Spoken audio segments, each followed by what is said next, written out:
भाई रचा लेट कहाँ है? ले लो। चाल कैसे करेगी? हाँ, आपको लेना है, चुप हो जाए।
Good morning to all the participants. Our speaker is trying to join. He is unable to connect to the course through Zoom meetings.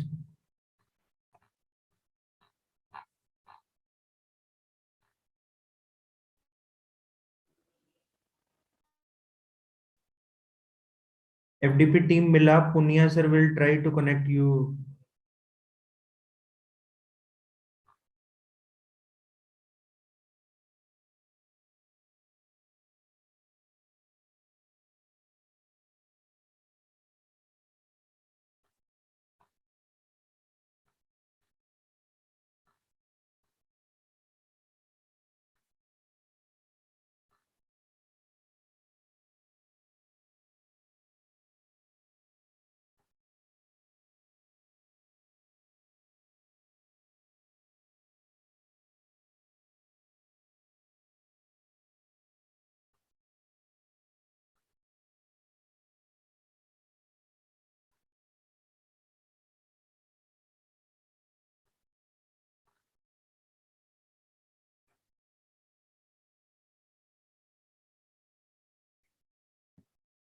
Video नहीं कर पा रहे हैं।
Hello, good morning, Dr. Manoj ji. Good morning, sir. Very good morning, sir. I कैसे हैं? just made you co-host, sir. Okay, good.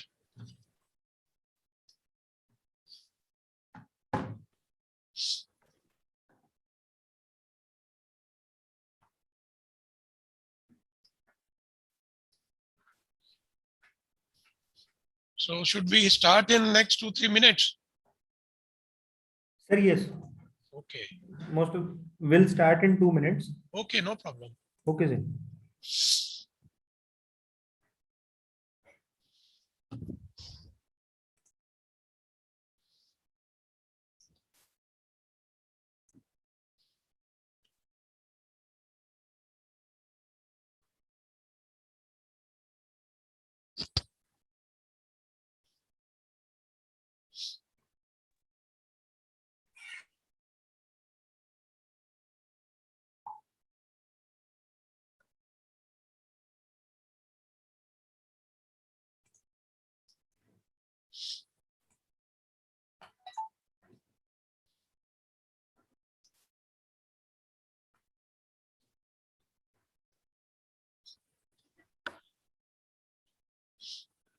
Good morning, sir, and good morning to all the participants. Welcome to the second day first session.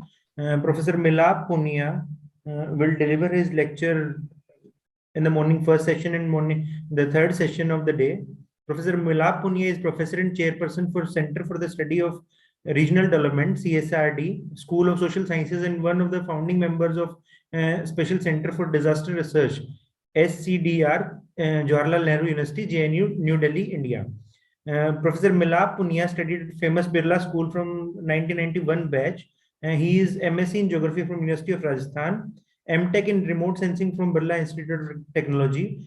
He has done professional masters in Geovisualization from International Institute of Geoinformation Science and Earth Observation, the Netherlands. Sir is doctorate in geosciences only. He specialized in remote sensing and geographic information system. He was awarded C.V. Raman Fellowship to carry out postdoctoral research work on urban studies from School of Forestry and Environmental Studies, Yale University. He has published various research papers in reputed peer-reviewed journals, and he published 2 books, Marginalization in Globalizing Delhi, Issues of Land, Livelihood and Health, and Development and Disaster Management, a study of northeastern states of India. Sir is having a vast experience in teaching. He was assistant professor in Higher Education Directorate, Government of Rajasthan from 1998 to 2002. He was scientist in photogrammetry and remote sensing division, IIRS, Indian Institute of Remote Sensing, Indian Space Research Organization, ISRO 2002 to 2006. Then he was adjunct faculty to Center for Space Science and Technology Education in Asia and Pacific, affiliated to UN in Dehradun, India. Sir has received various awards with Best Paper Award for various research papers, and he was awarded with Raman Fellowship under Indo-US 21st Century Knowledge Initiative for postdoc research work at Yale University. He has been bestowed with state level Shikshak Samman in Jaipur in 2015. Sir, welcome, sir. We are very thankful to you for accepting our request for delivering the expert lecture and benefiting the participants. Sir, over to you, sir. Thank you very much, sir. Thank you, Dr. Manoj. And good morning, all of you. We have been talking in these days, especially in Corona days, through these Zoom meetings. And as you can see, my camera is on, Manoj's camera is on, but rest of you all are muted. So most of the time, because teaching and learning is very interactive process, and we enjoy when we see each other's faces, right? So I request all of you, with the permission of the organizers, that kindly switch on your cameras so that at least we could see each other, and and later on we can engage in an interaction. Yeah, Dr. Manoj. All the participants are requested to kindly switch on their cameras. Few of the participants have joined with the system which is not having any camera. So all the participants kindly switch on their cameras. Yeah, otherwise it's very difficult. We end of the day, we think that we have been talking to the wall, right?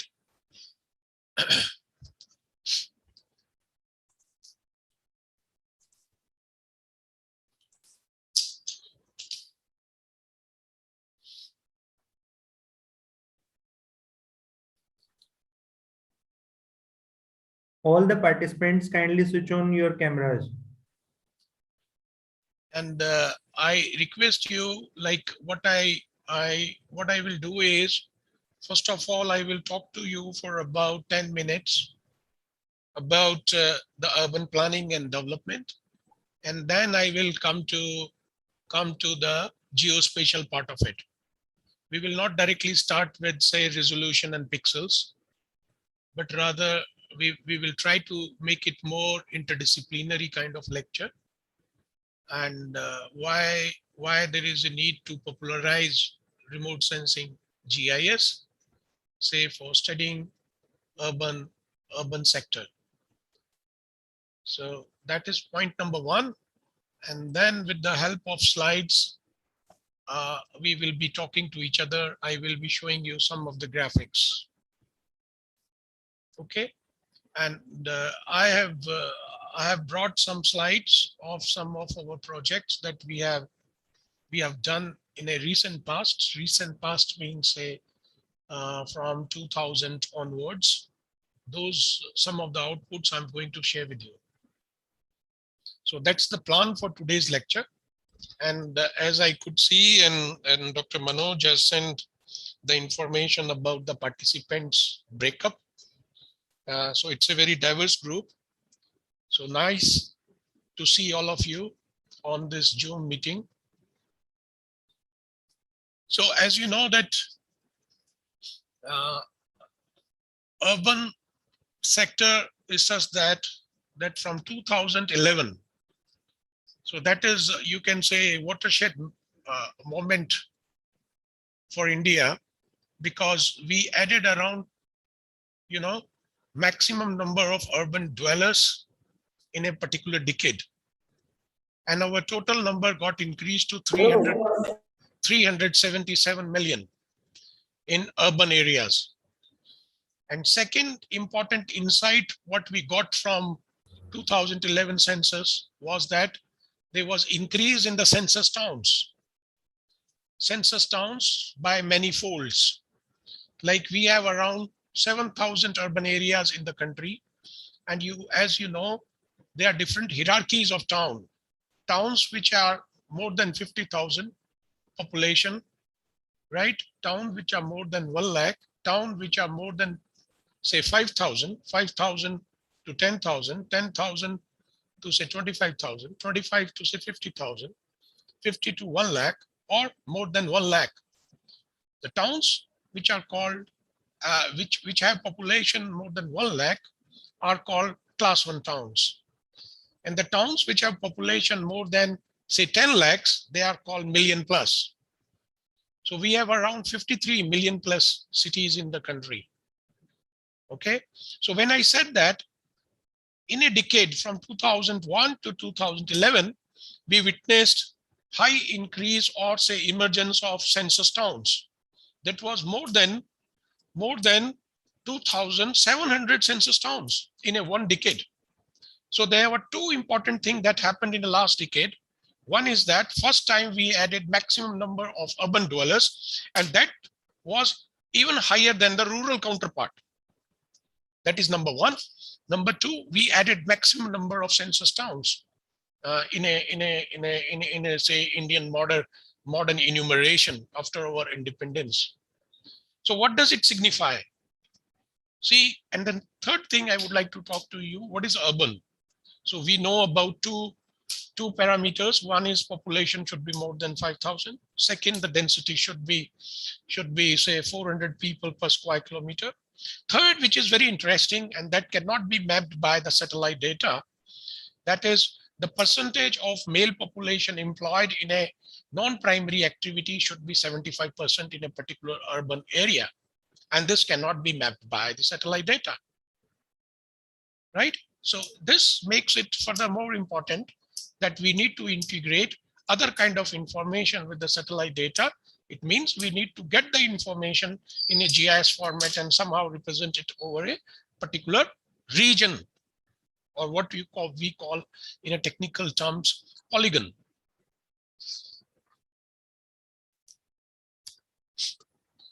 Now, taking this forward, when I say that our population, urban population in 2011 was 377 million.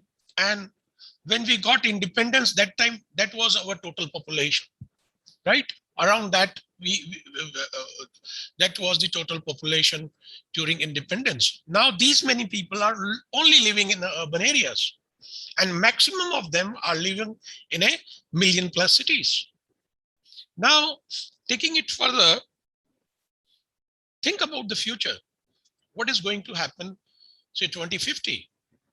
So there are projections, there are global projections by 2050, our 50% of population will be living in urban areas. It means that would be more than 600 million, right? And what would be the other changes? Now we see in current days, say in 2021, we have seen mostly in this pandemic time, urban areas were more impacted. You look at the condition of resources, be it food, be it water, be it energy, right? So there is a lot of pressure on the resources, fresh air. So this, what we are witnessing, say around with 400 million people, what would be the situation when we will have a population, say between 600 to 700 million people living in urban areas? So these are some of the questions that we need to ask ourselves. So now I want to move a little further. Say 2,700 new census towns, they got emerged in a particular decade, in a particular census. So as I said, the definition of the urban is the third parameter of the definition was that 75% of the male population should be engaged in a non-primary activities.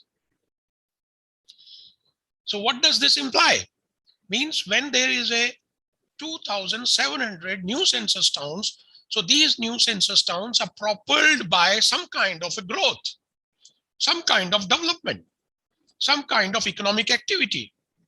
And because of that economic activity, the people got engaged in a non-primary activities, maybe tertiary or a service sector.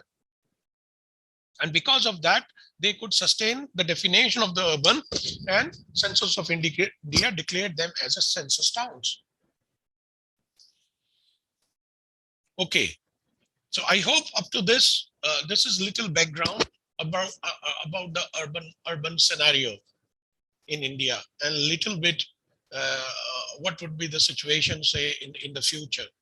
This information comes from, mostly this information, what I'm referring is coming from the census. And what do we don't know? Right? Because Dr. Manoj asked me that in this particular program, we are going to talk mostly about the programs. So what we don't know about the cities? See, we know about the size of cities. From satellite data, we know about the form of the cities. We also know about the increasing density in a particular locations that we know. But what we don't know, we don't know about the occupation structure. We don't know about the societal development. We don't know about, say, female literacy. We don't know about workforce participation. So when we talk about, say, any urban area, so one is the hardware part of the urban area, and then second, what we call as a software part, how cities, they do work. So a lot of scholars have worked up around that. And how do we propel growth? How do we rejuvenate urban areas?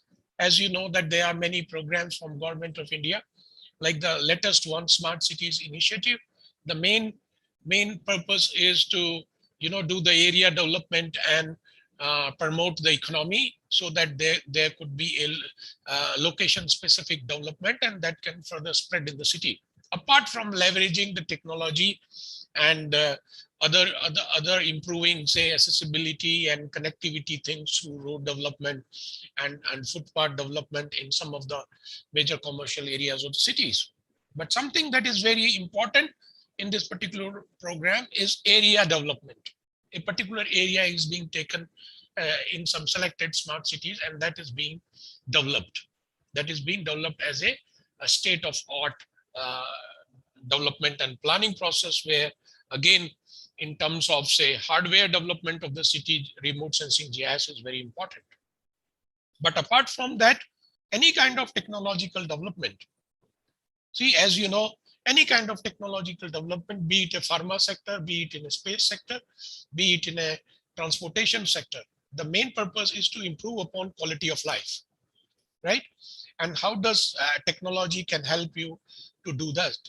And also to move towards a sustainable trajectory with a development. Now, when I talked about emergence of these new census towns, say 2,700 new census towns, then the question comes to our mind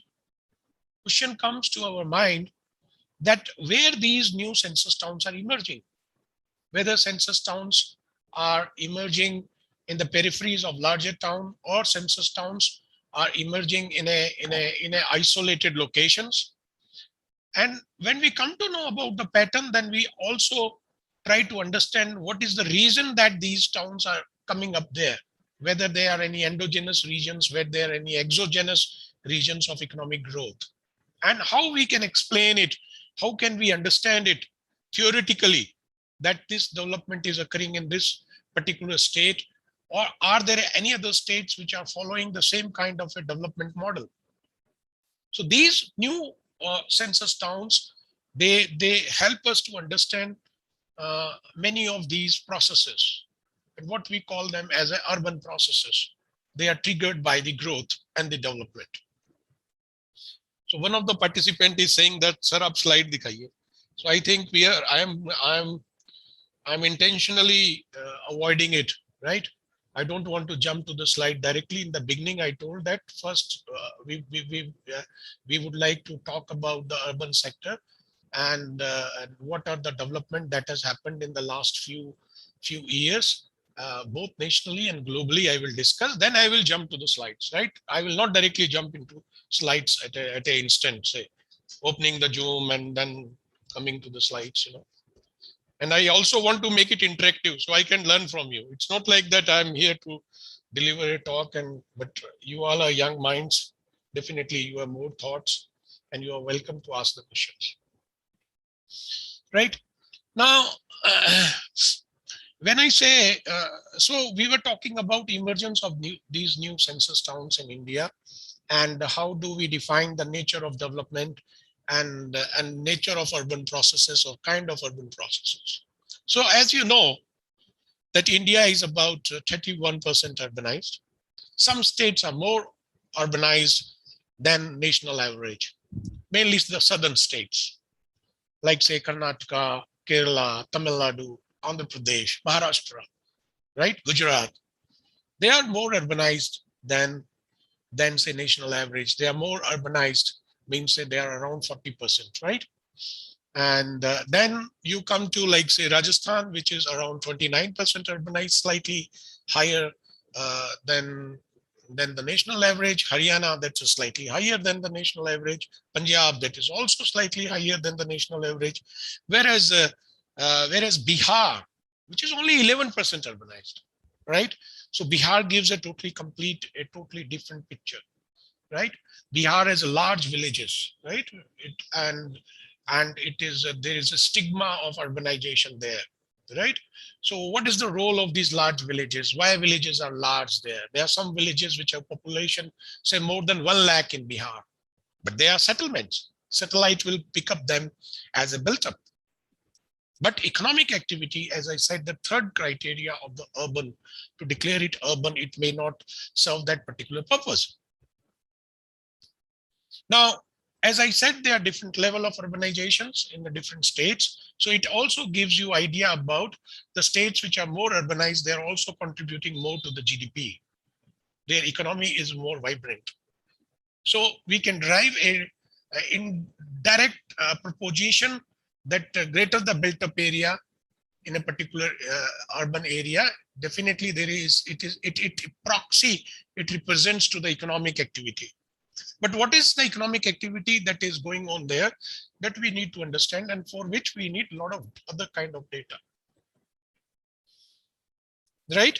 So again, coming to the main point from which we have started this discussion, like say about Haryana, most of the new urban towns or these census towns, they have come up around the periphery of class 1 towns. Sonipat, Panipat, you know, only 4 towns around, say, Rohtak, only 1 town around Hisar, whereas Panipat, Sonipat, or these twin cities which are there along the border of Uttar Pradesh, Yamuna Nagar and Jagadhri, they have witnessed around 38 new census towns. So what is happening there? Why there are more towns in the periphery of, say, Jagadhri and Yamuna Nagar? Similarly, around Gurgaon and Faridabad, right?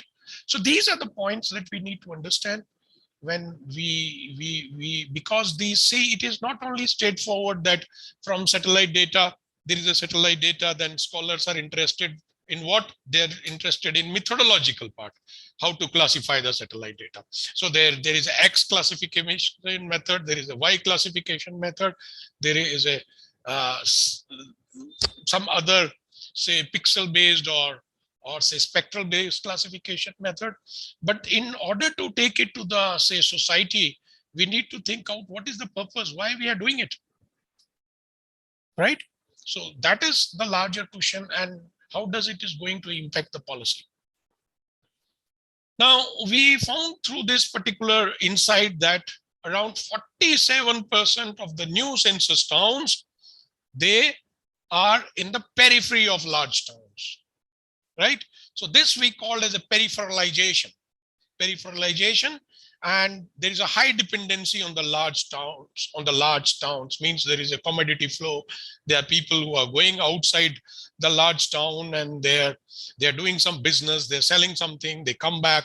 So there is a flow of material between small town and the large towns. And this is what we call as a dependence.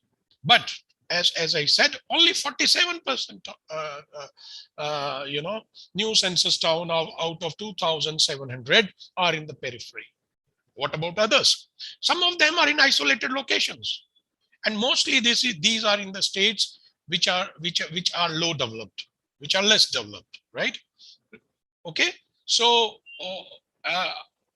so like states like, as I said, the southern states, or like, say, Haryana, Punjab, there you will see more of the peripheralization, and a lot of land is being consumed in the periphery of larger towns. Okay, so that is one thing I wanted to tell you, how it is reshaping. Second important point that scholars they are studying is, because as you know that the development which is happening in Indo-Gangetic Plain or other agriculturally rich basins of southern India. So land is being consumed, very fertile land is being consumed for the urban development, right? For colonizing gated colonies, or say commercial areas, or infrastructure, urban infrastructure. This fertile land is being exploited and it is used, and which is an irreversible process. So what scholars called as agriculture land loss because of the urban development. So this is the other side of the coin, but this is very important to study in order to have a sustainable development. Right? So if you have any question regarding this, and why I have talked to you about this, because see, ours is a center for the study of regional development, where we have scholars from economics, remote sensing, geography, and demography.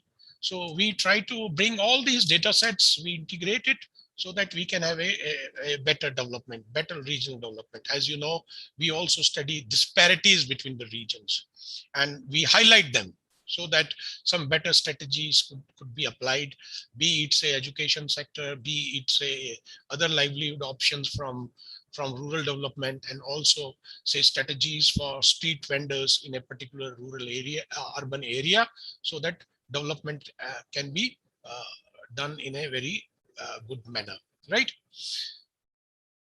So we undertook one project with our friend scholars that was called subaltern urbanization. And that particular project has impacted Indian urban policy in a very big way. And we have mostly used satellite data. We have done mapping of all urban agglomerations which had a population of more than 5,000 inhabitants, right? And then we brought many insights. We published a couple of papers, and finally we also came up one particular book from the Springer that is called Subaltern Urbanization by Eric Dennis and Marie-Helen Zerra. So that was an edited book where the contributors, mainly those who participated in this particular project, they have brought all this insight from the geospatial data sets that I've been talking to you. So that was the objective, to give you a brief idea or a broad idea uh, about the urban sector in India. If you have any question, you are please most welcome. Please come forward. Then I will show you some of our slides that we have been, some work that we have been doing in the parts of NCR or some other work in other places across the country. Yes, please. आप लोगों का कोई सवाल है तो please पूछिएगा.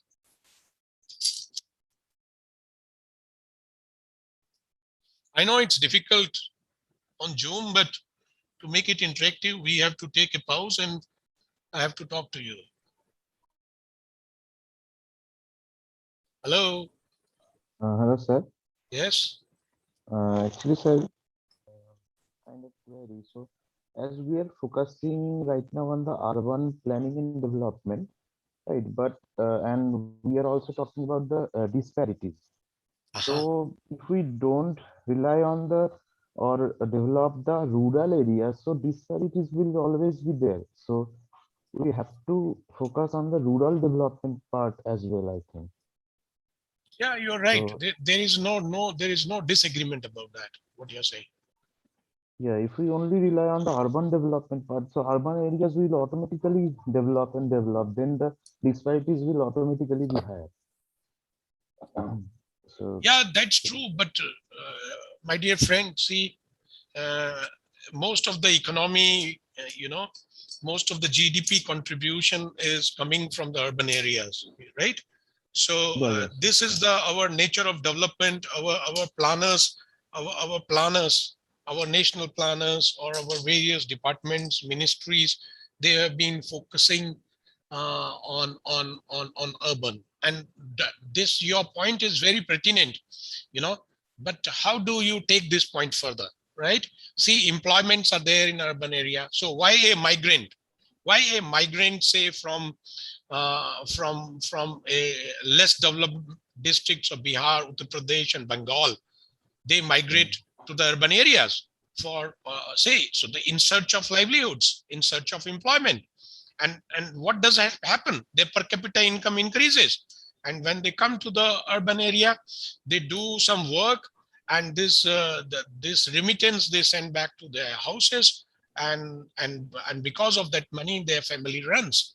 And there are less opportunities in the rural area, and the attraction which urban areas or urban agglomerations mainly they are offering. So there is a very strong migration from less developed areas to more developed areas. So this debate is always there, rural between urban. But as you know, when we talk about a region, see, we are in a study of regional development. When we talk about a region, say a particular, it could be a cultural region, it could be administrative unit, or it could be say a specific region, uh, maybe by say larger economic region, what you called as say economic zones and so on. So it is combination of settlements. Combination of settlements means, see, there is a one settlement. See, one is a rural. There is a universal set, out of which they are say 70% are rural settlements, and then remaining are small towns, what you called as kasbas, and then large towns that could be tehsil headquarters, or then there is a district headquarters.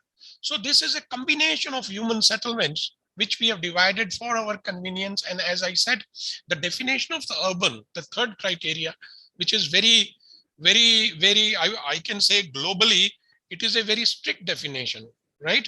In terms of the compliance. Okay. So these settlement, combination of these settlements along with their networks, they make a region.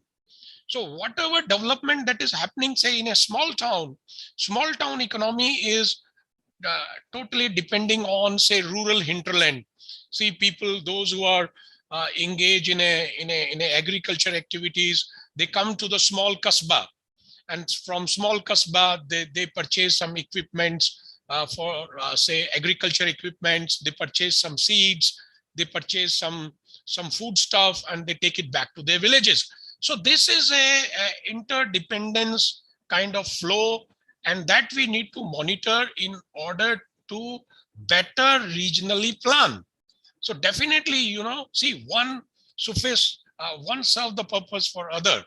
A urban area is not an isolated, it is surrounded by a hinterland, and that is more probably is a rural area. So the scholars like, say, Mujita, Fori, Krugman, if you know about new economic geography that was very popular in 2009, there they talked about that this agglomeration economics is generally fueled by surplus labor which is available, connectivity, a better connectivity, again, national highways, right, and the neighborhood. These are three most important things which are very, very, very close to the people who do remote sensing and GIS, because GIS has capability to offer these functionalities, right? GIS has capability to do all of this, what Krugman, which gave the new economic geography, that was very famous because World Development Report was produced in 2009. So I hope you got the point. It is this is the predominantly the model that most of the countries which are following. So I can show you one slide because you brought this particular point. Just give me a minute. Just give me a minute.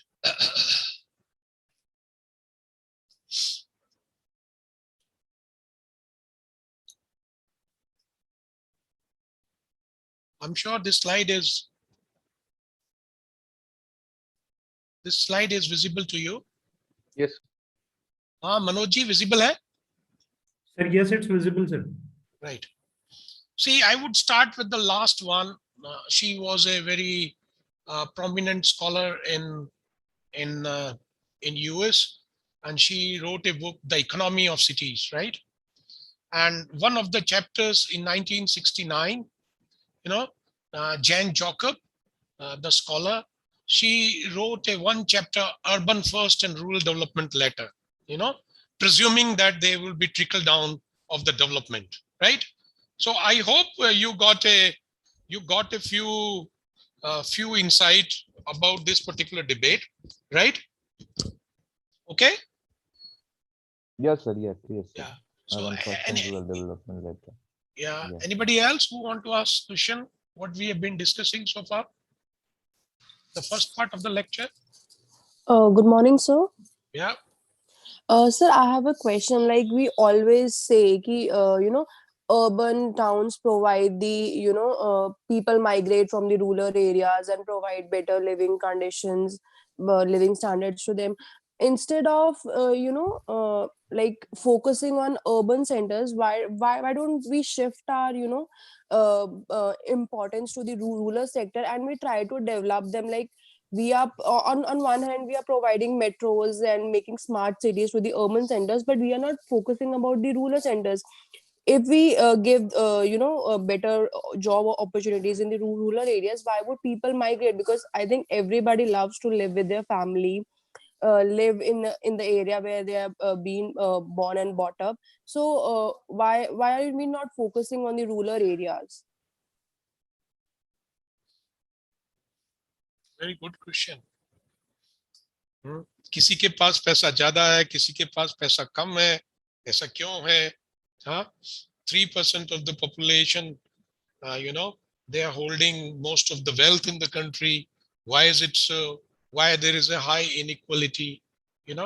So these are, very, very difficult questions, and we need a lot of data to prove our point. Similarly, as I said, see, any kind of business, suppose you want to open a computer center, would you open it in a rural area?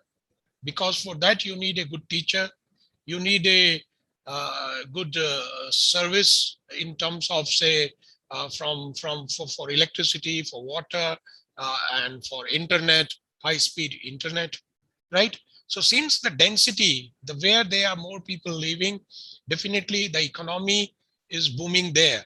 As Krugman has said that the larger town has a surplus labor available there. Why Gurgaon has developed, right? Gurgaon has developed because surplus labor was available in NCT Delhi. And blue chip companies, they came to Gurgaon, and slowly it started rolling. So earlier Gurgaon was the suburb of Delhi, but now Gurgaon itself is a growth engine. Gurgaon is further propelling the growth in the various parts of Haryana, and Gurgaon is contributing to the maximum GDP collection in the Haryana state, right? So that is one model that this neoliberalization would see after 1991. We have been witnessing across the country. What you are saying, ideally, okay, there should be a sustainable development, but the main thing is that most of your amenities, most of your tertiary sector institutions, best institution, hospitals, they all are located in the large cities, right? It should be there in rural area, very good. But from where professional doctors will commute, and how system will function. Finally, how you're going to manage your budget. You will have a deficit budget. You will be having more infrastructure available, but there are very less population which is accessing these kind of infrastructure, right? So that is one thing. But from the say from the planning perspective, definitely, rural development should also be promoted. And there have been schemes like Pura, where like provision of urban like facilities in a rural area. But these are all cost intensive. Inka paisa lagta hai, and we are a developing country. We have a finite budget, and then this need to be prioritized accordingly, right? But definitely, these are some of the critical points that we should keep on highlighting. But as a country like ours, we are not a developed nation. We are still a developing. We have still a lot of bottlenecks. Lot of other sectors need to be promoted. Be it, say, primary education, early childhood education, senior secondary education, and the biggest challenge is the employment. How the wheel of economy can produce more jobs, right? And as you know, most of jobs are there in urban areas. Definitely we need to there are various programs, local programs, Atmanirbhar Bharat, but they cannot be done overnight. A lot of resource mobilization, skill development is required for that.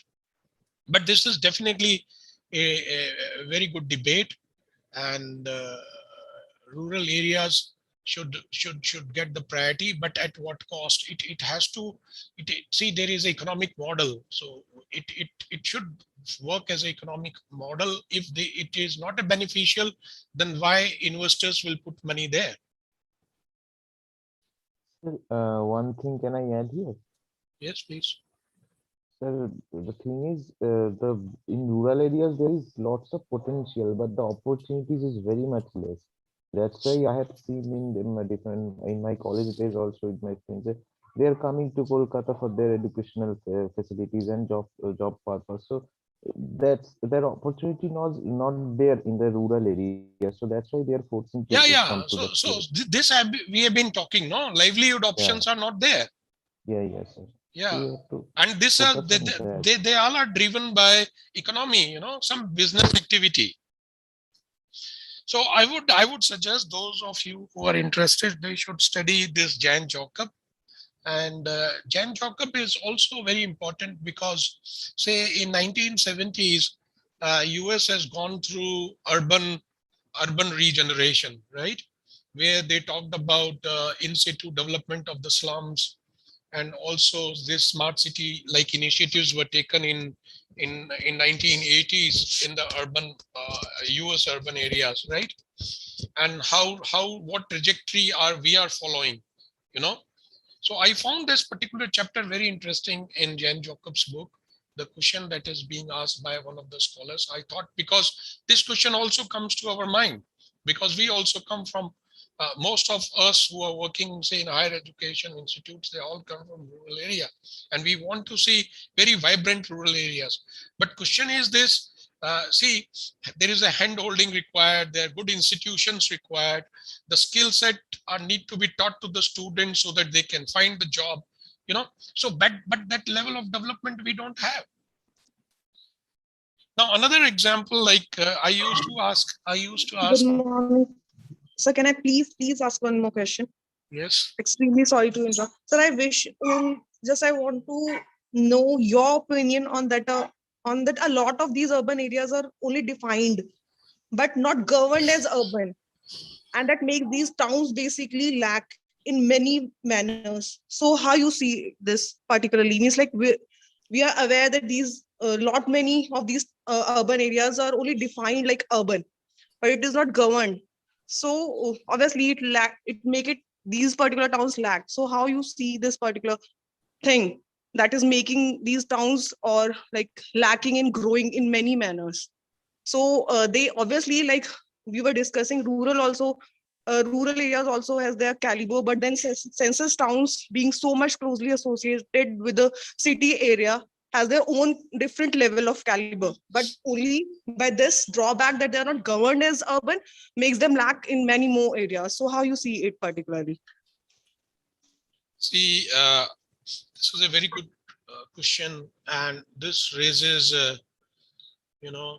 issues of governance. And this is, I think, I place it on a very high pedestal. The governance issue, I place on a very high pedestal in these times, because governance is through the legislation. Legislations means through, say, a state assembly or through the parliament, right? And there should be laws for a better governance. But what is the situation? Urban is a state subject, right? And mostly state governments, they pass legislations to govern the urban areas. Now, you very rightly said, right? Say there is we have a 73rd and 74th Amendment, and that is for decentralized governance. And like you are very much familiar with the rural decentralization that is provided by 73rd Amendment. Similarly, there is an apparatus for 74th Amendment. There are proper guidelines. There is a complete mechanism that is very well laid out. There are municipalities. First, there are nagarpalikas, then there are mahapalikas, then there are municipalities, then there are municipal corporations, municipal councils, right? So the larger agglomeration have municipal corporations, and they have as you know, nagarpalika, municipality, they have a different kind of governance mechanism. And most of these nagarpalikas, smaller towns, they don't have a manpower. Like suppose there could be a nagarpalika adhyaks, which is which is elected through elections, and there could be parshads. But where do they sit? They have to sit in nagarpalika. Then there is an officer. An officer has, say, 1 or 2 or 3 more people to assist. So that is situation our urban small town kasbas are going through. It means the 2-3 government officials are running the nagarpalika with the help of other state government apparatus, which is, say, electricity department, PWD, fire department, and so on. So this is our real picture of our urban sector, especially about the governance, right? Now take another example. We have a very uh, ambitious program to provide fresh tap water to all household in rural areas, right? Similarly, as you know that our all households in urban area are not connected with the tap, okay? So on an average, you can say 50% of the household in urban area have a tap water, right? So some years ago, I was talking to some secretary in urban development, couple of years ago. I said, why don't this basic necessity should be provided to all urban dwellers? Then he said that, see, you know how much money we will be requiring for it? That would be the total GDP requirement of, say, more than 2 years. From where we prioritize this money? You know, so governance is a very big issue, and what you said is correct. And now taking to it little further, because it is a very important topic, how do we bring remote sensing? That we can study maybe some other time. But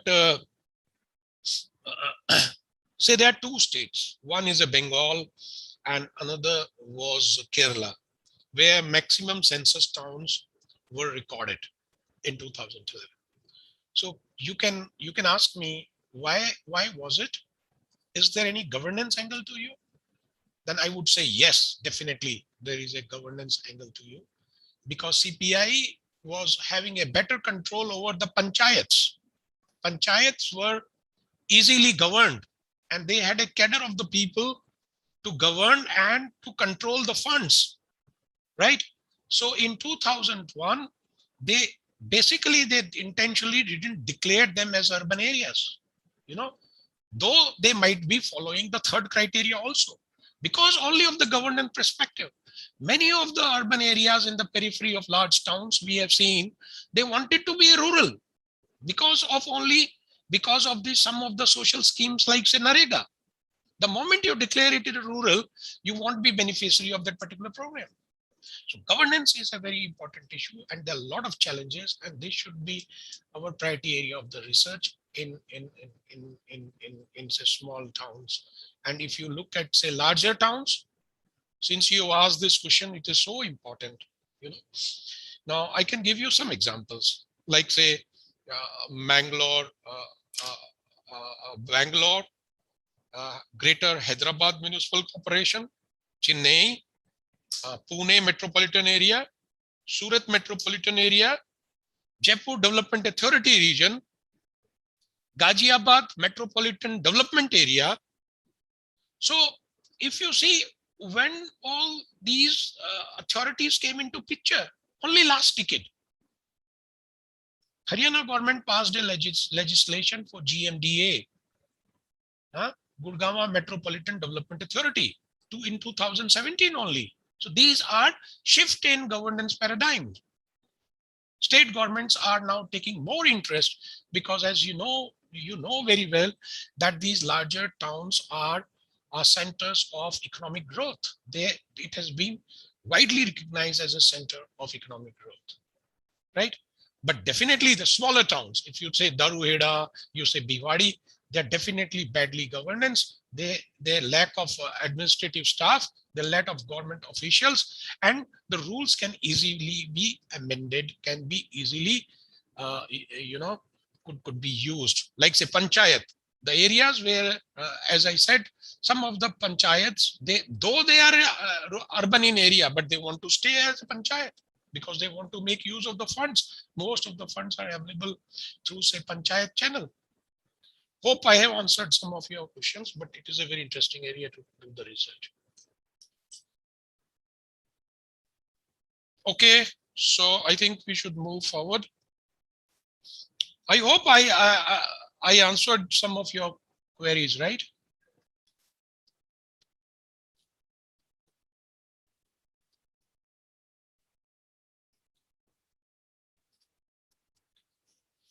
So see, larger conceptualization part, when we say cities or the urban areas, most of the physical factors we can very easily study with remote sensing and GIS. But we need to pull in interdisciplinary scholars when we talk about socioeconomic and political factors in order to study population growth, migration, industrialization, consumerism, and communication. And this is just a broad idea that we are trying to integrate spatial data sets and non-spatial, mainly statistical data sets, right? So we have found out that most of the changes in peri-urban area are unplanned, uncontrolled, and absurd.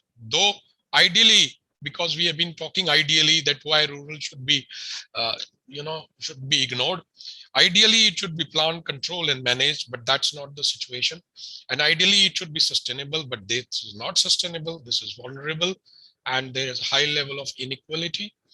And this is finally the inputs that we get from, say, spatial aspects of, say, remote sensing and GIS. So while looking at natural resources, we found that there are issues of accessibility, equity, reliability, and sustainability of water resources. Now, some of these slides I would like to skip, because most of you know that over a period of time, as the space technology developed, we started with Bhaskara, 1 kilometer resolution, uh, spatial resolution satellite product. Now we have a sub-meter accuracy satellite data that is available to us. When we say sub-meter accuracy, it means that we can do street level mapping.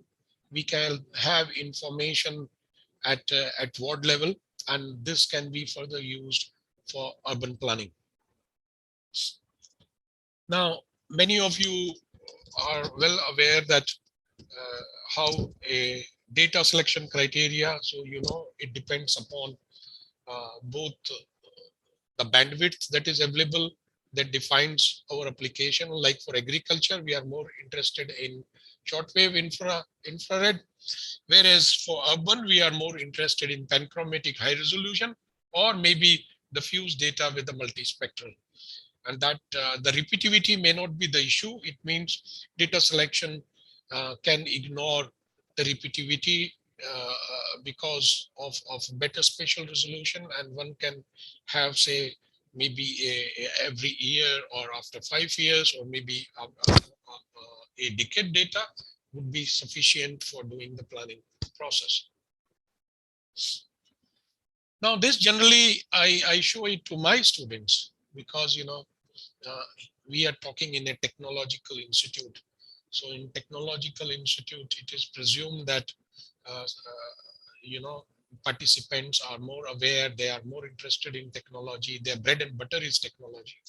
But as you know, in our discipline, in geography, it is a very wide discipline. We have a social geography, human geography, we have a critical geography, we have both qualitative and quantitative methods to do the research.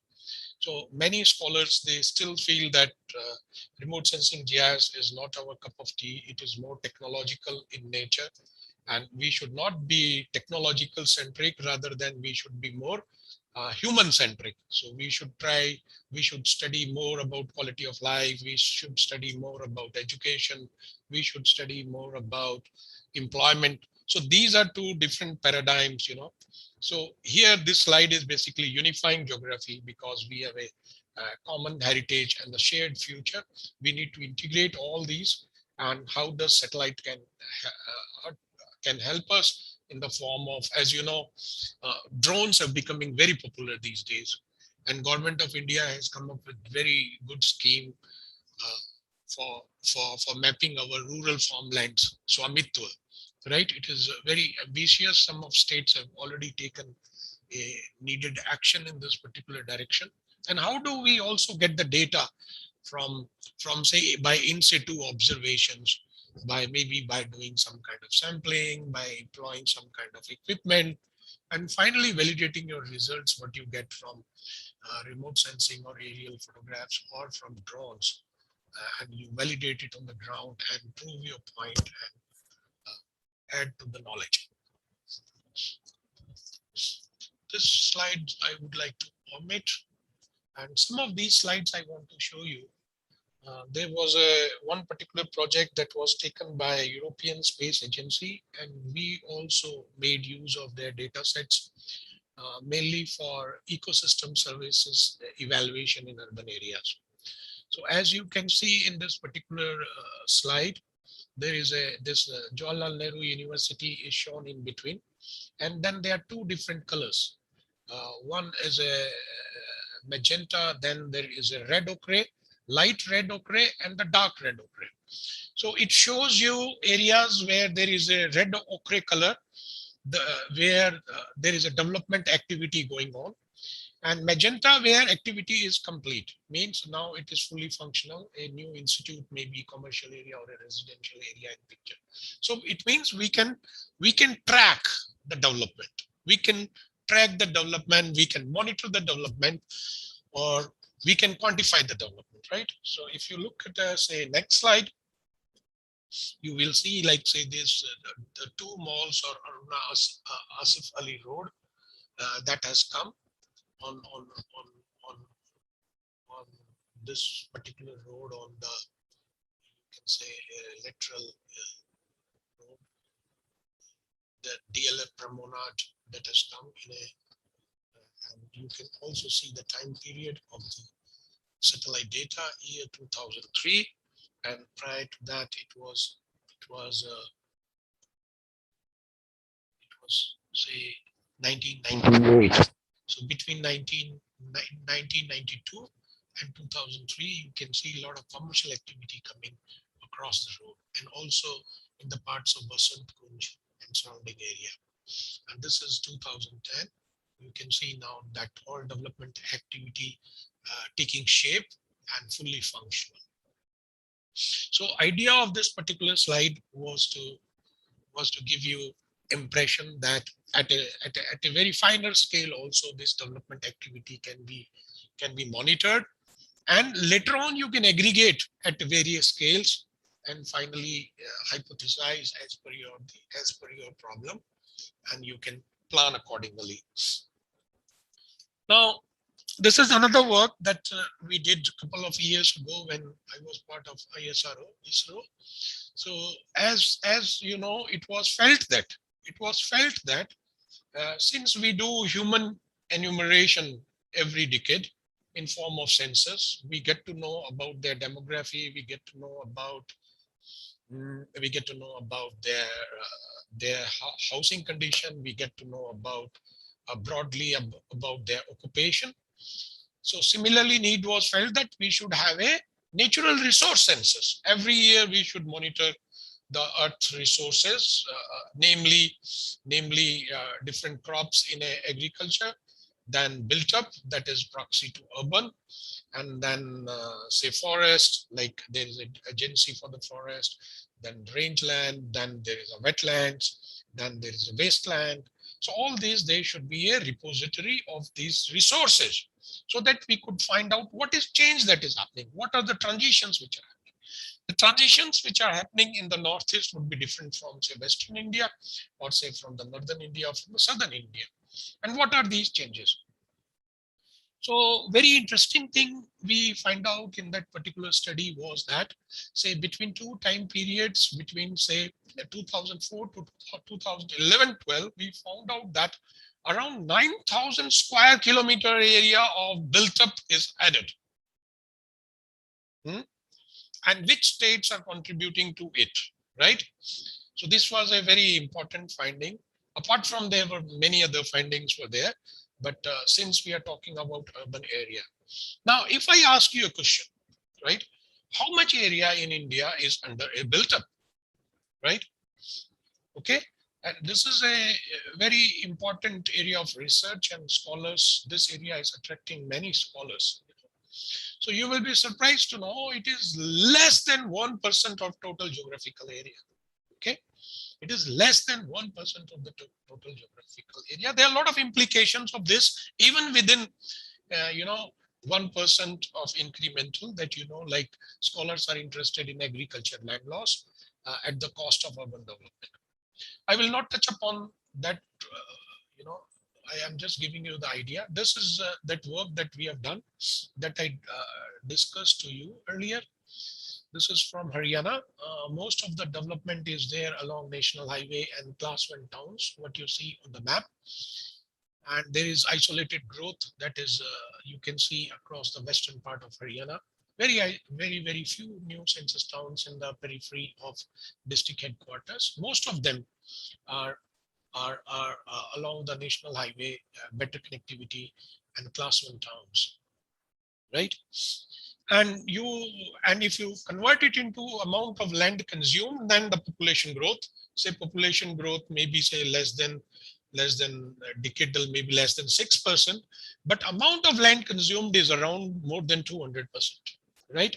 And most of the census towns are around these class 1 towns which are along the national highways. And one of the exception, as you see here, those of you who are familiar, Jagadhri and Yamunanagar, it has seen growth of say around 38 new census towns, right? So since we are delivering lecture for Murthal, so I would just like to read some of these census towns which are there in Yamunanagar and Jagadhri: Aurangabad, Buddhi Majra, Bhagwan Gari, Bhatoli, Butmajra, Buria Jagir, Buria Sarkar, Chaneti, Daulatpur, Gadoli, Garib Banjaran, and many more, So there is a story for every one of them. There's a story for every one of them, right? Right. And those who are familiar with this region, they must try to find out some more answers of the questions that why these Jagadhri and Yamuna Nagar, why not Panipat, why not Karnal, huh? Why this nature of growth is there in Yamuna Nagar and Jagadhri. Okay, so these you can see in the periphery. These are the locations in a square of new census towns. The fifth one is a Yamuna Nagar and Jagadhri. These are, like as I said, twin cities. This slide I'm going to omit, but this is a very interesting slide I want to show you. Dr. Manoj, how much time do I have? We are here up to 11:45 in the first lecture. Acha, 11:45. Yes, sir. Now, again, this is again some very interesting work, and I will little bit move fast, but I would like to spend few minutes on this slide. So this particular slide, what you see in the background is a nighttime image. That is a black and white image. And you know that this is amount of energy that is emitted by the light in a nighttime is captured by the sensor. And there used to be earlier DMSP OLS sensor, but now there is a new satellite, very good satellite, which is there, which is called VIIRS sensor. It gives you nighttime data. So the more amount of energy from one particular area, larger spatial extent, definitely connotes to the urban area. And then you see overlapping area in a red ochre color. Red ochre color, they are circles. And then there are green triangles. So green triangles are the current million plus towns. Red ochre colors are the settlements which are identified by Tertius Candelaire. Tertius Candelaire was a scholar who made an encyclopedia of human settlements of 4,000 years, up to 1800 BC, up to 1800 AD, sorry, up to 1800 AD. He has prepared a global encyclopedia where he has found out all urban settlements which had population more than 20,000 in a history up to 1800 AD. Because after 1800 AD, the modern enumeration started, and he has prepared that fantastic catalog. So I picked up some important urban settlement, not important, all urban centers which are defined by Tertius Candelaire in India, which are defined, which are shown here with the red ochre color. So when we see any kind of pattern, then we are more interested in, say, pattern of similarity. So as you can see, what are the pattern of similarity? That where there is a red ochre, there is also million plus city, like in part of Kerala, in part of say Tamil Nadu, also in some part of Western India, Rajasthan, Gujarat, and Maharashtra. But there are exceptional patterns. So we are more interested in exceptional patterns. What are those exceptional patterns? So I just would like to request you to highlight, just look at these particular points. Just a minute, the next slide. Okay. So just, pay some attention for a few minutes. Khajuraho, Mahoba, Kalinjar, Chanderi, Jhansi.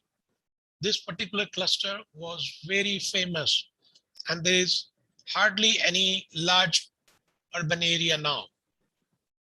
Similarly, Amroha, Muradabad, Farrukhabad, Bareilly, Baglan, the region above Khajuraho and Mahoba. In southern India, look at the Karnataka, this particular cluster. Bijapur, Badami, Lakundi, Bellary, Gulbarga, Raishur, Dora Samudra, Malkhed. And you can see new development, Jamshedpur, Dhanbad, Asansol, and Ranchi. So what are the reasons for that, right? So one has to also involve in such kind of research. And now the next slide, I would like to, what we have discussed earlier. This is this new census towns, the more census towns that got emerged in 2011 census are shown district wise on the map. The darker the color, higher the degree of urbanization, and more census towns got emerged in 2011. And contrary to that, in a say white or gray gradient. And then you compare with it. So this is again matching with the previous pattern. There's it means almost it's 90% matching what we have discussed in the previous slide. Now I will skip some of these slides.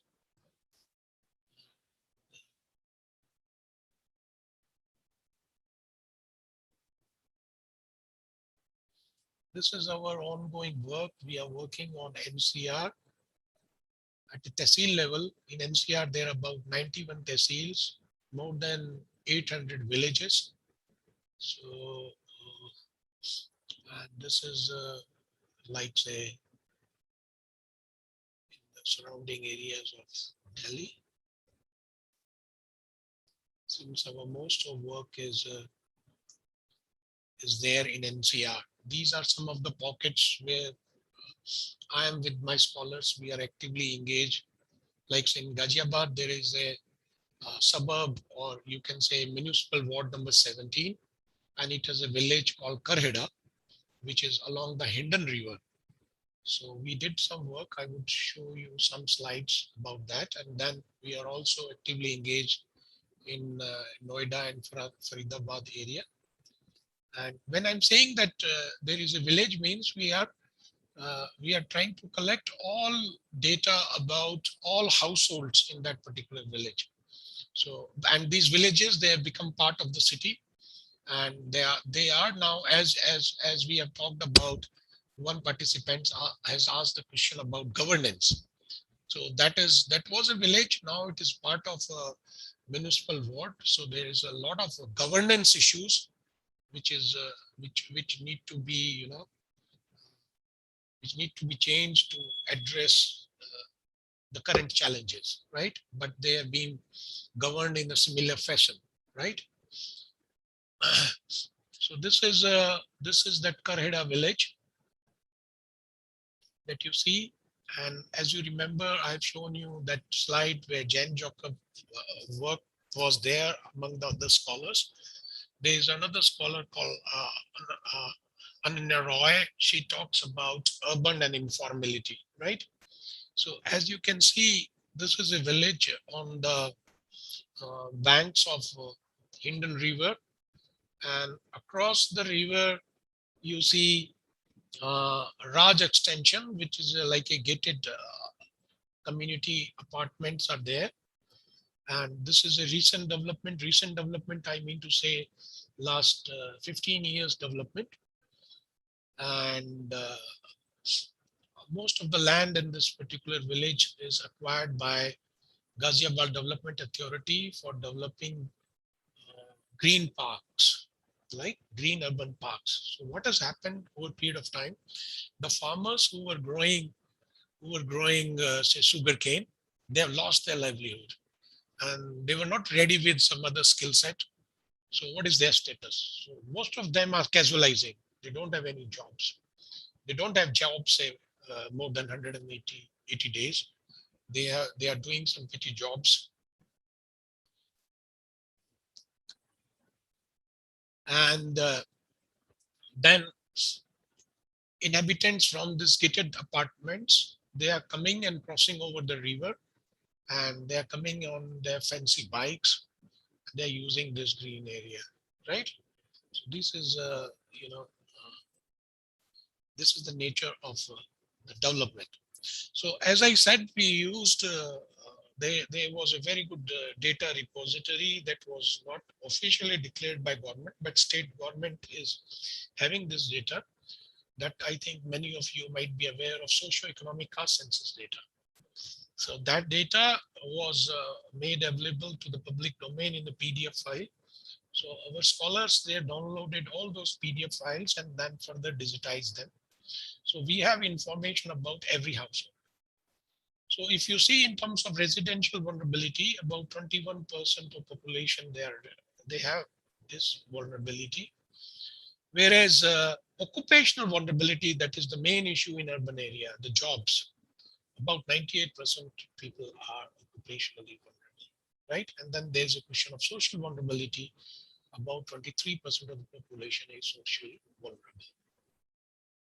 Now, these are part of the committee, Hasim committee, which suggested the vulnerability and for identifying most deprived household in order that the administration can provide them targeted support, maybe in a direct cash transfer or some other kind of services.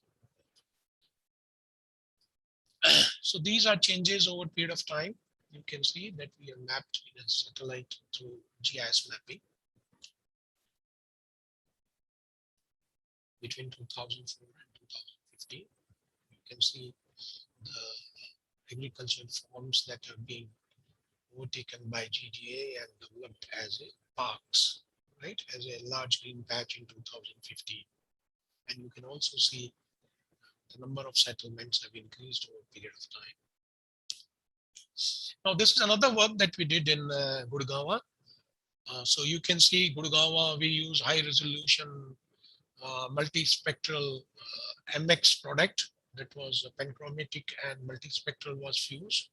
List 4 products for identifying a built up area in 2008 and 2015.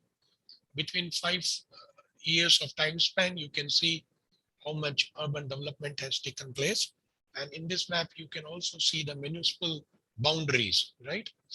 And on there is a one village, Dhankot, and there is a new census town that is called Garihar Saru, just below Dhankot, what you see.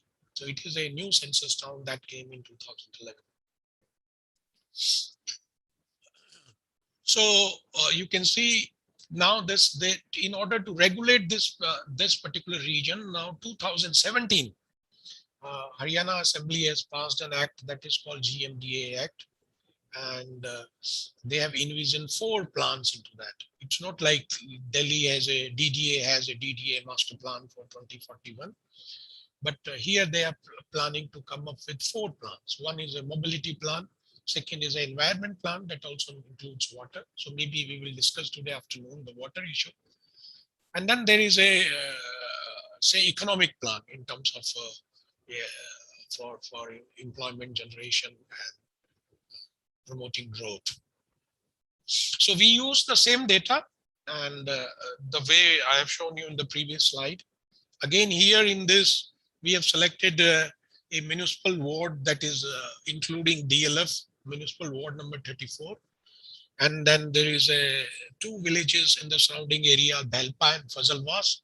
Many of you are aware that Fazalwas is there on Western Peripheral Express Highway. And we find out, again, these occupational, residential, and social vulnerability. you will be surprised to know that even in a ward, particularly municipal ward in a city, they are occupationally vulnerable people. Though in the nearby Mewat district, which is a backward district adjoining to Gurgaon, right? The condition is very bad.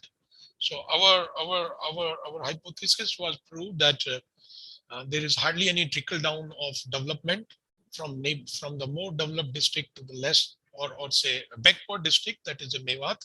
And Mewat is now also part of the aspirational districts of the program which is launched by Niti Aayog. Now, if you look at some of the data, that is they are bringing new insight. Like say, salaried private employees are more in Gadihar Saru, relatively, I would say, though it is very good also in the central part or this municipal ward number 34, 11%. And in Gadihar Saru, it is 10.7%, new census town, right? Similarly, you can see some other, like say home-based, 29% in Gadihar Saru, whereas in Gurgaon also it's a relatively high 29%, right? So this gives us very good insight in terms of, like say, various various occupational category which are given in socio-economic caste census. It gives us picture that these small towns are locations of opportunity where new businesses are coming, right? That's why you can see the number of self-enterprise is more in Gadihar Saru than central part of the Gurgaon city. Okay, so this is the next along the national highway where you see Daruheda and Bhiwadi. This is you can see over time span the changes that has happened. Like say this is 2008, same satellite product extending to this region, and this is 2013.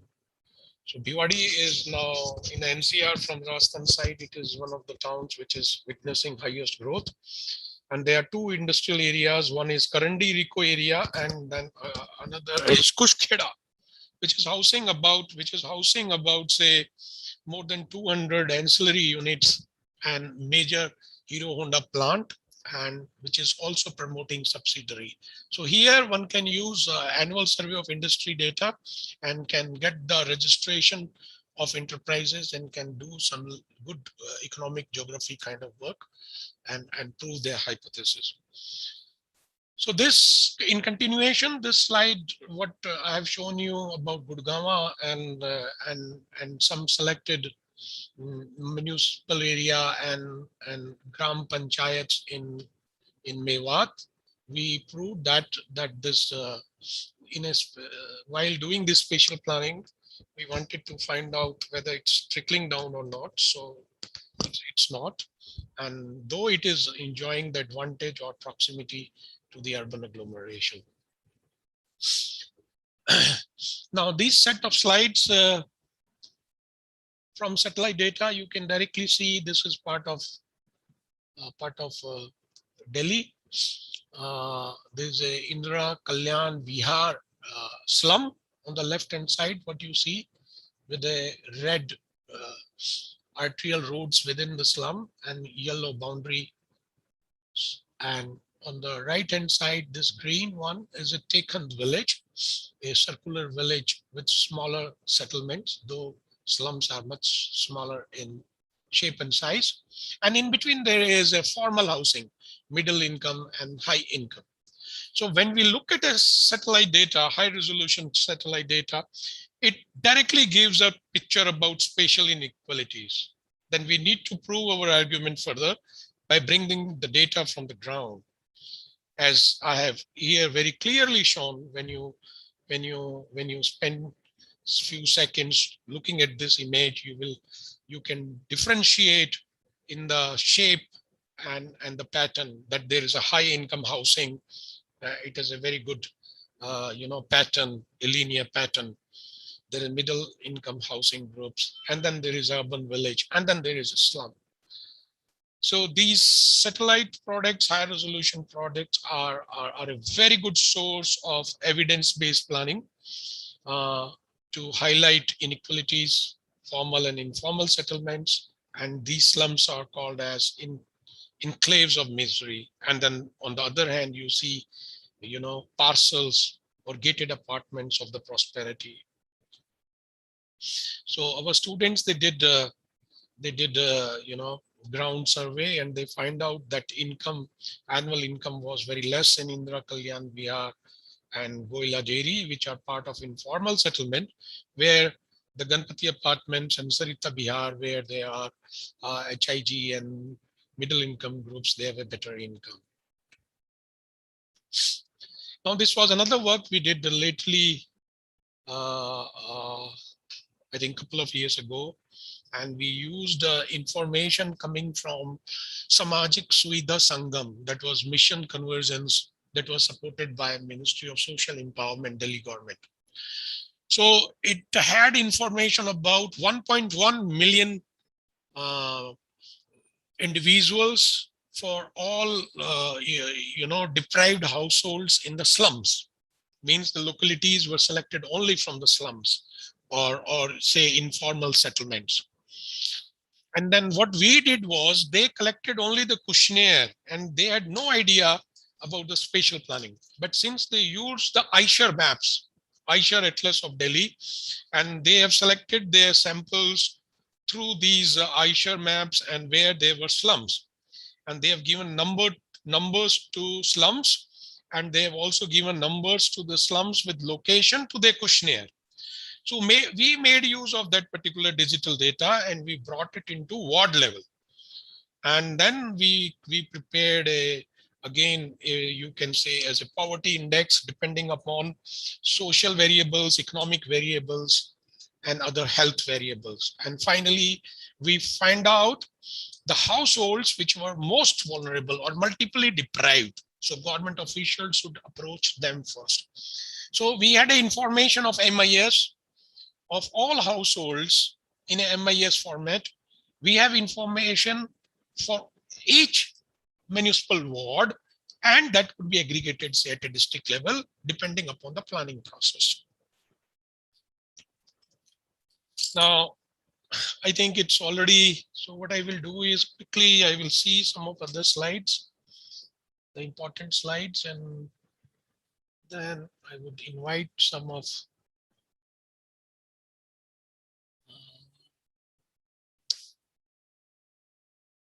so I think I strongly recommend that you should go to this Bhuvan portal of NRSC, because they have a very good repository of the line department and various ministries of Government of India as well as state government. There you can go and explore the urban sector.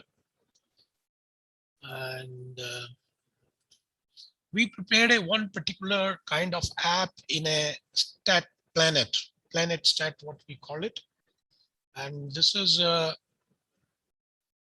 say for a particular district, we have information about all settlements, be it rural, be it urban, from 1961, 71, 81, 91, 2001, up to 2011. Means we have a repository of 60 years of all human settlements, right? And now, by making use of the variables available to us, we prepared a social development index. We have a workforce participation rate for the women. We have percentage of cultivators. We have percentage of, say, people who are engaged in agriculture, as I said, cultivators. Then there are other workers category, which is given by the census. So one can explore, like when you put your cursor on a pixel, you get the spectral profile. When you put your cursor, say, on a particular village, you see indices, like in this case, for a Alcisar, when you put your cursor, you see this increase in social development index, right? So I will just show you.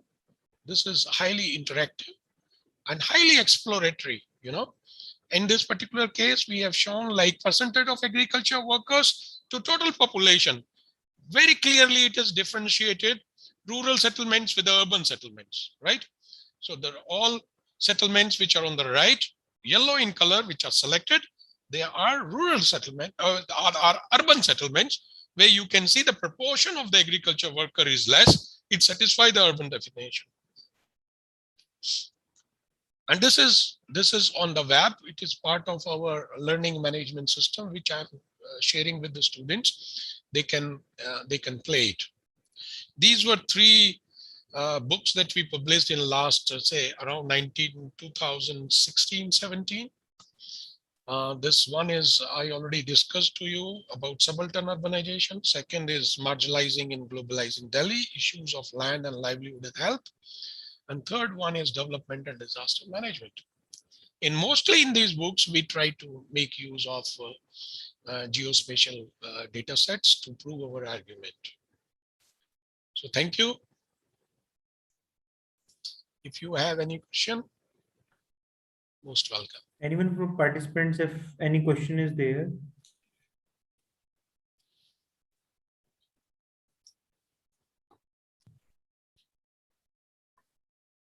Participants?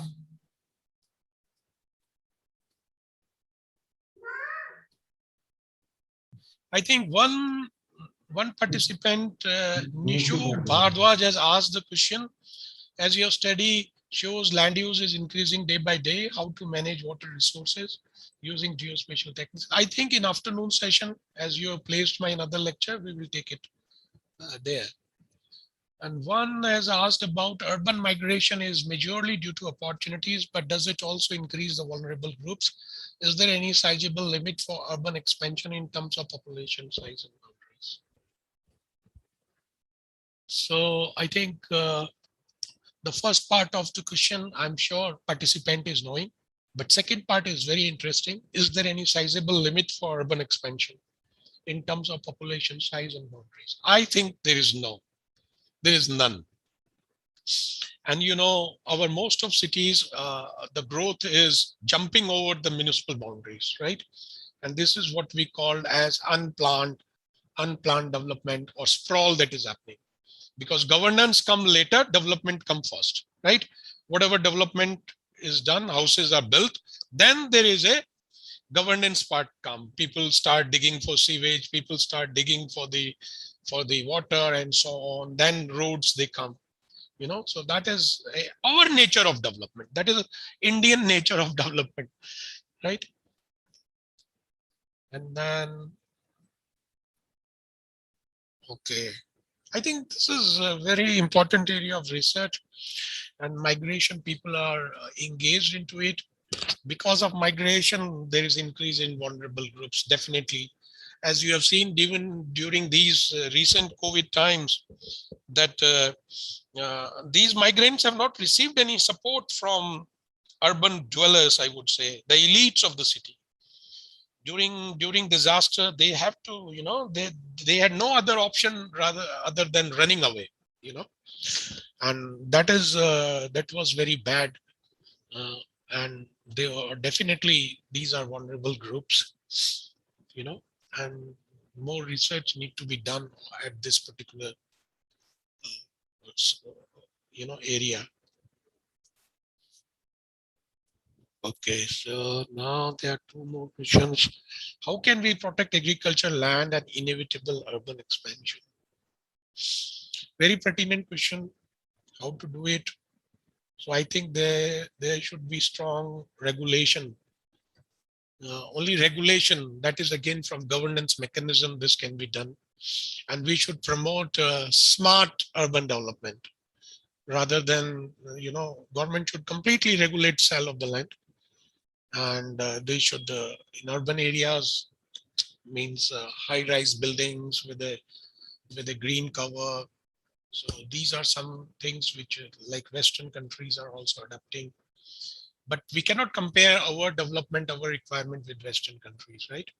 Like in US, you know, suburb development is very popular. And with this suburb development, means people, they want to go outside the city. So rich people they go outside the cities, they build villas, they bring new fancy cars, big cars, and they travel. But that kind of nature of development may not be suitable for us. So, Sir, if do there, we need smart village models? I think, see, some state governments came up with, like, say, as you all know that I've been talking about 7,000 urban areas, and for more than, I think 80% of these urban areas, they don't have master plans. They don't have any plan, rather, Even our million plus cities, 53 million plus cities don't have plans. They don't have master plans, right? So coming back to rural areas, some state government they have done mapping for village master plans, right? Like I'm aware in Rajasthan, they have done, Punjab, they have done, Haryana, they have done, Gujarat, they have done, Maharashtra is doing pretty good, Kerala is looking after. So they are making use of geospatial technology to prepare the plan for villages, right? Okay.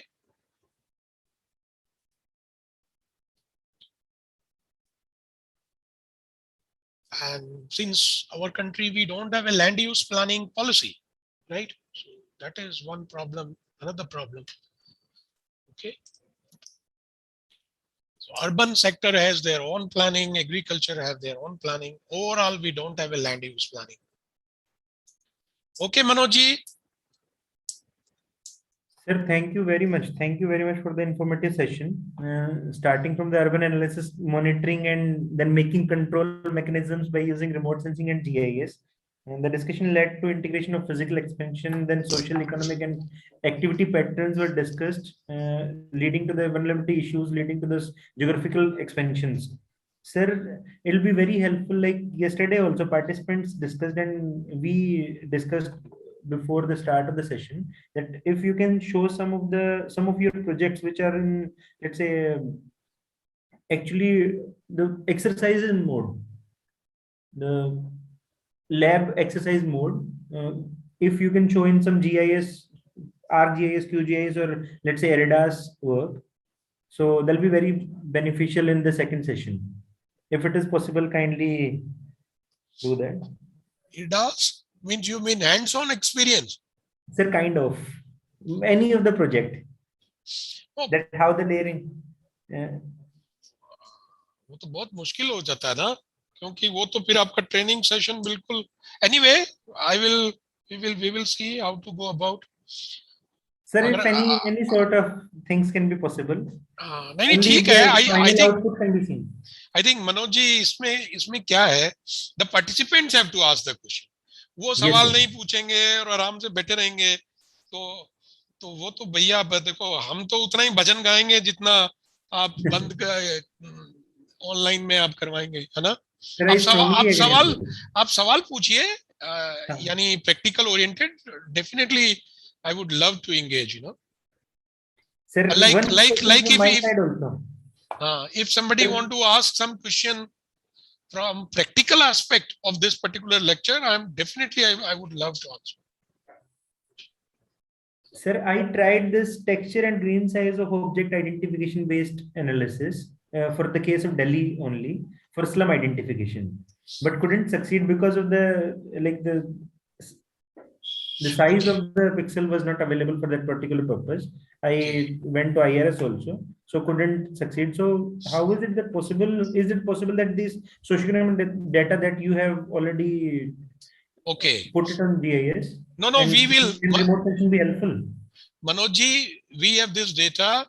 You come over to us. We are ready to share the data with us. This Samajik Suvidha Shangam. As I said, we use the Aisha maps, not we, but the Ministry of Social Empowerment. They prepared a questionnaire and they interviewed 1.1 million individuals. That is a very big data. Yes, and then we converted into GIS. So if at any stage, if you can use that data, we are ready to share with you. Because हमारे यहाँ पड़ा हुआ है, कोई काम का नहीं है. आप किसी के काम आ जाए, अच्छा है. अब आपने दूसरा सवाल पूछा. दिल्ली की जो टोटल एरिया है वो 1465 स्क्वायर किलोमीटर है ना?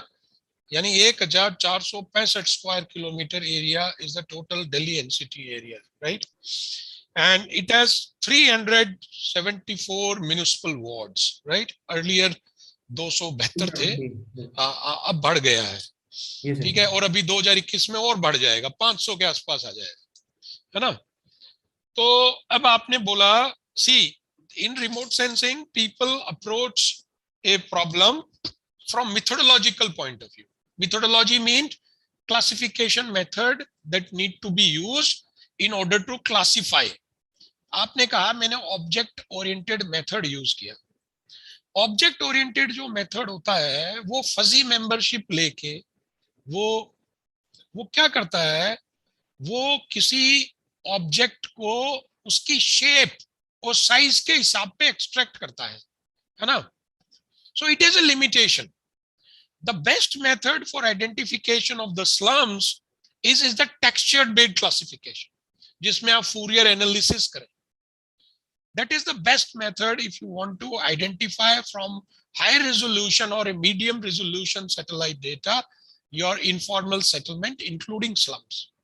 Texture मतलब जब हम सैटेलाइट में देखते हैं तो एक टेक्सचर नजर आएगा, जैसे स्लम्स का अलग एक टेक्सचर नजर आएगा, एक टेक्सचर जो कि पैटर्न बेस्ड भी होता है ग्रेनुलरिटी पे. Okay, and now if you refer one of our paper we did in 2010, we use machine learning program MLP, right? And our classification results were very good, and you will be surprised to know we published this paper in a computer journal, expert systems for computer applications, and this was based on machine learning algorithm where there was a recursive partitioning of the space, right? So there could be soft classification method, there could be hard classification method, which can further be divided into neural network, decision tree approach, machine learning programs, and then there is a soft ones which are pixel based. So this kind of a research which is only methodological based. So if somebody is interested to talk about it, we can talk about it, right? But that question has to come from the participant. I'm glad that you have asked. So for this slum, I think this texture-based analysis, where Fourier analysis will be more suitable for you, rather than going by object-based. Thank you very much, sir. Right, welcome. Sir, we will end this session. Okay, thank you. We'll meet again in the afternoon session, sir. So what time, Manoj ji? Sir, 2:30, sir. Okay, chaliye. Thank you. Thanks a lot, sir. Thank you very much, sir.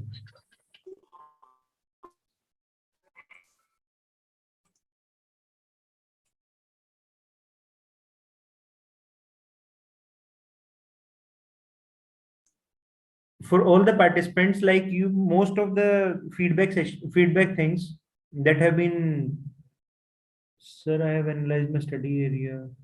Okay. For all the participants, like in feedbacks I am receiving, that the faculty should discuss some live hands-on exercise. It's not possible until unless we'll be participating in discussions, because otherwise it is like only one side talk only. It won't be falling in discussion unless and otherwise you'll ask questions.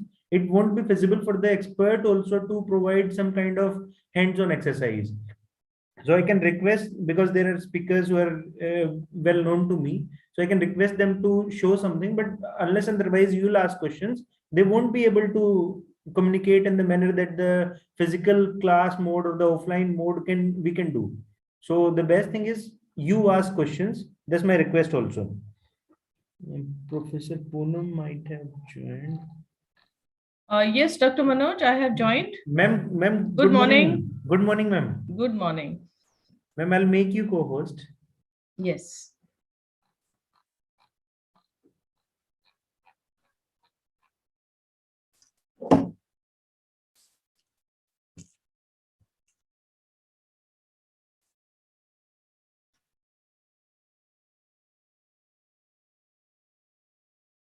FDP team, can you help me in making ma'am as co-host?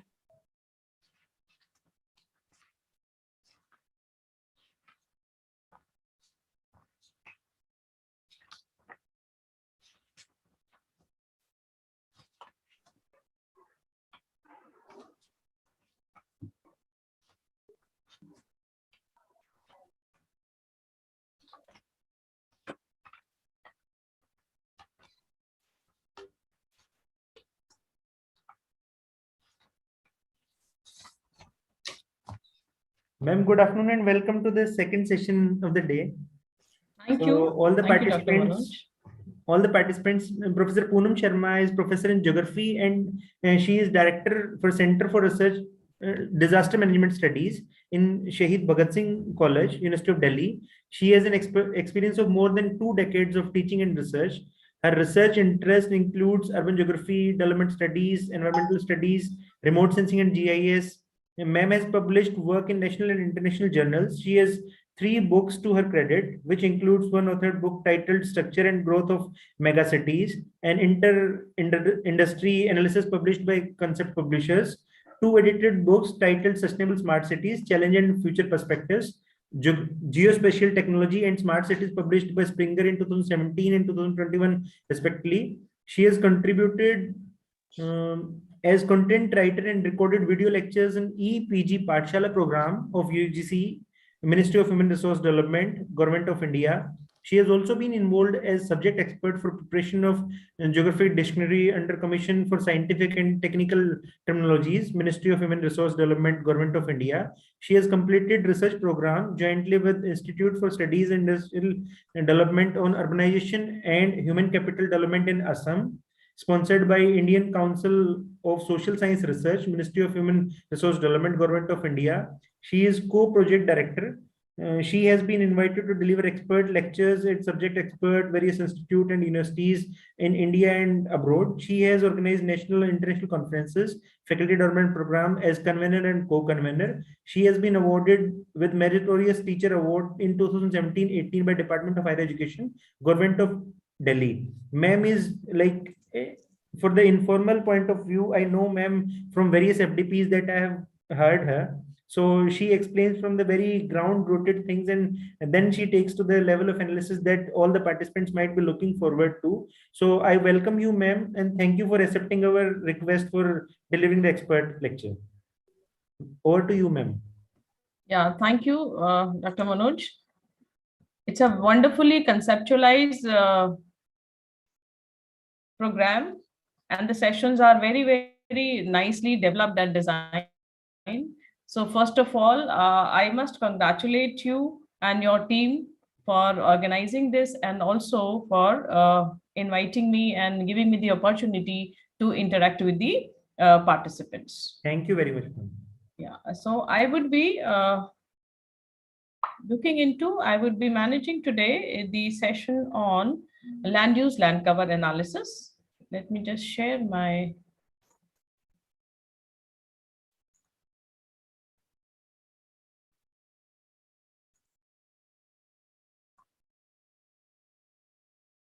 Is the screen shared? Yes, ma'am, it's shared. Okay, fine. Thank you. Let me just put it here. Okay. So today I would be discussing on raster processing using QGIS, quantum GIS. And for showing you, I'll be showing you the land use, land cover analysis. As you all understand, there are various softwares that are available. There are professional softwares, there are commercial softwares, and also there are free open source software. So it is of very useful to researchers that free open source softwares are available where various research techniques, research analysis are possible. If we have the commercial licenses in the respective institutes, that is wonderful. But even if you as an individual researcher, you do not have access, you can always seek the help or use the open source softwares. So I'll briefly be letting you know about in just a couple of slides what is QGIS, right? So as it is seen here that until 2013, it was known as Quantum GIS. It's a free and open source cross-platform desktop geographic information application that supports viewing, editing, analysis of geospatial data. QGIS integrates with other open sources, right? And various other open sources which helps to enhance, and is a very quality software that it supports the analysis. And most of the plugins are written in Python and C++. Gary Sherman, this gentleman, he began the development of quantum GIS. Ma'am, sorry to interrupt. It seems the slides are not moving. Slides are not moving? Yeah, and it's not in full screen mode. Okay, from my side, it is full screen mode. Okay, let me just again do it. All right, now please tell me. Ma'am, now the slide has moved. Okay, and now although is it's it still not in? No, ma'am. The full screen mode is not on. Okay, I'll stop share and I'll again share it. Okay. Okay. Okay. I'm stop sharing it and then I'm again going to share it.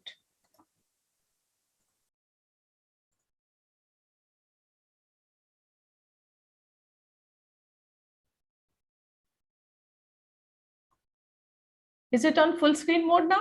No, ma'am. The slideshow is not in full screen mode. Why is it so happening? No, ma'am. There was on my screen. On my screen, it is on full screen. Ma'am, FDP team. I can see it full screen. Ma'am, I'll give a call to my technician. Because now it is not in slide mode. Okay. This is full screen.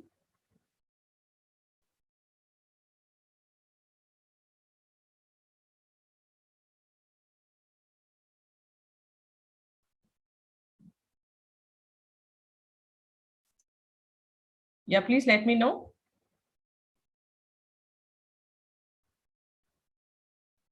Ma'am, by the time you can scroll it down and all right. I'll just see to it. Okay, tell me, is it moving? Are the screens moving? Ma'am, yes, ma'am. Okay, so you're saying it's just that full screen is not happening. It is absolutely full screen on my system. Ma'am, somebody is suggesting that you should share the entire screen rather than just. Okay, all right, fine. Let me just try that.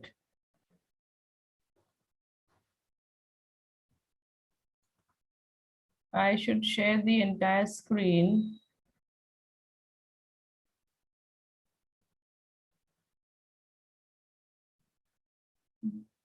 It is not giving me the option of entire screen. I can see all the four files which are open here.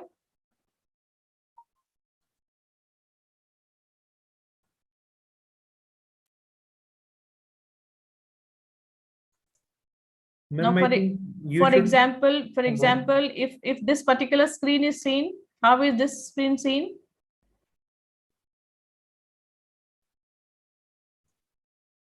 एक बार check करो, एक बार देखो. हाँ. ये देखिए, how is this particular screen is visible? हाँ. हाँ. हाँ. And this is full screen. This is full screen? Okay. Yes, ma'am. Yeah.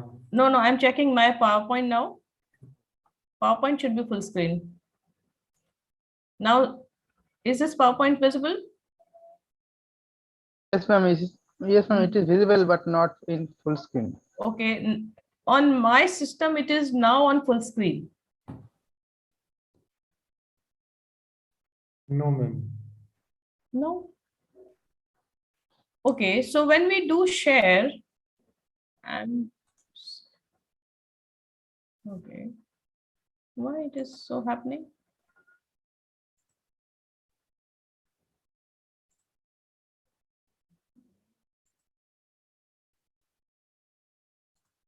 Okay, so when I click share, right, there is, okay, if I share this,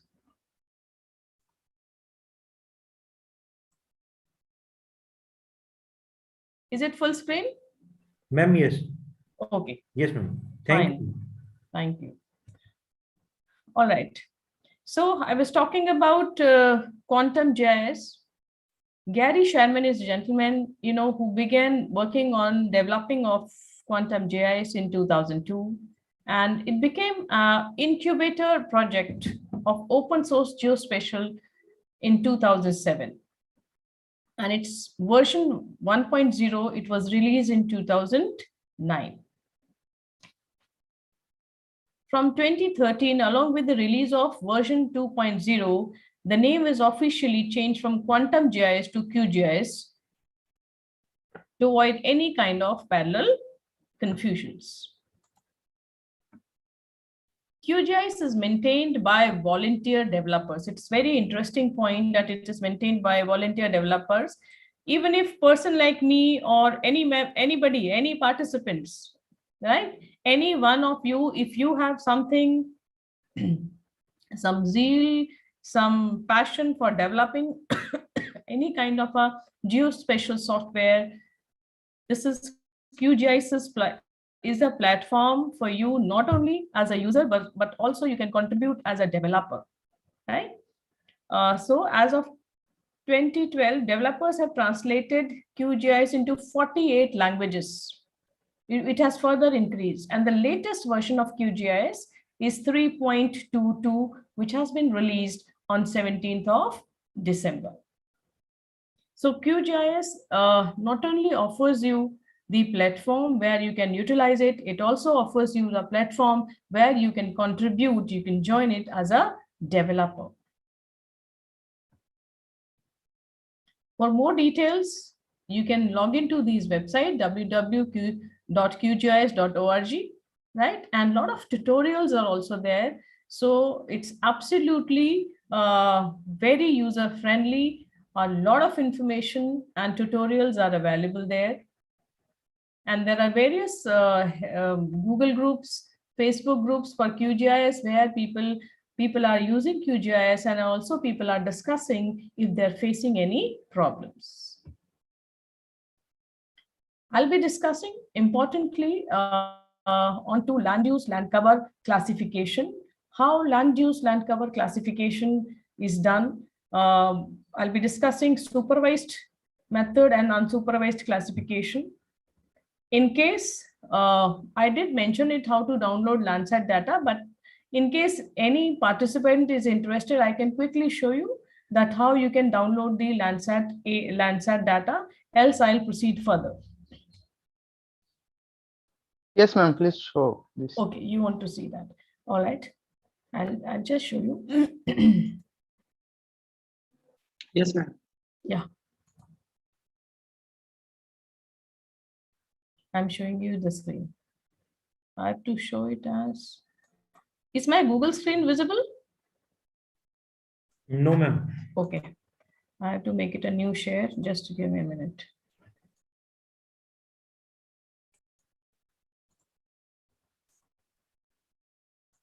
I'm sure now.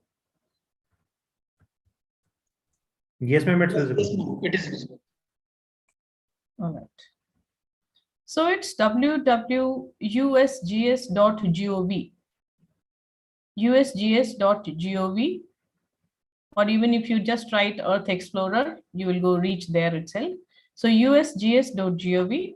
I'm here telling you only about the Landsat.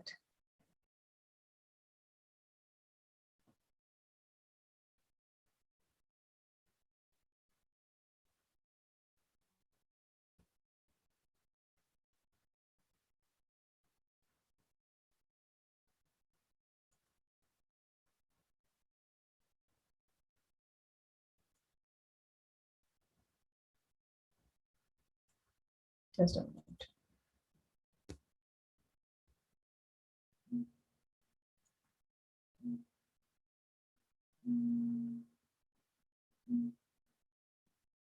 I'm logging out.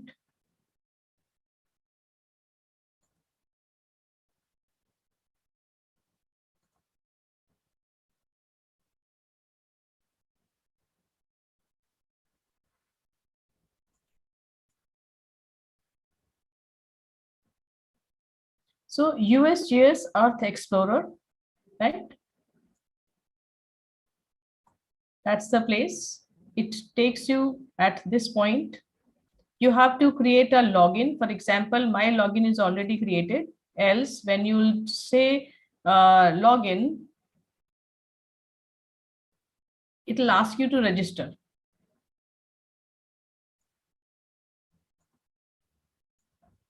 I remember the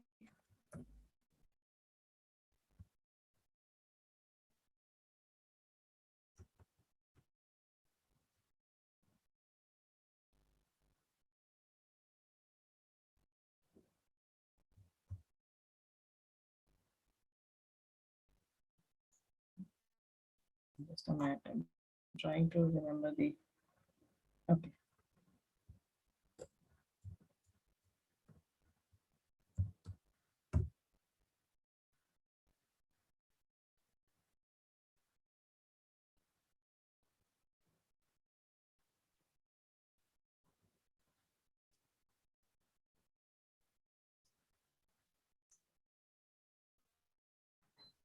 Ma'am, there are recent changes in the USGS system, and they asked to Remembering these update the password. passwords are to be Yeah.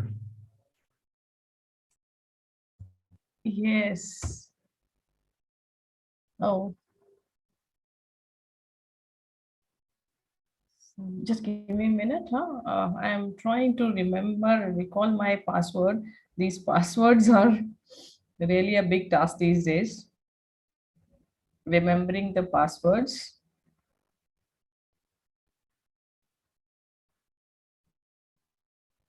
Just give me a minute. I have written the passwords away. Because if you know, if I'll keep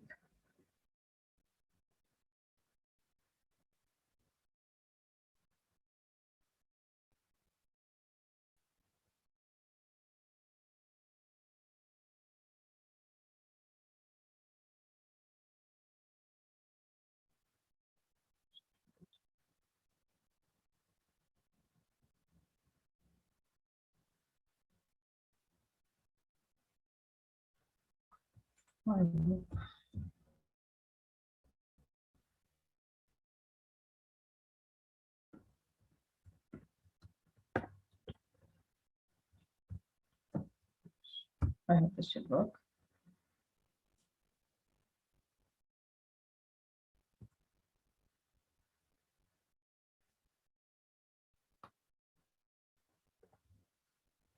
Fine, I think.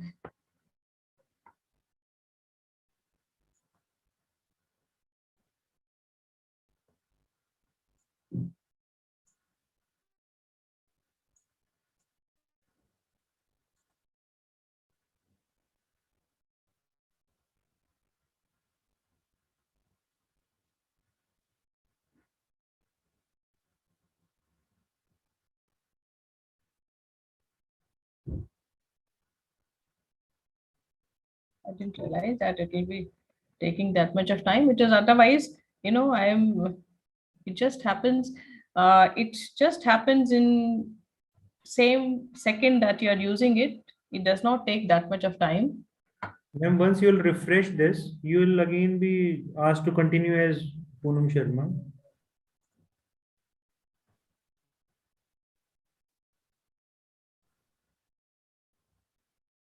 So what happens now?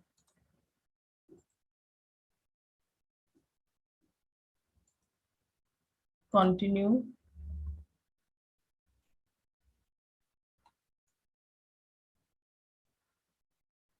So this is fine. So where is the problem? Ma'am, now again open a new window for USGS system. Bandi karte hain, yeah. Yeah. Continue as, ma'am. Okay, you're here. Thank God. So finally we have reached here.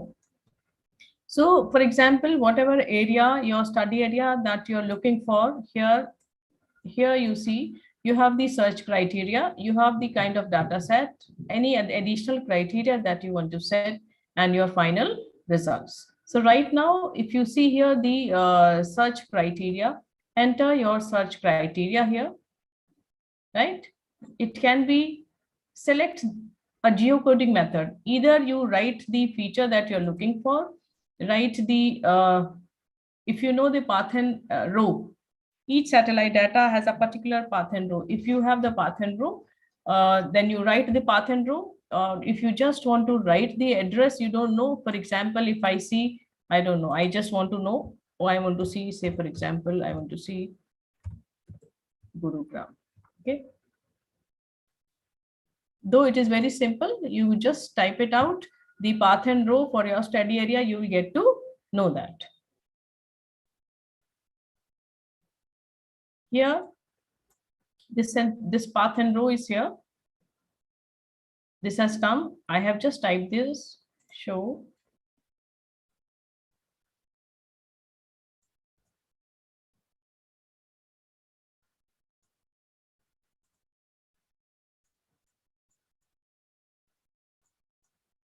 Your internet speed should just be fine, optimum to see that.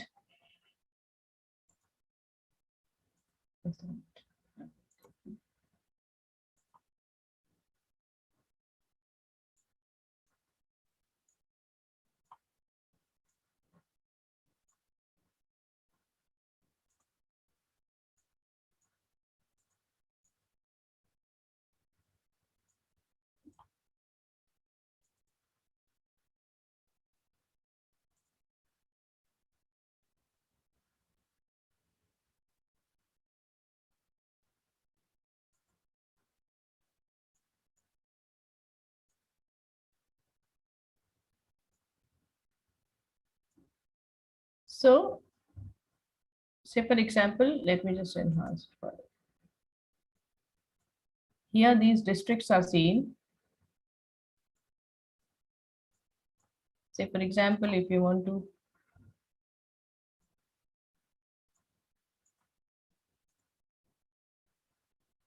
just let me just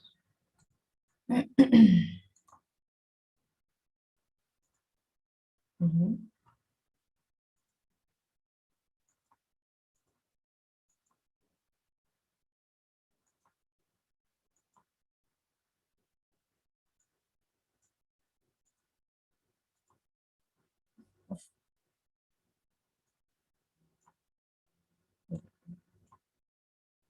Just a minute.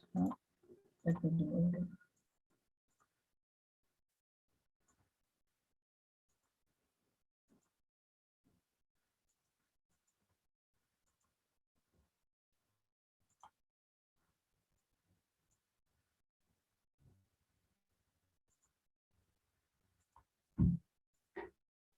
Right? For example, if this is the district that you're looking for, this particular district, okay, you have identified the area, right? Just give a date range here, which date range you want to go for. Say, for example, this is December, say you want to see it right from January 21, 1st January 21 to, say, today's 28 January. For this time period, you want to see it, or you want to see it for the 10 years time period, 5 years time period. Just set the calendar from what time period to what time period you want to look for. Usually we try to see that the cloud cover should be minimum or negligible, definitely less than 5% or maybe less than that. Go for data set.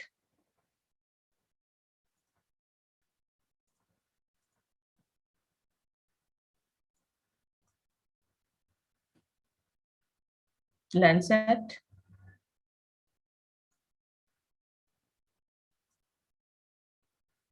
Say, for example, there are different, you can go for Landsat classification 1, right? Classification 2, level 1, classification 2, level 2. Different corrections are at, this is Landsat classification 2, level 2. Most of the corrections are already done here. Now within this, we now know that Landsat 9 is also launched. Say, for example, you want to look for this Landsat 8. If you are looking for Landsat 7, you'll click Landsat 7. If you're looking to 4.5, you'll click 4.5. Right? For example, if you're clicking this here, Landsat 8, right? If any additional criteria, click here. There are so many things, right? All this is all by default there. For example, cloud cover, I have already done, right? If you have particular date, right? Any other kind of a thing that you want to do, You can, we have already done the cloud cover and search. Now, when you search this, you can see here one displaying 1 to 30. There are 30 results which are here. Okay. Landsat 8, level 2, path and row you can see here. Path is 147 and the row is 140 here. You can read it here also, path and row. You can read the date also here, right? That is the date acquired, the path, and then row. These icons say they just help you to read the to see what kind of a see if you show this footprint, show the footprint, for example.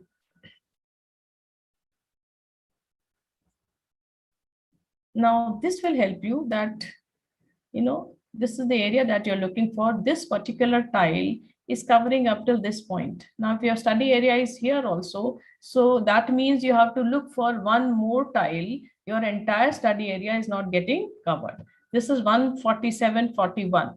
Okay, I'm clicking the another one also, 146.40. Now see this is another tile. Now if you're looking for that particular district, I'm unchecking this, only one tile will not work, right? So you would be needing 2 tiles. So these 2 tiles are covering your entire study area, right? If your study area is more, you say for example, if you're taking complete Haryana, if you're taking more than 2 districts or any area, sometimes even you have to have 20 tiles. If your study area is that large that it is not accommodated in 1 tile, 2 tile, 3 tile, it depends on the kind of study area. For example, here in this particular Gurugram district, 147, path is same, 40 and 41. In these 2 tiles, your data would be C. Okay, so that is the first thing we identify, that where my study area is and how many tiles do I have to download. Will that work in 1 tile, or I need 2 tiles or more than 2? It absolutely depends what is the study area. The another thing, sorry, I've unchecked this also. The another thing that we are interested for is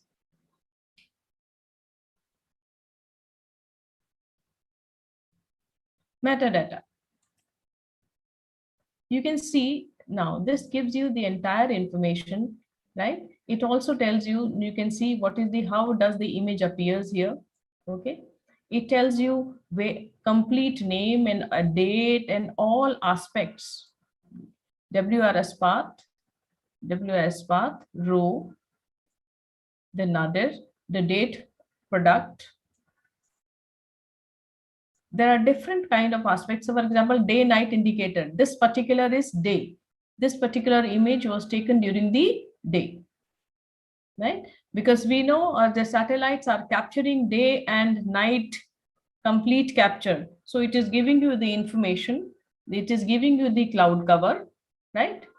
The ground control points and various other aspects also it is given here. So this metadata tells you about the, you've seen, you've read it, close it. So what you're doing, step 1, you've seen 1, 2, 3, whatever number of tiles, metadata, cloud cover is fine. And then the required thing is your download option. This particular icon, when you will click this icon, you would be downloading tile wise, okay, each tile. This, now you click this here. There are various files, okay, various files, because we know Landsat has 12 bands metadata file. What you have to do, just, and you can see there that what is the size of these files. You can see the size of these files here. Understand this also. This is the file, just this is the overall, it is including all the files. You have to click this, download it, right? If your internet is very fast, maybe 30 minutes. If it is bit slow, fluctuating, then it might take an hour. And if it is really disturbing, then sometimes, your session goes incomplete and data doesn't get download. But often it happens, there is no problem. So, and close here.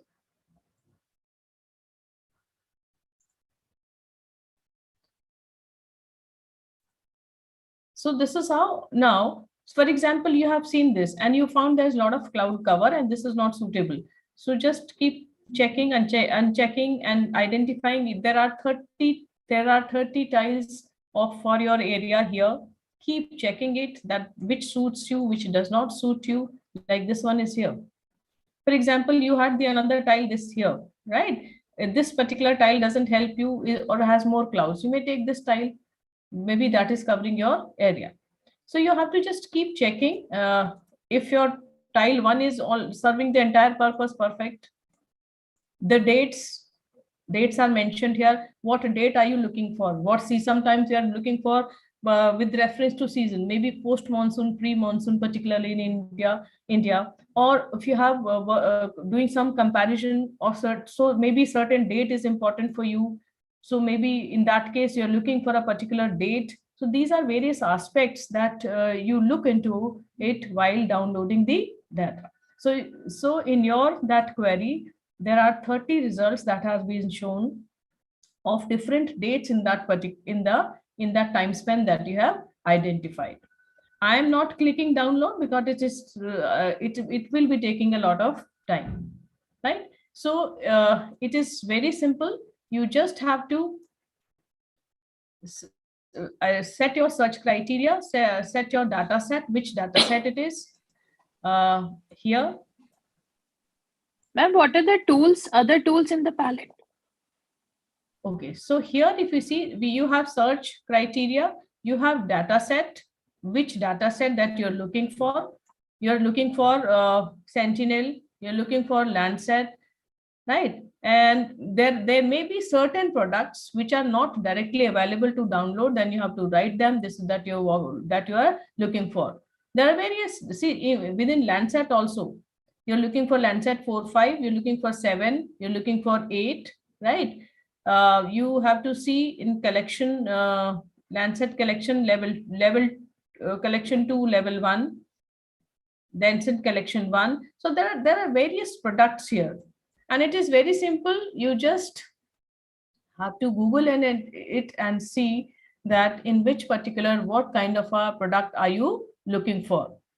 You're looking for Sentinel, you're looking for radar data. It depends on that what is that you're looking for.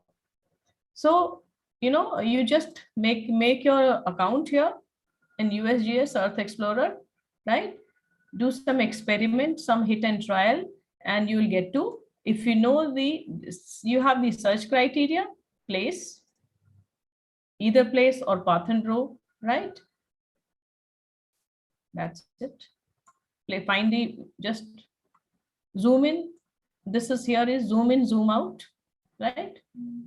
So if you zoom in, we reach till the district point of district, right? So this way you can go ahead. You can go ahead and look for the kind of data what you're looking for from these particular things and download it, right? So that was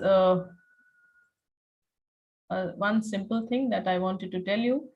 Now I'm coming back to let me just log out from here.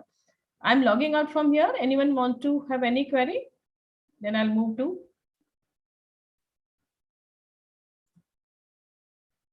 my next.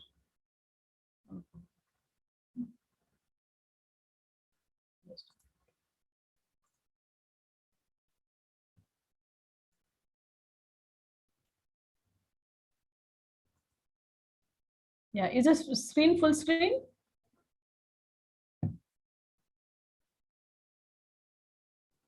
No, ma'am, it is not full screen. Oh, okay. Just again, something happens. Okay.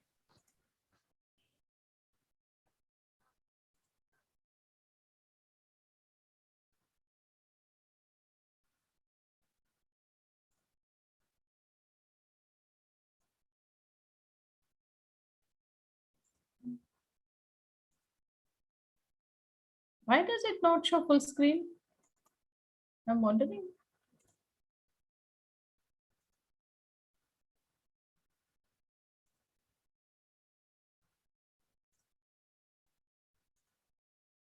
Is it full screen now? And how it happened once the full screen? No, ma'am. Ma'am, I think you have to again share your entire screen instead of sharing the window. I'm again trying to do that. Now? Yes, ma'am, full screen is visible. Okay, all right, perfect. So once you have your data, whether it is Sentinel or a radar, whatever kind of a Landsat, whatever kind of data that you're using. Land cover, land use, land cover. Briefly, I'll be telling you. There is something definitely a problem.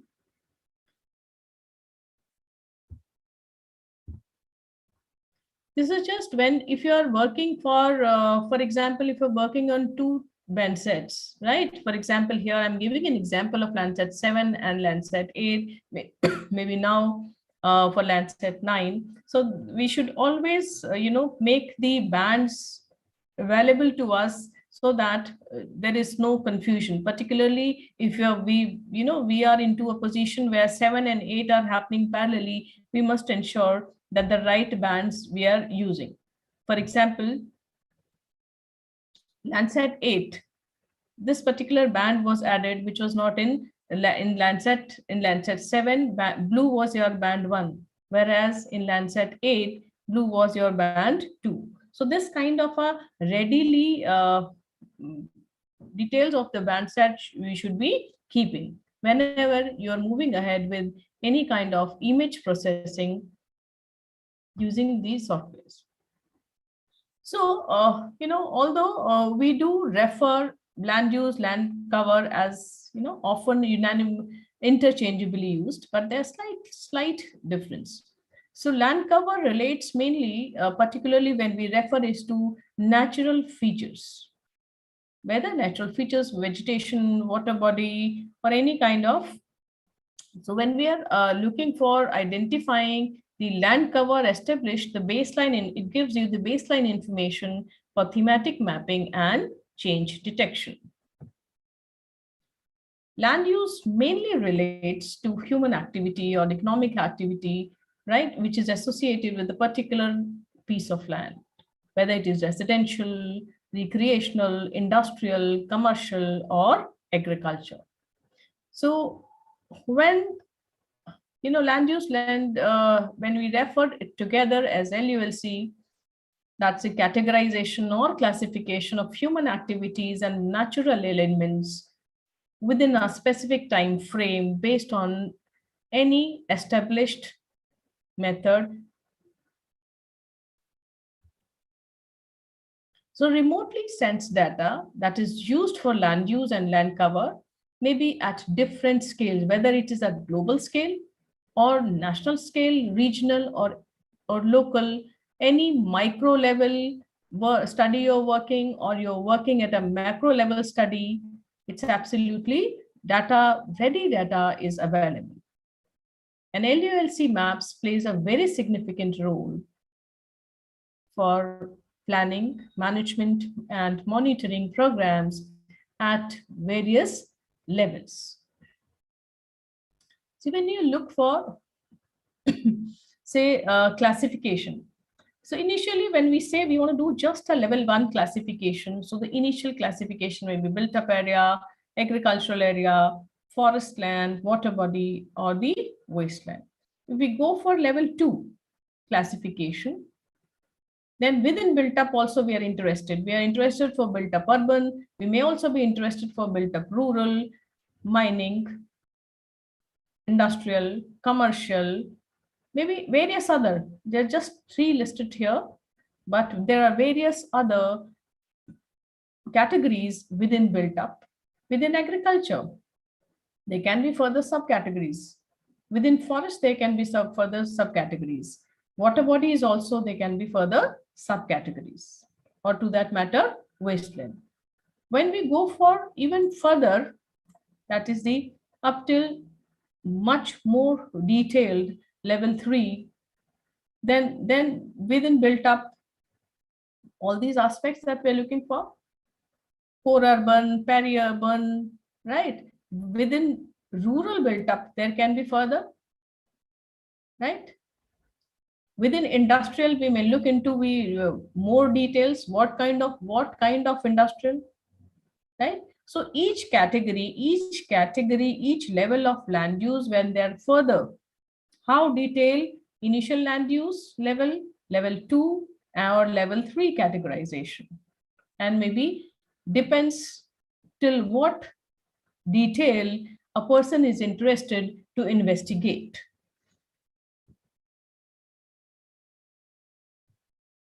So when you refer to water bodies, we all understand that different water bodies in your study area, they may be absolutely that, is an area where there's no river. There may be an area where you have rivers, reservoirs, ponds, lakes, and various other water body features. There can be some wetland features also in your area. Multiple level of agricultural can be there. Depends on the study area, that what kind of aspects, what all is available. You are interested into, so what levels, different maybe commercial character of a place or the socio-economic infrastructure. Say, for example, if you're interested for built up, right? So different built up areas that you may be interested for. So when you classify, right, it is very important to understand that how different ways, right, tone, shape, size, pattern, when you look into an image, right, maybe a very closely associated, closely appearance thing you have to understand while doing the interpretation, right? Maybe something which is bluish green, for example, bluish greenish, that is the built up area, right? So which areas it is appearing, if it is urban, maybe it's smoother, maybe its width is smaller, maybe it is regular because it's a planned area, maybe it's linear, right? So different associations, things and shape, size, dimension, association, every aspect that has to be seen when you prepare the interpretation key. This is how we prepare the interpretation key. When your LULC is ready, you create an interpretation key, and then you write for further interpretation, right? This kind of a interpretation key really helps a person to come up and then write it very effectively, because for each of your categorization, right, the kind of appearance, the kind of association, the shape, the size, the pattern, every aspect you have listed. So once you prepare this kind of a interpretation key, it is very helpful in writing in much details later. Say, for example, if it is river or a stream, right, it's a light blue, it may be from light blue to dark blue, right, depending on the depth of the water. It may be smooth, it may be long and narrow, it may be irregular, right? So these kind of different aspects you must list. For example, it's a forest land, maybe red to darker red, different shades of red would be there, varying size, maybe contiguous, the kind of pattern that, so various aspects would be seen when you are looking, when you prepare the interpretation key for your land use land cover. I'll be showing you, first I'll show you the unsupervised, then I'll show you the supervised. So what happens in the unsupervised land use land cover classification? This mainly involves grouping of pixels of common characteristics, and it is done, software is doing it for you. You are just giving few instructions to the software. But what is important here, right, as a user, you must have some knowledge of the study area, that are there wetlands, what are the developed areas, what kind of forest, what kind of vegetation, or absolutely no vegetation. So knowledge of the study area is very, very important here.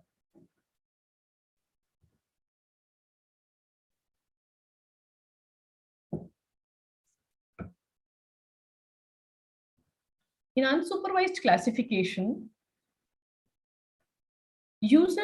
as a user, when you're doing the study, you can select sample pixels, right, which is also called training sites. So you are selecting sample pixels, right? And of course, the base knowledge of the study area is really, really important in either case. And then you are giving the guiding the software to follow the kind of samples or training inputs that you are selecting and giving it as inputs. So steps for unsupervised classification. I will here briefly show you the steps, and then I'll show you in the software as well.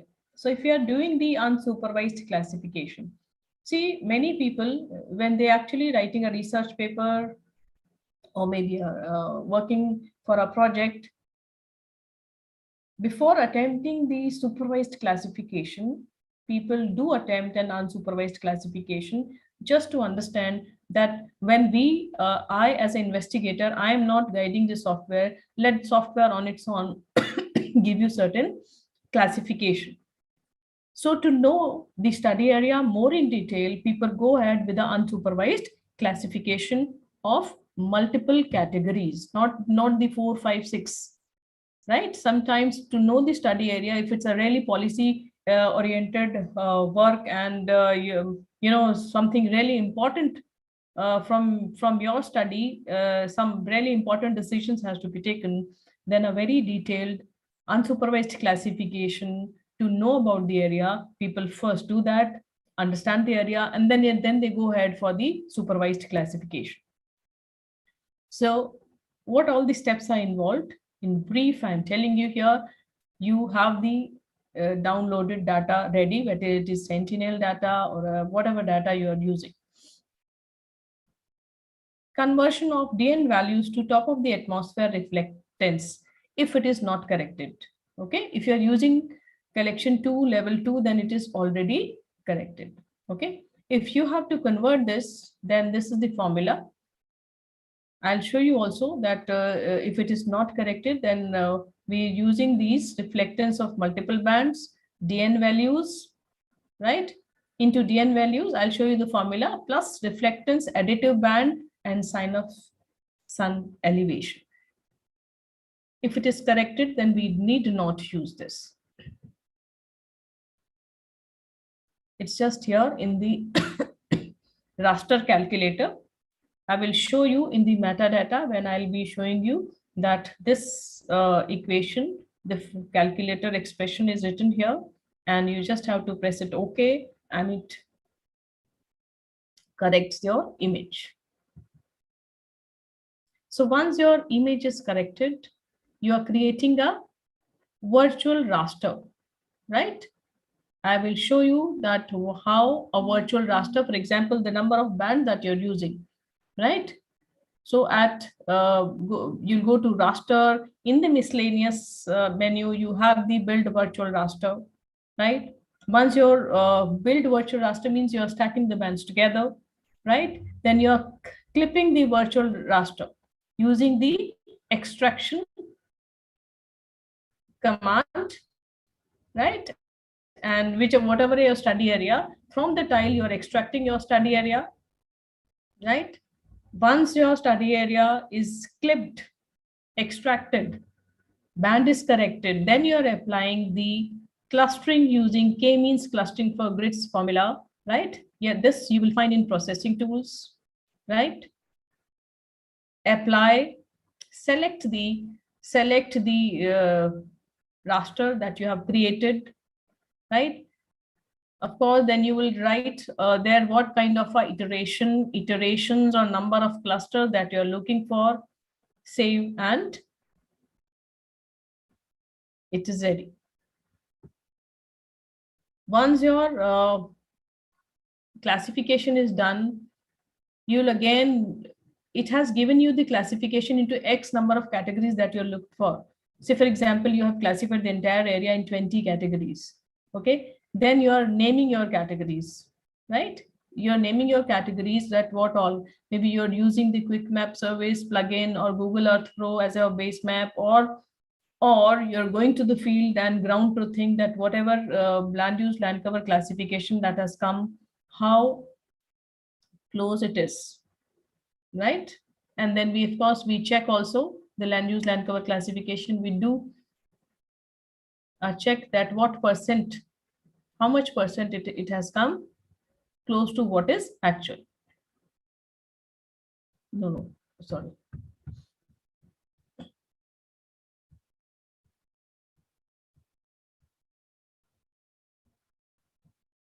Okay. So once you have classified it, then you are identifying the area, what percentage of area, or what, how many kilometers, square meters or kilometers area that is there in each category. When you're saying that under forest, this much of area of my study area, under the built up, this much part of my study area is there, right? So you'll get to using this unique value report, right? Tools, raster analysis, unique layer, raster layer, unique value report. You'll get to know about the area for each category, each class that you have prepared. Supervised classification, right? What happens in a supervised classification? Till this point, it's the same, that you have a data ready. You have checked whether the atmospheric corrections are already there. Here, semi-automatic tool of the QGIS SCP we use, right? It is there that in the pre-processing, all kinds of corrections, right?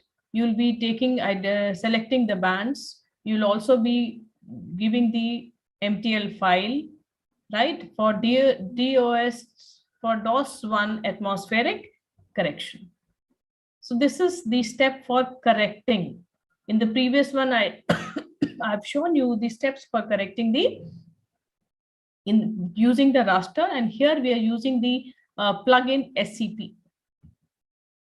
This is SCP plugin. How here you use the your folder of your bands, then select the MTL file, apply DOS, right, and run. So once your data is, it's the same kind of step that's happening. You're creating a virtual raster. All your bands that you're going to use, they are added together. Okay. This is the important thing, which is making the supervised and unsupervised different from each other. In the unsupervised classification, you were not giving any training inputs. You were just pressing certain, clicking onto certain checkbox, and the software is managing doing the land use land cover classification for yourself, for you. But here you are intervening with the software, and you're giving the training inputs yourself. You're saying, okay, I'm saying group this as one category, group this as another category. So here you are intervening with the software, and you are giving the training inputs, and you're asking, these are the samples, and now please put the samples, put what samples I'm giving, put such similar samples in one category. So this is the difference of supervised and unsupervised classification. In supervised classification, you are supervising and saying, these are my training inputs. So using this SCP tool, you would be creating the training inputs, different ROIs, regions of interest. Okay.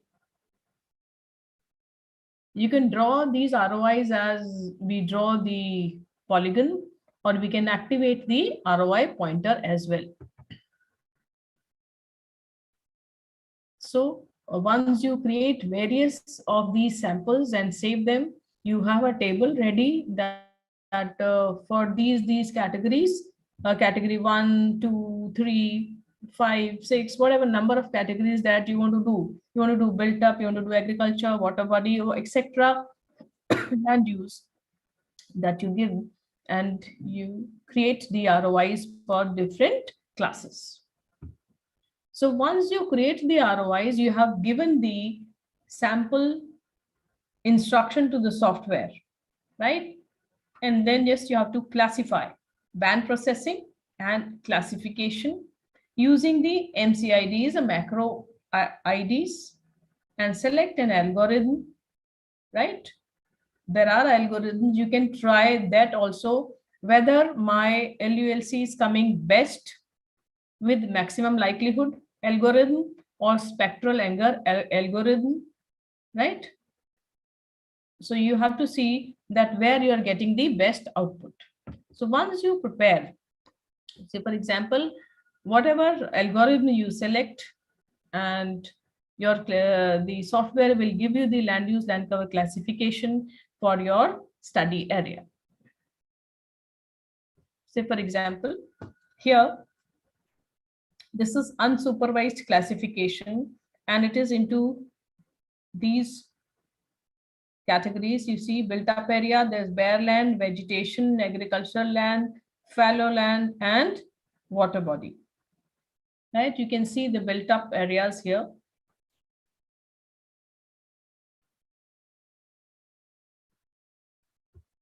This is supervised. Now you can see in supervised and unsupervised here, there's a little difference. So when you are creating supervised and unsupervised, see this big patch of greens, I can see vegetation. The lighter green is here agriculture, right? This all is the built up area.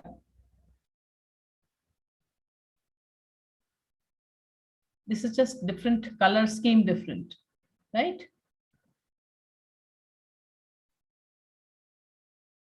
But mainly what we understand in all this area, here is water bodies and this is the vegetation area. So this way you can create, this is just category 1 classification. If we are more interested for category 2, category 3, then we would be looking for the higher resolution data. We'll also look for, while we are doing the categorization, that what kind of what level of categorization I am looking for, right? This is some vegetation index only. So this was the brief intro of how two different methods, supervised and unsupervised methods of classification that you can apply. Now I'll be showing you the live session on the QGIS, right? And we will see how actually it works. I hope the screen was visible. No, ma'am. Oh, so all through when I was speaking, screen was visible? No, Yes, ma'am. No. Screen was visible, ma'am. Okay, okay. Your presentation is not visible. My presentation, okay. Now I am sharing the QGIS screen. All right. So you are here. This is the QGIS screen.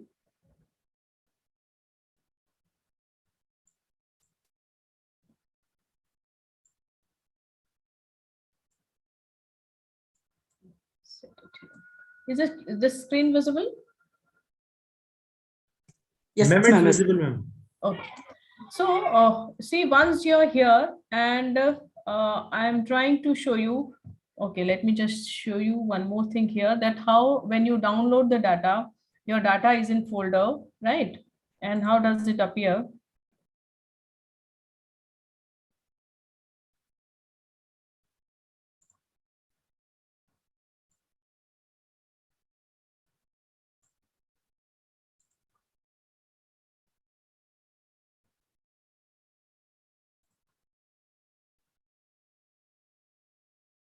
See, once you download the data,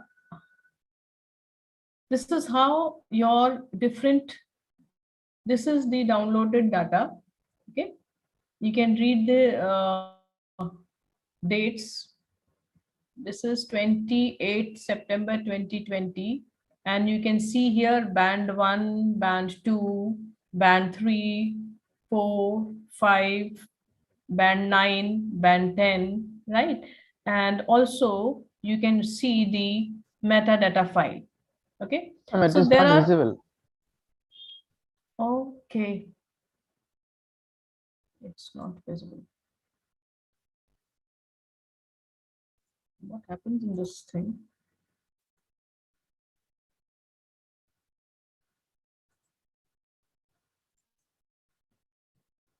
Now see, please.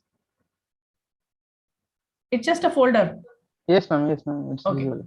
So once you download your data, okay, it comes as a zipped file. When you unzip the file, you would see these many bands. You can read the Landsat corrected 08, Landsat 8, okay, L1 14704 140 147 was path and row, and date you can see this is year month date 28 September 2020. Okay, and you can see band 1. So 1, band 2, band 3, band 4, 5, 6, 7, Landsat 8. You can see it is having all the bands here, and the support files also comes together, and the MTL file, that is metadata file. Okay, metadata file has all the, let me just click it, has all the details that we were seeing there about the cloud cover, about the date, about the sun elevation, various aspects.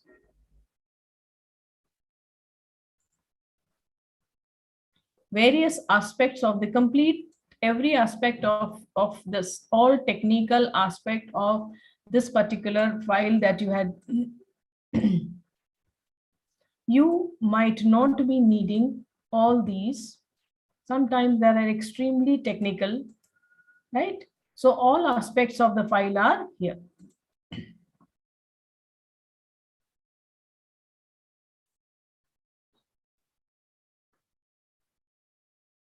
See, there's a geometric correction model, radiance maximum for each band, band 1 to band 11. Reflectance, radiance, reflectance. So all aspects are here. You are not, when you're using particular aspect, you don't need all these information. But you know, when you're buying any product, all technical aspect of the product are mentioned here. So to whatever detail, even if when, you know, sometime when people are working on thermal bands, okay, these are 10 and 11 are thermal bands. When people are working something on energy, or people are working on temperature conditions or something like that, when they're using thermal bands. So all kind of conversion factors from Kelvin temperature to the degree Celsius or whichever way, all technical details are down, also gets downloaded when you download the data here. So this is how all the bands are there, right? You might not be using everything, you would be using as per your requirement.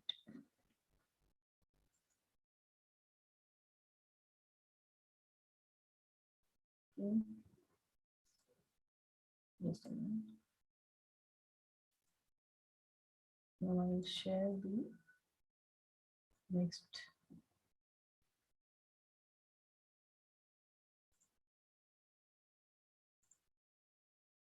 I'm now on QGIS screen. Is it visible? Yes, ma'am. All right. So when you are here and this is your, I don't know how much familiarity you all have with QGIS screen, but this is the QGIS screen. Various top menus are here. In each menu, there are, you know, vector, raster. I'll be using importantly plugin, right? Plugin, a very important aspect with the QGIS is it does not store everything all the time. Whatever plugin for a particular use that you're using, you can plug in and manage and install. There are various plugins as per the requirement. You can see all, use and see what all are required. So right now you can see these are ticked, means these are the ones that I'm currently using. So once I'm here, I've opened, it's a new project, and I want to create the land use land cover classification for my study area. All right. So I want to add bands. My first thing is layer, add layer. What do I want to add? And I want to add raster layer. Okay. Since it's not a vector file, all your satellite image data falls under raster layer. You are here at raster layer.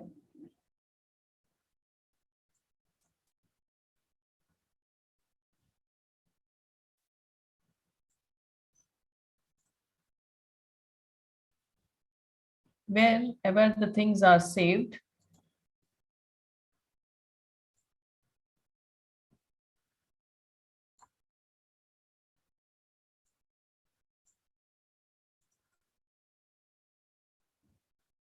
so for example here, I'm giving you this example only. It's the same folder that you were seeing, whichever bands that you require. Right now here I am using band 3, 4, 5. So you can just, for example, if I have to add them, select single band, this, with your control or shift, whatever way it works in your system, and open. Okay, once you say open, add and close. And when you say open, add and close, your bands are here, band 3, band 4, and band 5. Okay, right now you may use band up till band 7, right? For creating, you usually people do band 7, but I'm making here because this serves our purpose, and also to make it so that there should not be problems, the processing should be faster. So for example, these are your bands here. If they are corrected, for example, collection 2, level 2, all corrections you have to, whenever you are downloading, you just go to USGS website and read about that particular collection, that under this collection, the Landsat, whatever Landsat data you have downloaded, what all is there.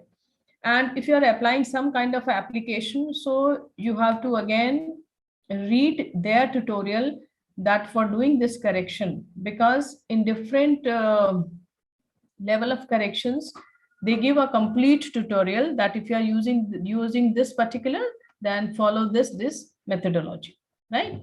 Here these 3 bands are here.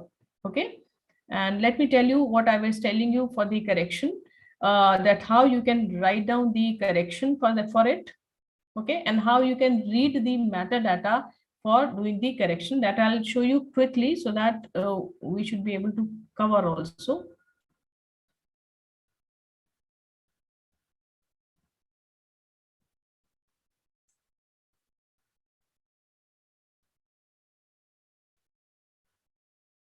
You have to keep changing the screens.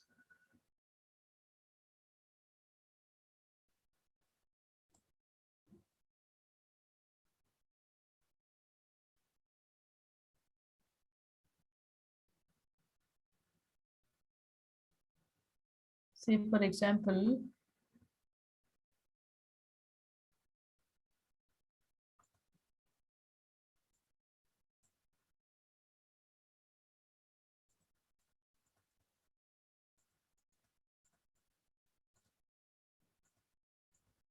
I'm taking you to that screen.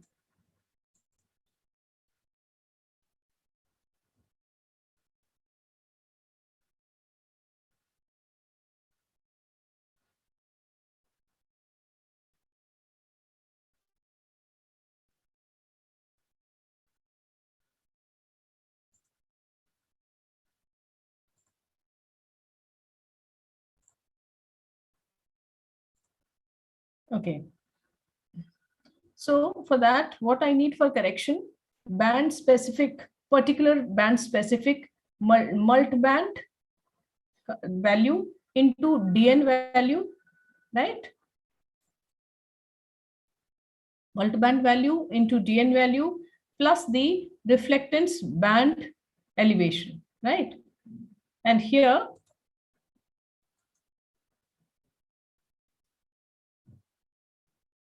I'll show you the multiband value where it is.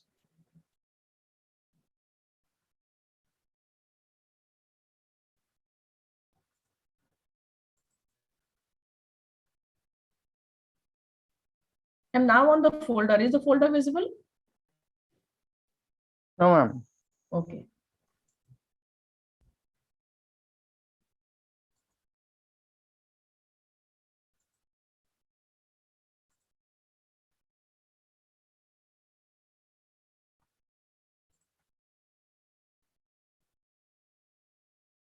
Yes, ma'am. It's visible. Yes, I'm showing you the multiband that from where you take.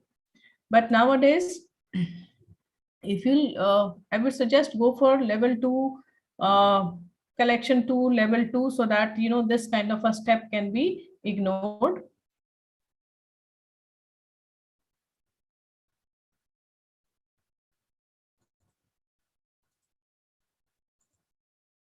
I want reflectance multiband. Okay.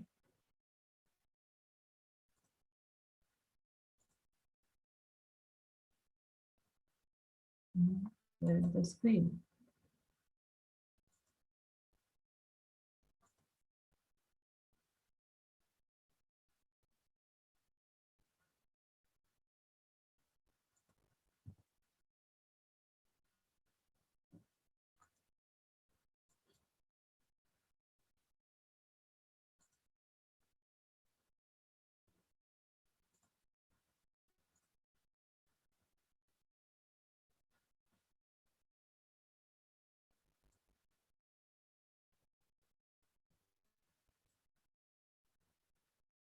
Reflectance maximum band and radiance, reflectance multiband. What band I'm using? I'm now currently in this session, I'm using band 3, band 4, band 5. So what I'll copy? I'll copy this entire thing, this particular value from here, this particular value from here. So is this folder visible to you where I'm showing you the metadata? Yes, ma'am. Yeah, so I'll be copying this value from here, right? Multiband.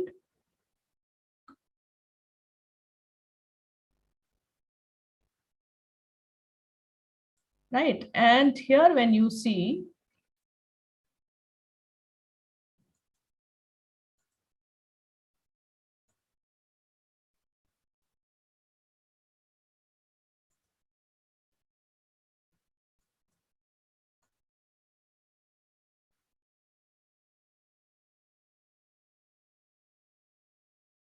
this different sharing is really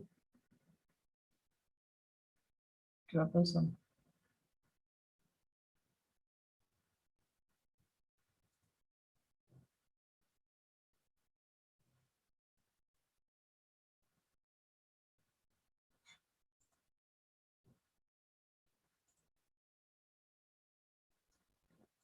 So you'll just, this value is copied here, right? Of which band, right? Into the another value that was there, -1. And this particular value you will pick and you'll select OK. So when you will apply this, right, you will get the corrected, the reflection correction for that. The screen band. is not visible. My screen is not visible. Ma'am, now it's visible. Okay. So once we reach to a point and we say that all the bands are corrected, these are your band 3, band 4, band 5. Now what my steps that I have shown you, first these are 3 different bands which are there. I have to put them together, right? So to put them together, I'll go to raster, go to miscellaneous and build virtual raster. So virtual raster is what? It is just putting the three. Now the three bands are separately. Now I'm going to put them together. What does it want? Input layer. Input layer is my band 3, band 4, band 5. 3 bands I've selected. I said okay.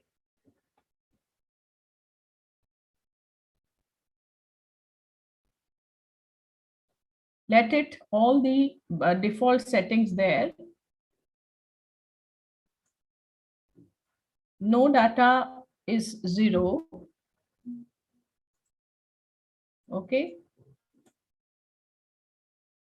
Here it says save a temporary file. No, you give a name, save your file to a respective folder. For example, I said save file. Is the screen visible? I am working Yes, on ma'am. a Yes, pop-up ma'am. window. Yeah. Yes, ma'am. Okay. Go to save file. When you click save file, it takes you to the respective folder wherever you want to save the file. So this way it will take you wherever is your folder, you save it. I am making it cancel. Okay. So once it is there, you just have to run your whatever name of file you will give, it will run. When I'll do run, it will run. Okay. So once you do the run, it gives you, this is what I've created. Band stack virtual.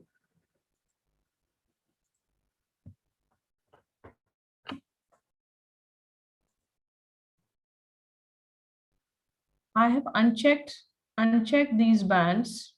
Okay. And now you can in fact remove these bands also. Whenever you are working, to keep your window light,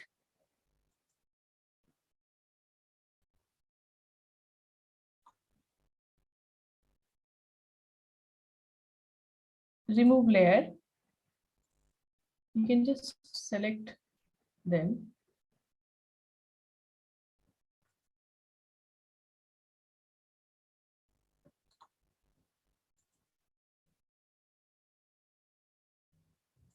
So initially you have added the number of bands that were required to you, right? You have corrected each band and then you have created the band stack. So it has now what is all the 3 bands are put together as a layer, right? Put together as a layer, just like, one over other. Okay. So once you create the virtual band stack, after doing that, go to properties.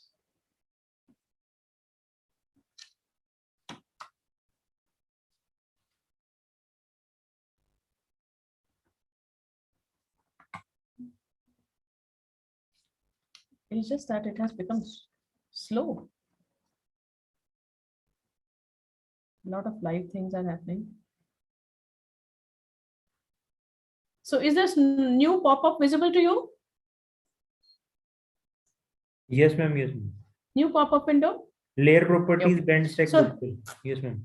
yes, and yeah, band rendering. Right here, you would be initially when you'll get multiple color. Right now it is when we see the FCC. Right, let me show you how it look like. If I'll just do 1, 2, my bands arrangement. There are 3 bands. I'm saying arrange like 1, 2, 3 bands, and I said apply.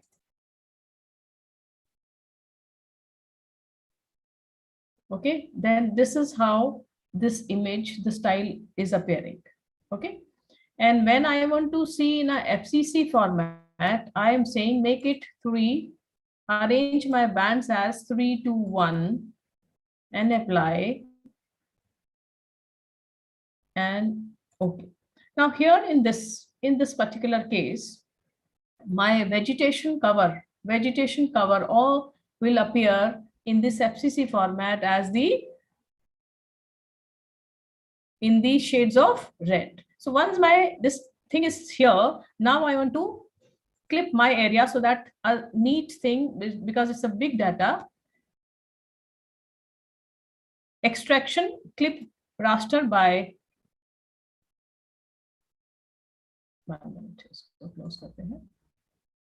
go to raster, extraction, clip raster by mask layer. That means if you have a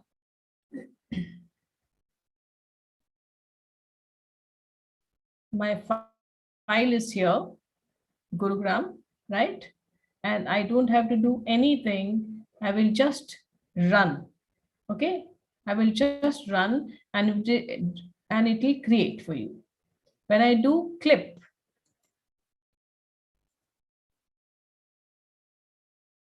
so it has created the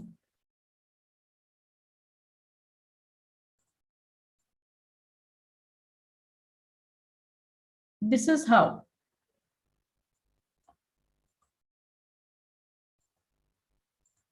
how the Gurugram district false color composite appears to me here, right? Here in this all cyan color, this is this bluish shade, right? This is your built up area. The shades of here blackish, bluish blackish is the water body, right? And this is the Aravali Ridge area. You can see this is some built up area. It seems a planned built up area because it appears in a rectangular shape, you see. This is the agricultural. You can see this is the ridge area. When we say shape, size, tone, texture, so you can see here, this is a rough texture here, rough texture and irregular shape. So it is a natural area. These are smoother textures, right? So these are agricultural forms. So rough, when you are interpreting, it gives you a lot of information. I can also show you here, you know, from web, right? From web, quick map service. If you also check in the Google satellite, right? So here it is checked in. See at the base, you have the Google satellite also. And you can see, say for example, if in your study area, you want to understand what it is, right? So I'm trying to uncheck it and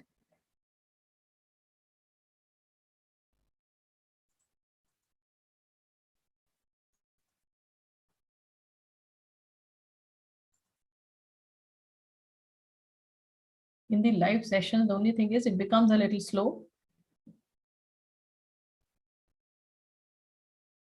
Yeah. Okay. You want to see what it is here. It just helps you to understand about your area.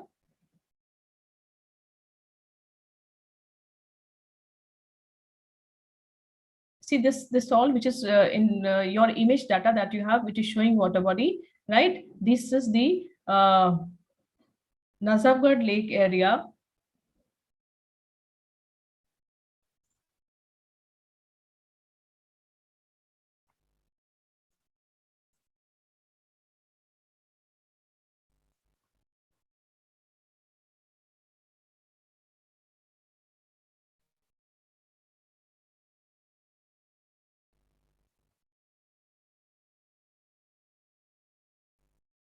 It really takes a lot of time. Moving this.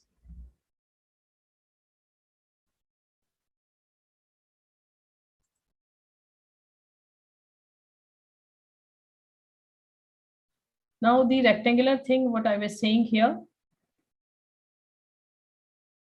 if I zoom it further, you will get to know that this is the Manesar industrial area.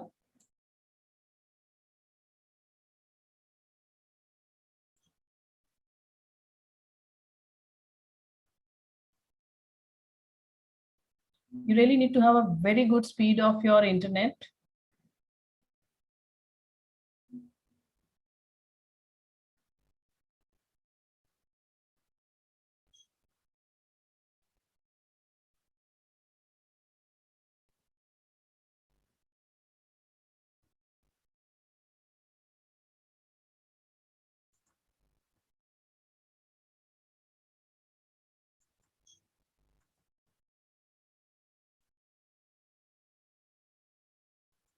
Anyways, I'll show you like this.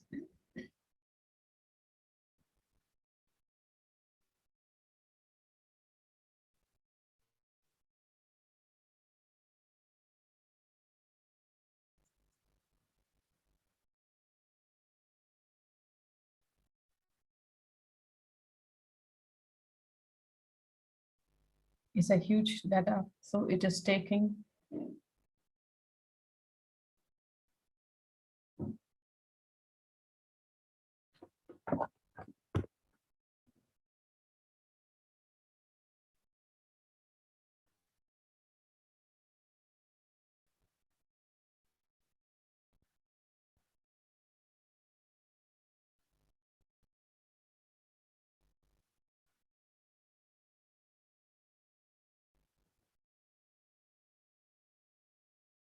It seems, just give me a minute.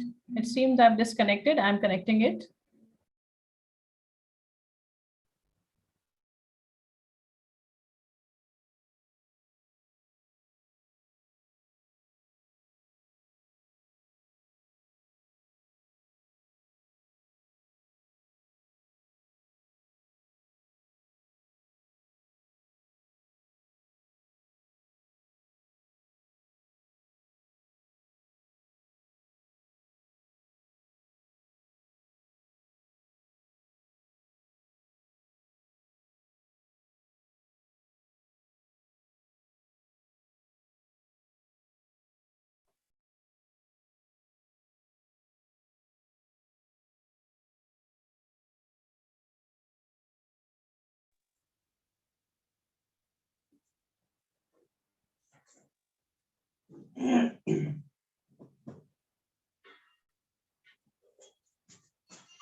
FDP team, kindly remain active as soon as ma'am joins. Kindly make her co-host.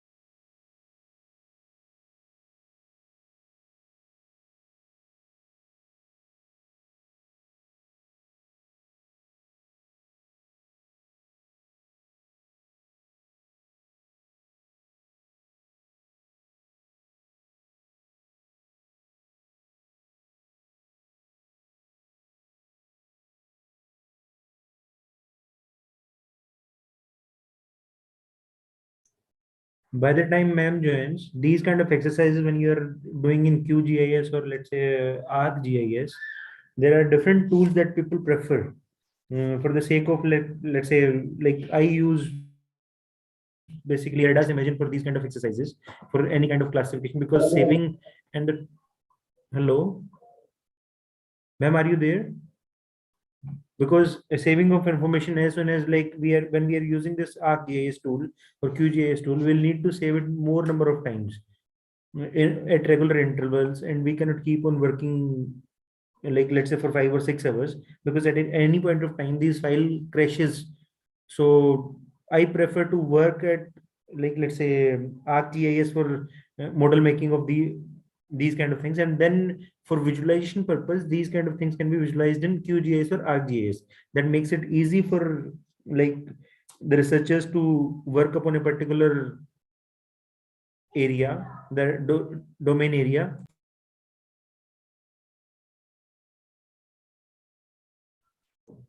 Yeah, Dr. Manoj. Ma'am, I'll make you co-host. Acha, okay. Yes, ma'am, over to you. Okay, thank you. Now I'm sharing it again.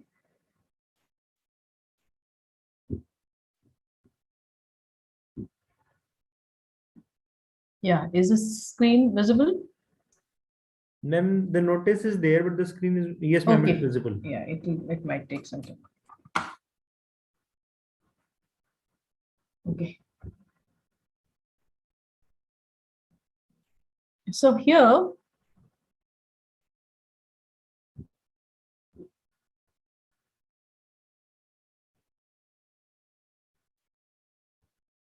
okay, आपको इसी I'll show you only on this size, because the moment I expand and enlarge it, I don't know what happens. It is probably consuming a lot of When the bandwidth. background is there, so because of Yeah. the background changes, it is Yeah. taking the computational time is increasing. Yeah. So you should switch off the background. Yeah. So this is the I'll be switching it off. You see this natural lovely areas, and this is what I wanted to show you here.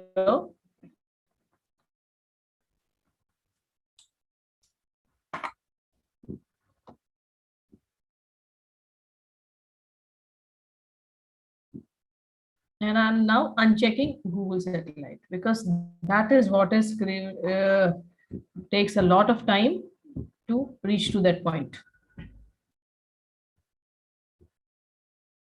So once you are here at this particular point, right, here is what we just want that now I want to classify using it the unsupervised classification method, right? You have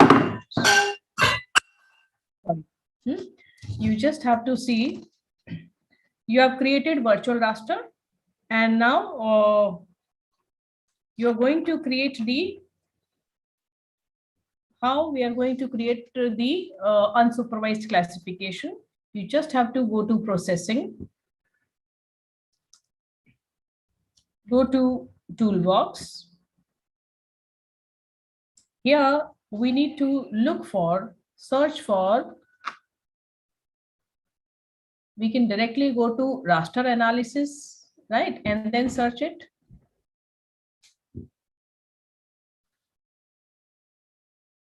Sometimes it is difficult to find, then directly type it here.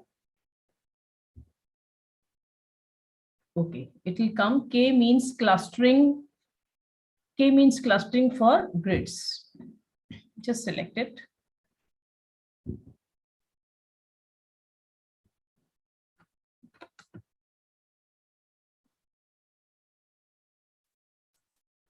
Grid, which grid? Now there are various things here. What you're working on, clip band, what the band stack that you had clipped, you're using clip band. Okay. Methods, which method? See, there is iterative method, right? Given by Forgy 1965. There's a hill climbing method, right? And there's a combined method. So I will suggest go for a combined method. Okay. Now it says clusters. How many clusters? Clusters means how many categories do you want to show here? Right? Say, for example, I want to make 10, I want to make 15. Initially, for knowing the study area, people really go for 20, 30 so that they can know their study area in detail. For example, I'm writing here only 10. Maximum iterations. Iterations means for for classification, how many times the software will run to search one category. For example, I say run for 5 times. Whenever you put a signature into one category, run for 5 times, look around the map and put it. Or if I say 10 times, right?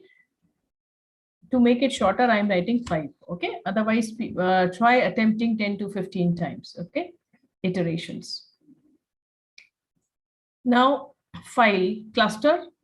Cluster means the classification map. Save it. Save to a folder.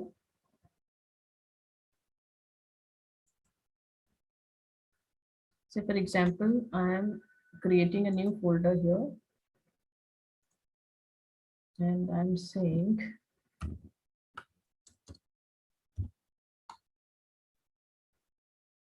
in this particular folder, I'm showing file name is UNSUP unsupervised, and I said okay.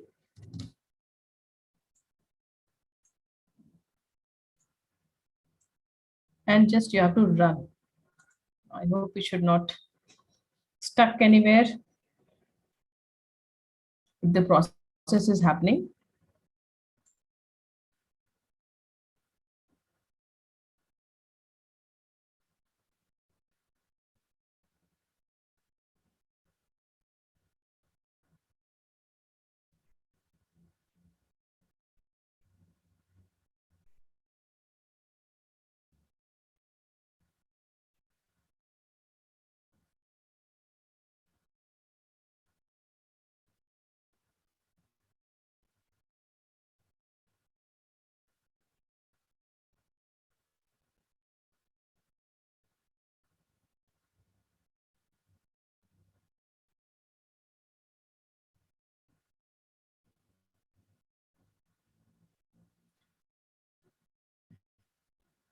Let us see.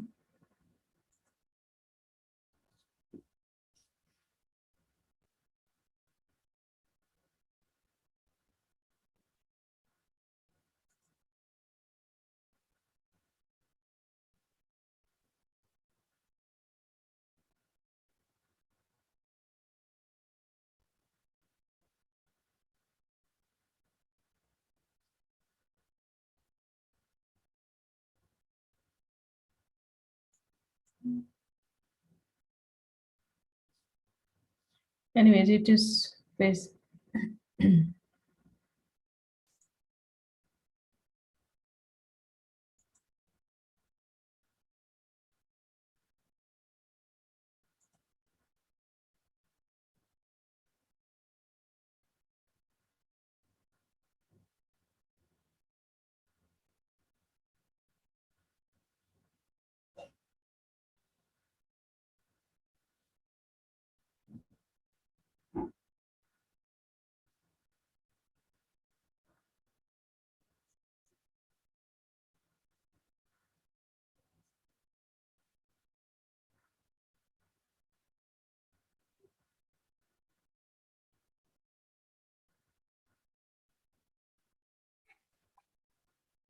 Okay, and close.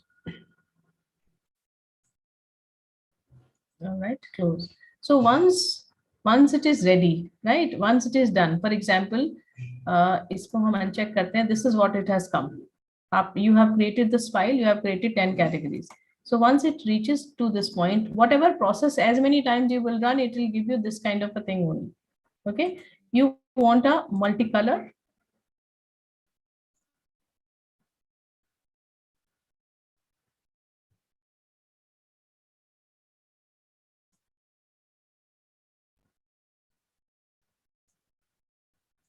There is some problem here. But when you will, just a minute. इसको मैं आपको ये दिखाती हूँ. For example, say for example, here is a 20 class. This way, some 20 classes it has created for you. You wanted to know your area, 20 classes it has created for you. Okay. Now to name these 20,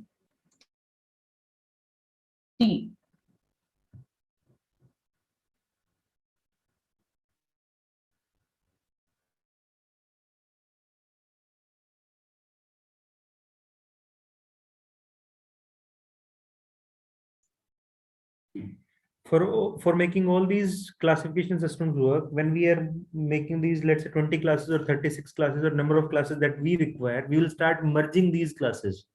As soon as we'll merge these classes, after merging, we will, like, let's say, depending upon the level of classification, for example, if we are doing the Anderson's classification system level 1, so at that point of time, we will merge these classes into the main 5 classes. Then we will try to, because it was unsupervised mode. So in that manner, we won't be able to find out that how many number of classes, the accuracy testing we won't be able to do. We won't be able to do. So that's where the problem will remain.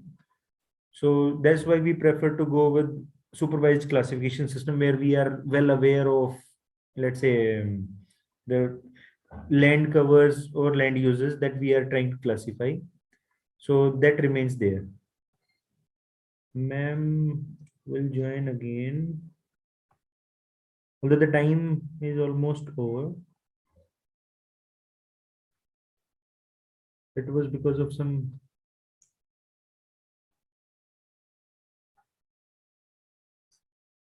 communication problem from ma'am side.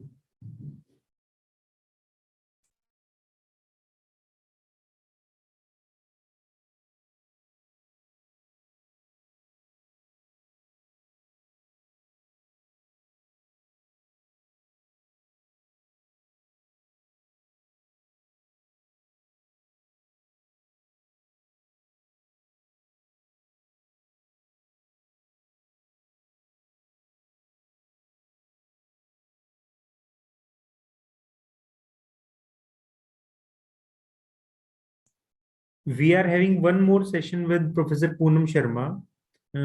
She'll be delivering on Thursday, again the second session. So from there we can continue. I'll ask ma'am not to join now, so that after this we will be taking a lunch break, and I request all the participants to. Yeah, Ma'am, can we continue? Yes, Ma'am, yes, can- Dr. Man. Ma'am, Yes. can we continue on the let's say fourth day of the second session? Fourth day of the second session, or should we Your second continue? session. Yeah, should we continue? Ma'am, it's already 1:41. Okay. So the session was up to 1:30 and 15 minutes were kept for the question and answers. Okay, fine. So if the participants are interested, so should we complete this for another 15 minutes? I hope I should not get disconnected. Yes, ma'am, you can Ma'am, continue. participants are willing. Okay, ma'am. Okay, ma'am. Okay. We'll I continue. should, Yes, ma'am. yeah, I should quickly finish this so that we.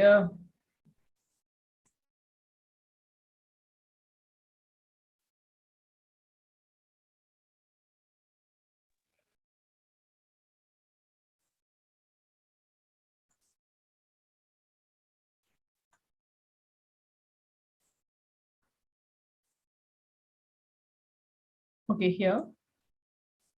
See, once your this kind of classification, these classifications, 20 classifications that has happened here.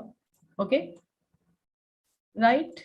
Now you want to name them. What you have to do is, which I am not doing because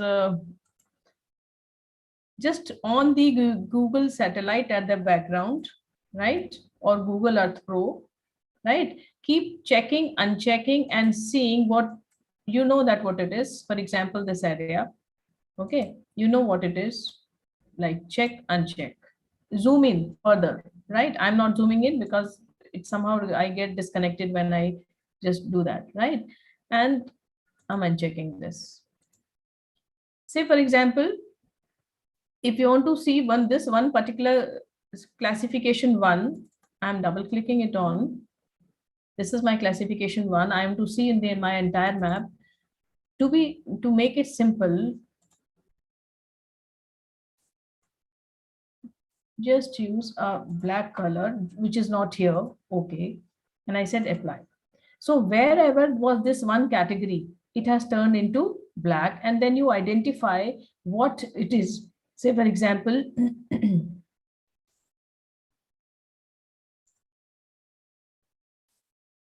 right? When you're identifying this, zoom in and identify this area, right? I'm not zooming in because, right? And then after identifying this, you have to do in the entire map. Just keep scrolling in the entire map, wherever you have changed it, right? The black color, right? Seen it. Say, for example, you found that it is vegetation. Just keep naming it. It is vegetation. It's vegetation, right? And then you move to the next, right? And here also, you're turning it to color 2, turning it to black. Why I'm doing it black? Because black is not here otherwise. Then again do the same thing.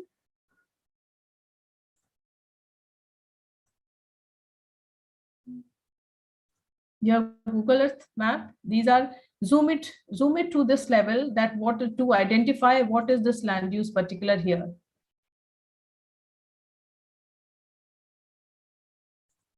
What is this land use particular here? And then keep naming. Say, for example, you found that this is just a barren land, okay, and you want to name it as open land. Okay, so this way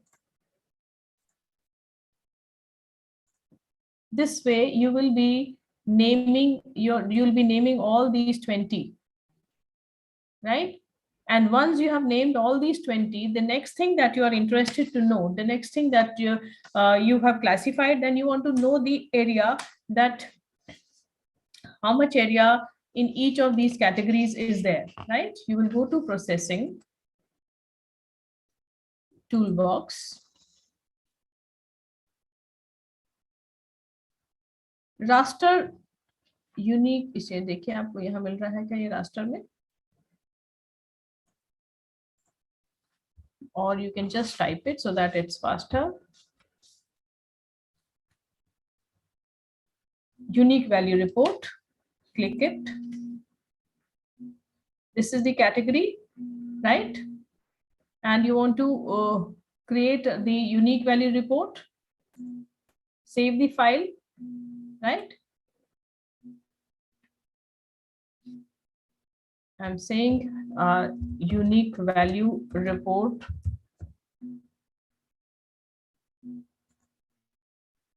And I'm saying run. Okay. So this is your results here.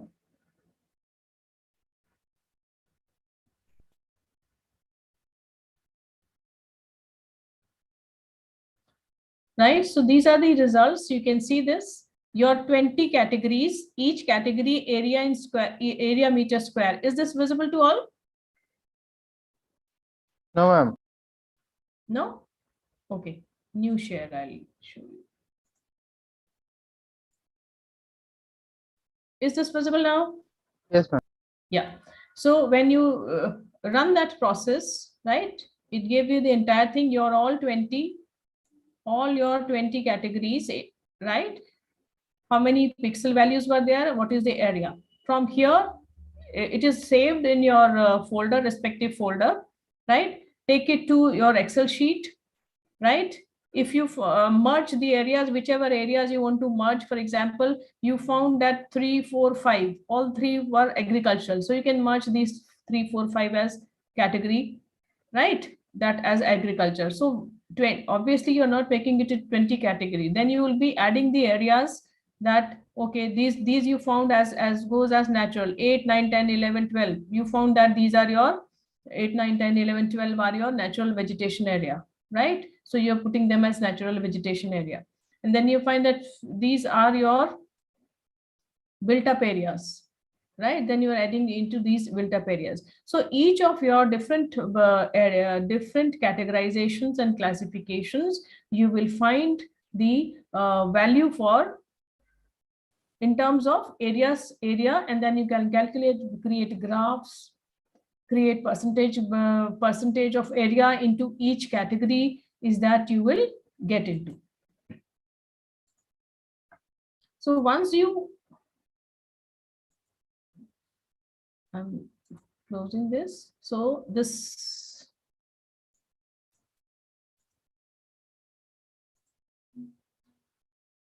so this way your map would be ready, and you have calculated the category wise area also, each classification, the area, you have named them, and once your map is ready, you will then go to create final output of your map. You can change the colors also, that which different colors at what all places that you are interested for. So this was your unsupervised classification.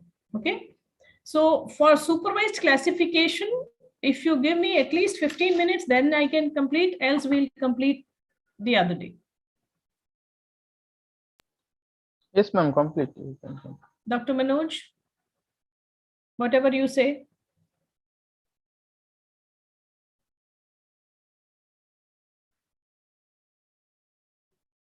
Yeah, Dr. Manoj. Yes, ma'am. Yeah. Now, please tell me, should I continue for next 15 minutes or should I finish it right Ma'am, here? from my side, though, it should have been concluded at Okay, 1:30, and the fine, participant fine. should allow me also, so that the same Theek. session, we can use this for like map composer, we can do this in Theek the hai. same. Okay, perfect, perfect. With that, we will take 15 minutes into supervised classification and then we'll go for map composer. Perfect. Yes, ma'am. Yes, ma'am. Yeah, yes, Or yes. or if you allow me, I can do it in ADAS Imagine software. I don't prefer to go for the QGIS. So Okay. if you allow me, I'll get it done in my component, because my lecture is also there in tomorrow. Tomorrow in the third Okay, session, okay, okay. I'll be delivering. Fine, So I'll fine, be doing fine, that. fine. Right, right, right. Yes. Ma'am, thank you That's very fine. much We can, yeah. for delivering on starting from the very basic thing. And this is the way like most of the participants have, like yesterday's feedback performa I collected for all the speakers. So participants have requested that if we can do such kind of hands-on exercises. So thank you very much for providing this experience. I'll continue this thing in further for Yeah. model making and all these things. So thank you very much, ma'am, and would like to see you again in the second session of the fourth day. Yeah, sure, sure. Thank you. Thank you very much, ma'am. Right. Okay.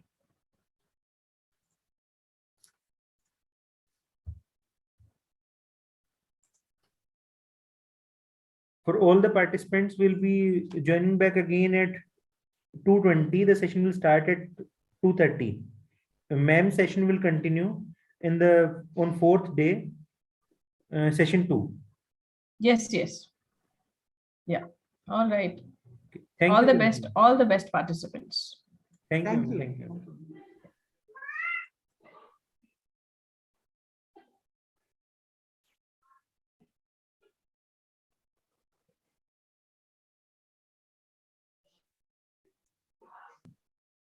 For all the participants, we are like pausing the recording, and we'll be continuing again at 2:30. So I'm not logging out of this session, so not ending the meeting. So kindly join back at 2:30.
సరే okay మరి కర్మ. మనం ఈ classes మళ్ళీ వినాలంటే మళ్ళీ record చేసుకోవాలనుకుంటుంది అంటే వినడం వల్ల మన నాలెడ్జ్ చెప్తే సర్టిఫికెట్ రాదు. అక్కడ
Good afternoon, all.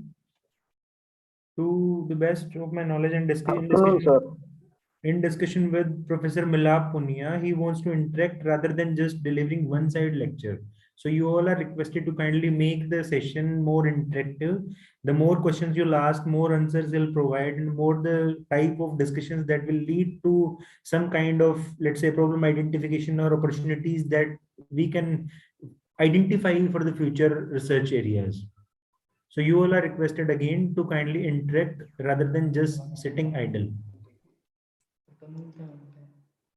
He'll join within a minute or two.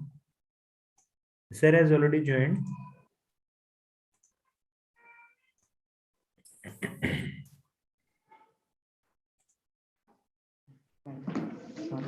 Good afternoon, sir.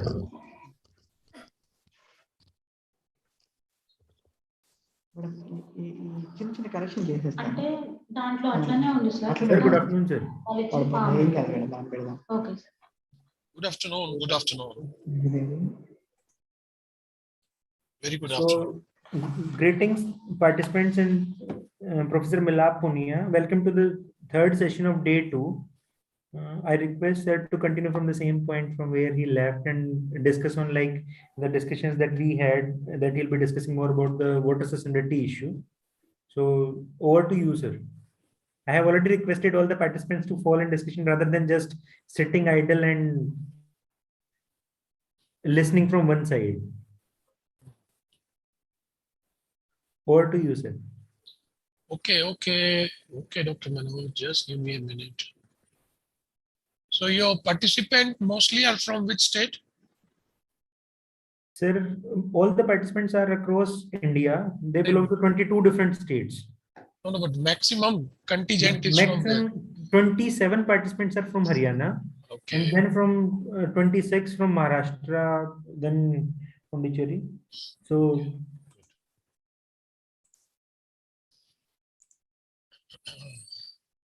just give me a few minutes, right? from Tamil Nadu also we are having 27 participants. Then from Maharashtra 23, Andhra 19, Telangana we are having 16 participants. Uttar Pradesh we are having 15 participants. Then Madhya Pradesh, Karnataka, Gujarat, Odisha, all more than 10 participants. So this is the way. Rest all are like, let's say 1, 2, 3, 4, these kind of states we are covering. Good.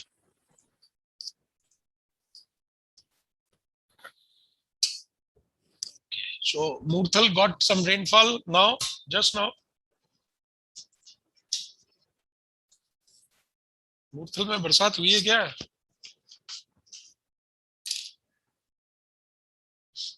Manoj ji, yes, मैंने गलती से sir किसी को और को host बना दिया. I'm really sorry. नहीं कोई बात नहीं. I'll make you host. आपके यहाँ बरसात हुई है अभी? Sir, drizzling is there. Okay. हाँ, दिल्ली में भी यही हाल है, बहुत ठंडा हो गया.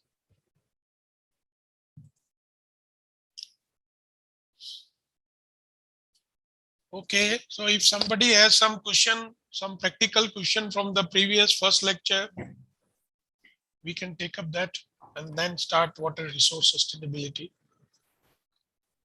So if there are no questions, then this is as Manoj has told, I'm sharing one project work that we are doing, and that is on Jaipur city, right? So as he has told that, sir, give them some experience, live experience. And in between, if you have any question, you are most welcome to ask the questions.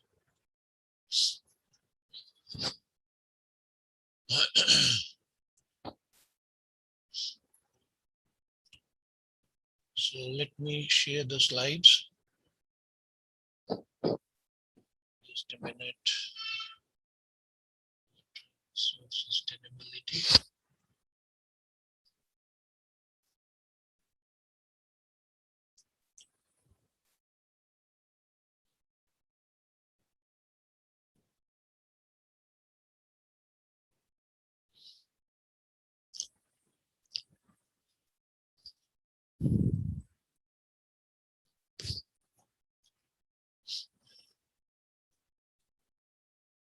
Okay, so there is a one ICSR sponsored project in which we are involved, and also some of my students are also pursuing this particular research about the water resource sustainability in parts of India, mainly in the semi-arid parts of India. Here we are basically looking at a socio-ecological perspective of water resource sustainability. When I say socio-ecological means then it has an ecological perspective, like say downstream, upstream, that basically this framework was given by Ostrom. Sir, screen is not visible. Hello? Sir, there is an issue with the screen sharing. You have shared the screen, but the screen is not visible to the participants.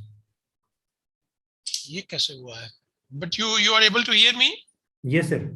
Okay, एक बार दोबारा करते हैं. Just wait a minute. Stop sharing. Okay.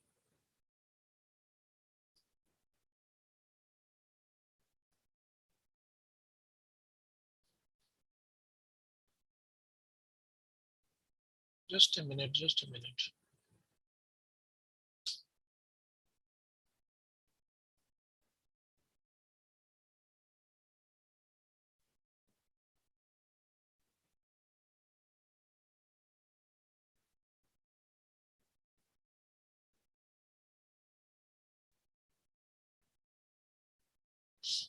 एक minute ये पता नहीं क्या हो रहा है इसमें.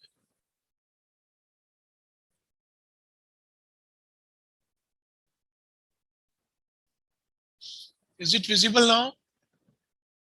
Hello? Sir, the same problem is there. From your side, your screen has been shared. Wait. It is now? No. Sir. ये क्या हो रहा है? एक minute.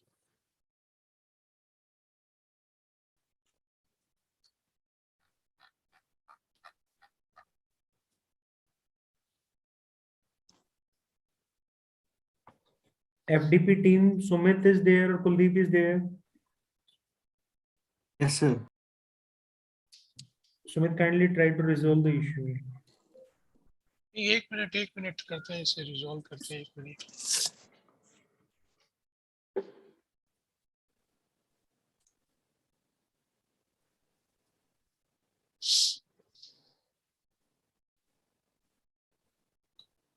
Right.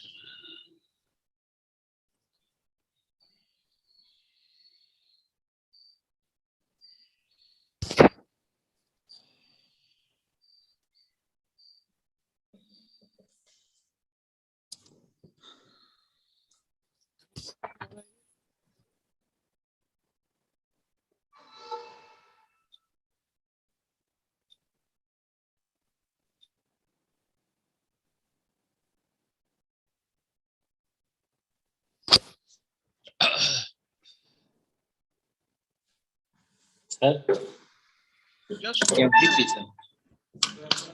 FDP.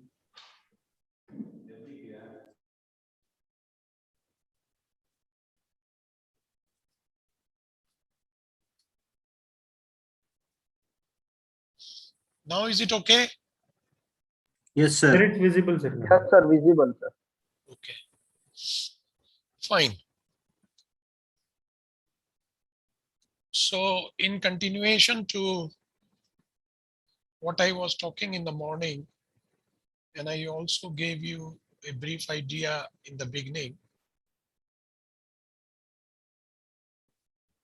by 2050, India will be home to about say 14% of world urban population and 50% of India's population. Now, in less than these 30 years, there will be tremendous transformation of the landscape. And it will impact both economic structure and social life.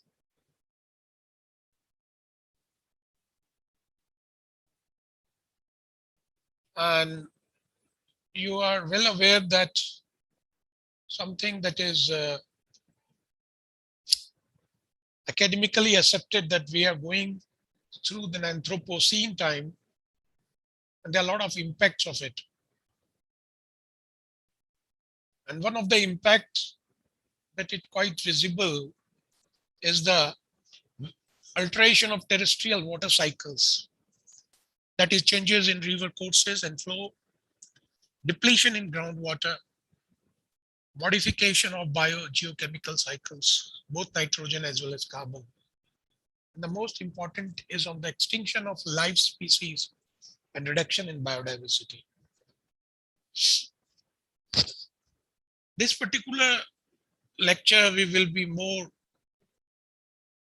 focused on depletion of the groundwater and also the power geometrics, the social power geometrics that ultimately decide who will have access to or control over the resources. Here in this case, it is water. Now, there's one very important scholar. His name is Sinogdo, and he talks about social power and about urbanization of water. He further says that socially biased distribution of depleting water resource making cities more vulnerable. So how you can understand this? So you, like in the morning, we were talking about inequalities also very briefly. And these socially biased distribution further leads to the depletion of groundwater resources, making cities more vulnerable. And this is one of the focus of our study.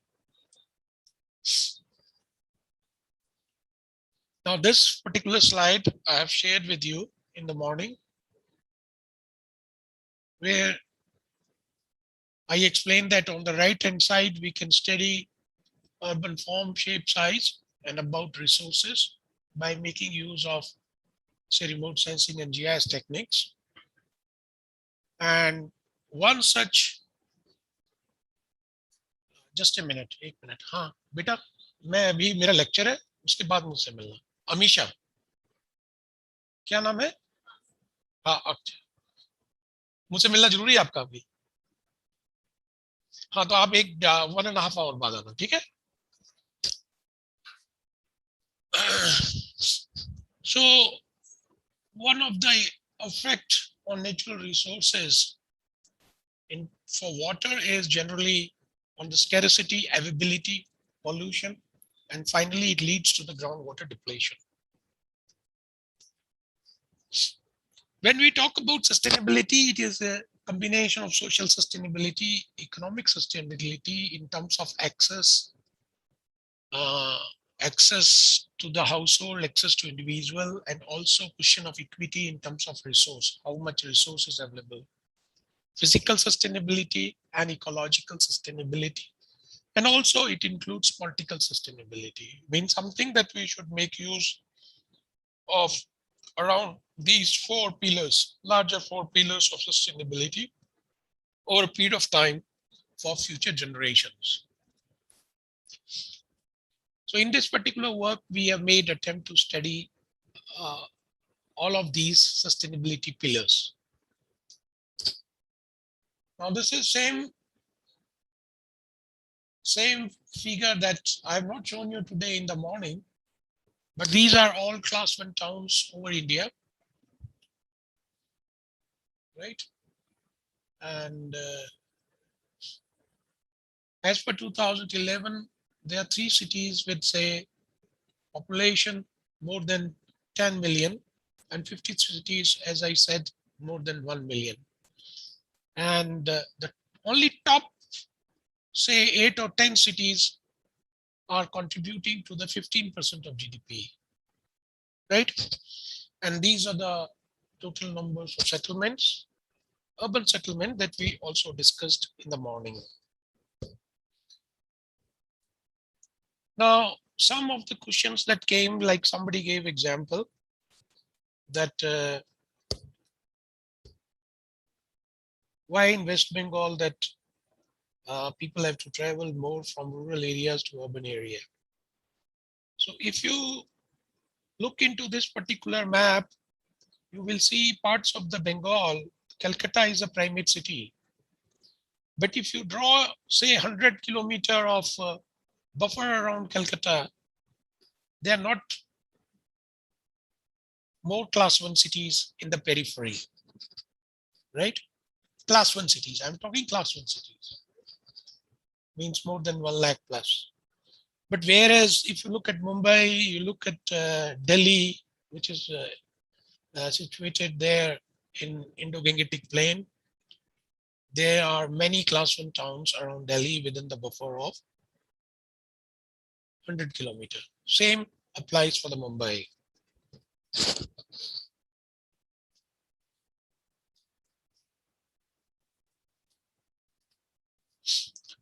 This was what I was referring to World Development Report 2009, where we were talking about Krugman New Economic Geography Theory.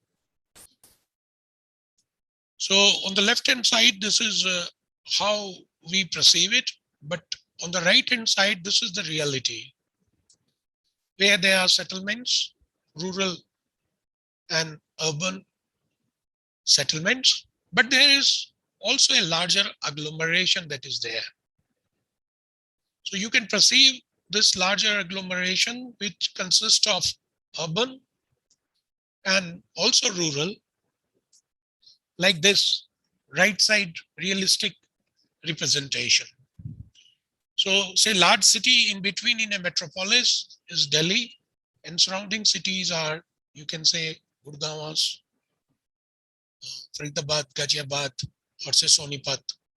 And there is a larger influence circle that you see there. And then there are isolated towns which are part of, say, National Capital Region.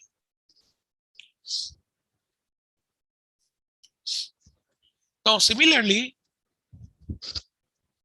this is a larger region, which is administrative region here. In this particular case study, we have taken the Jaipur district. Within Jaipur district, you see let me use the cursor, just give me the minute. Okay.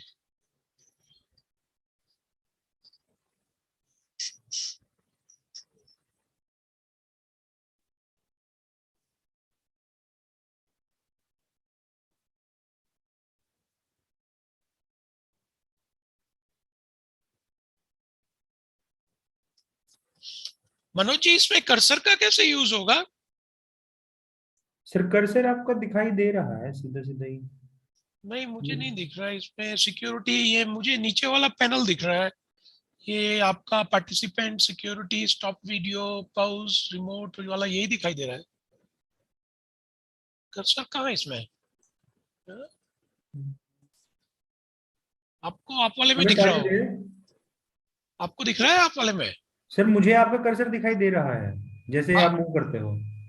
नहीं, एक colourful cursor का option होता है इसमें। Sir I will check with my computer team. एक मिनट, इसमें कहाँ गया ये? पार्टिसिपेंट्स हो गया, शेयर हो गया, पाउच शेयर हो गया, कुछ भी नहीं है। ओके, एनीवे आप कर्सर देख पा रहे हैं? Yes sir. Okay, so this is a larger district, and then this is Jaipur Development Authority boundary, and within that boundary you can see these are like I won't say as a satellite towns, but these are the towns in the region, right? Kalwad, Chomu, Achrol, Kanota, Bassi, right? Shivdaspura, Vatika, Bagru. And in between, what you see is a municipal corporation boundary where there are wards. So if I go to the previous slide, here you see these towns. Here where I'm moving the cursor, these are the towns. And then this is the larger metropolis. Okay. And in between there is a large cities. I gave you first example of NCR. Now we are referring to Jaipur Development Region, Jaipur Development Authority region. So within that region, you see these are towns, and this is the larger.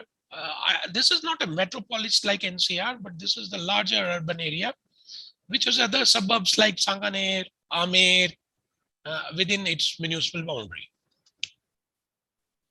Now, why I'm emphasizing on this kind of region that I'm calling as a Jaipur Development Region, or which is governed by JDA, Jaipur Development Authority.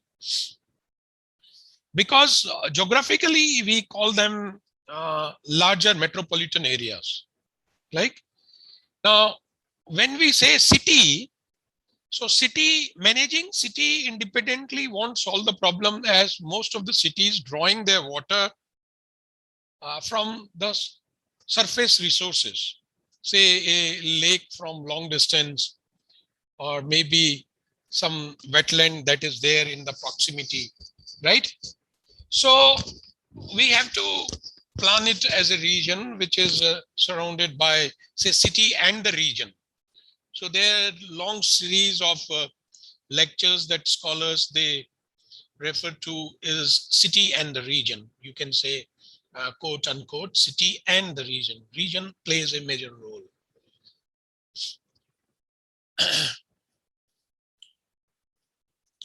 So in this particular region, like people who are familiar with the issues, there used to be a Ramgarh Dam where Asiad Games of 1983 happened, mainly water sports activities. They happened in a Ramgarh Dam.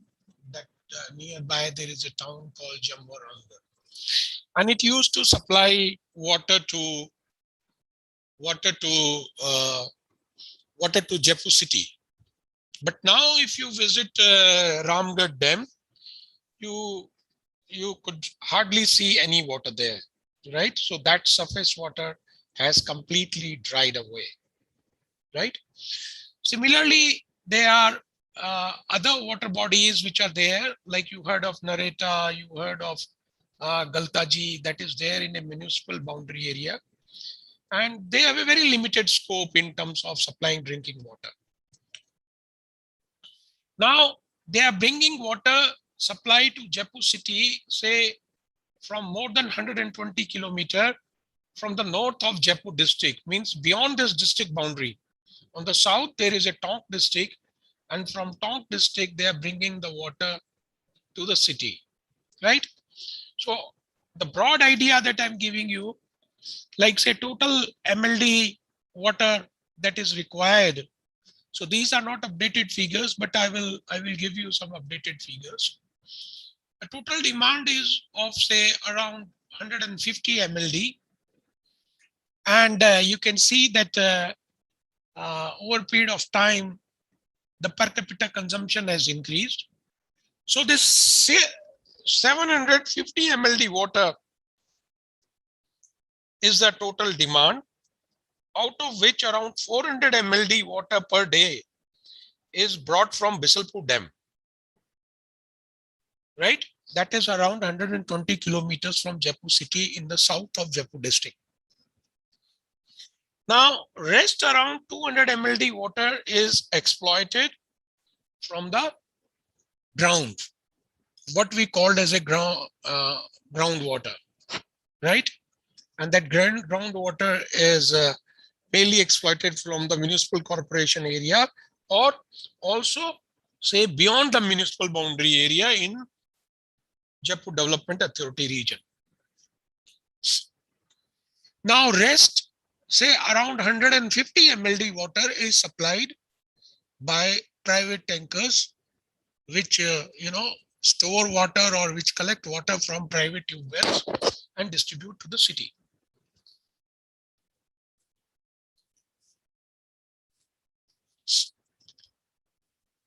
Now these are some of the reportings that you can see from the media, and how much pressure is there on a civil administration to supply the water. Now, this is the scenario of, say, urban growth in a city from 1975, say, 2011. How city has spread over a period of time. You can see mainly in the south and western direction, because in the north, they are Nahargarh Hills, and on the east, they are Jhalana Hills, right? So city is spreading more in the south and western direction. Now, by this, these are new service areas which require more water. If you look, say, 2021, then western part, this completely western part is covered with the red color, means built up has come out of this 2011 municipal boundaries, right? So there's less surface area which is available, and over exploitation by, say, rate of more than 300%. Most of the wells in the part of this municipal boundary have dried away.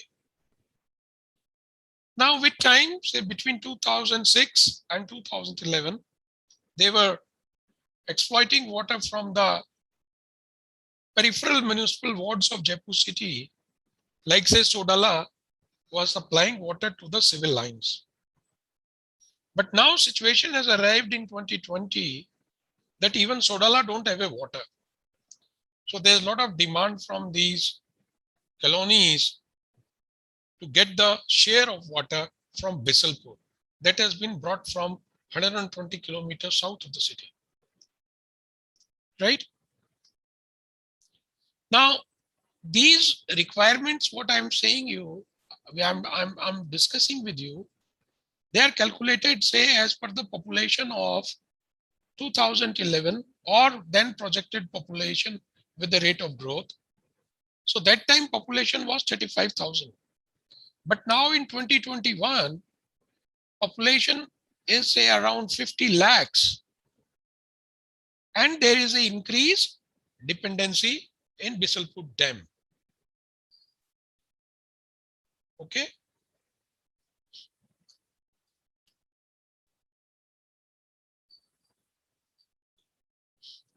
Now this is how across municipal boundaries, how built up density has increased and which direction this growth is going, one can analyze it.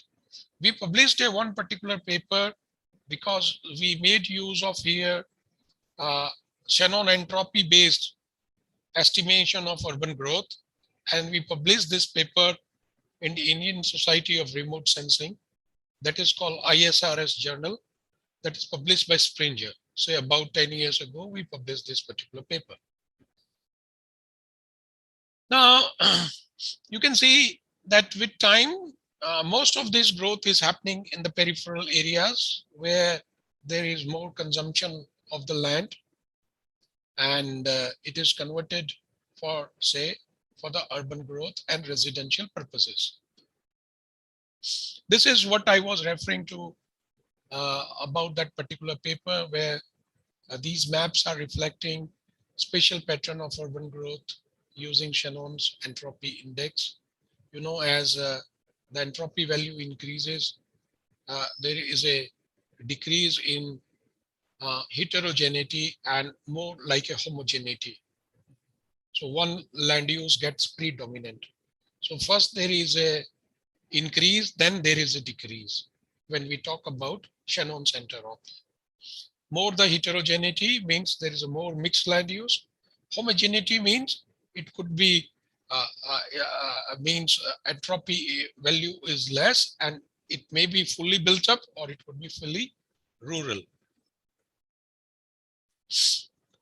Now this corresponds to what I said, that mainly this built up index is increasing in the peripheral boundary municipal wards, and that is also correlated with the population growth over period of time. This is simple cartographic representation of population density over period of time. This is a little bit repetition that maps that I have shown you in the beginning from 1975 to 2011. So to give you a brief idea,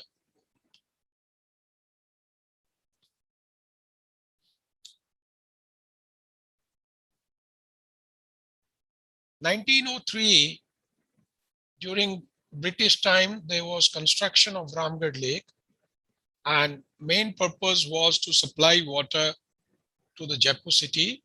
And that time population was less than 10 lakhs, right? Or it was say around 5 lakhs. Okay. Jaipur city was founded in 1727 in 18th century. And this here we are talking about 20th, beginning of 20th century. Now, in mid-90s, when the population was around 20 lakhs, and as I said, that excessive exploitation of groundwater took place, so there was need was filled to get the water from Bisalpur Dam. So the dam was commissioned that time. Millions of rupees were spent, and dam was built, and supply channel from Bisalpur Dam to Jaipur city was made. Not Jaipur city, but there are other urban areas in Rajasthan. They are depending on the water from Bisalpur, like Ajmer city, Tok itself, Nasirabad. They all get water from Bisalpur Dam. So from 2009, the supply started. As now here we are, this is like say 2024 projected figure is shown. There could be Bisalpur, there could be a conflict because of climate change or requirement from the agriculture sector and increasing demand from the urban sector. So these kind of scenario building one can perceive or one can build. So in 2021, as I said, there is around demand of 750 MLD and only 400 MLD water is coming, say, from Bisalpur Dam. Rest of 350 MLD is taken care within the city. 200 MLD from the groundwater and rest of around 150 MLD by the private players.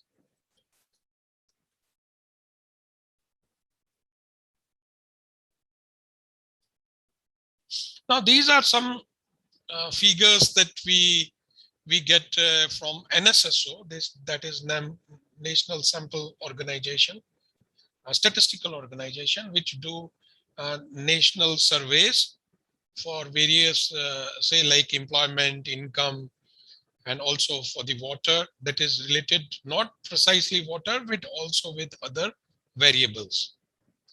So this gives you idea about drinking water status, like whether water is there within the premises, near the premises, or away from the premises.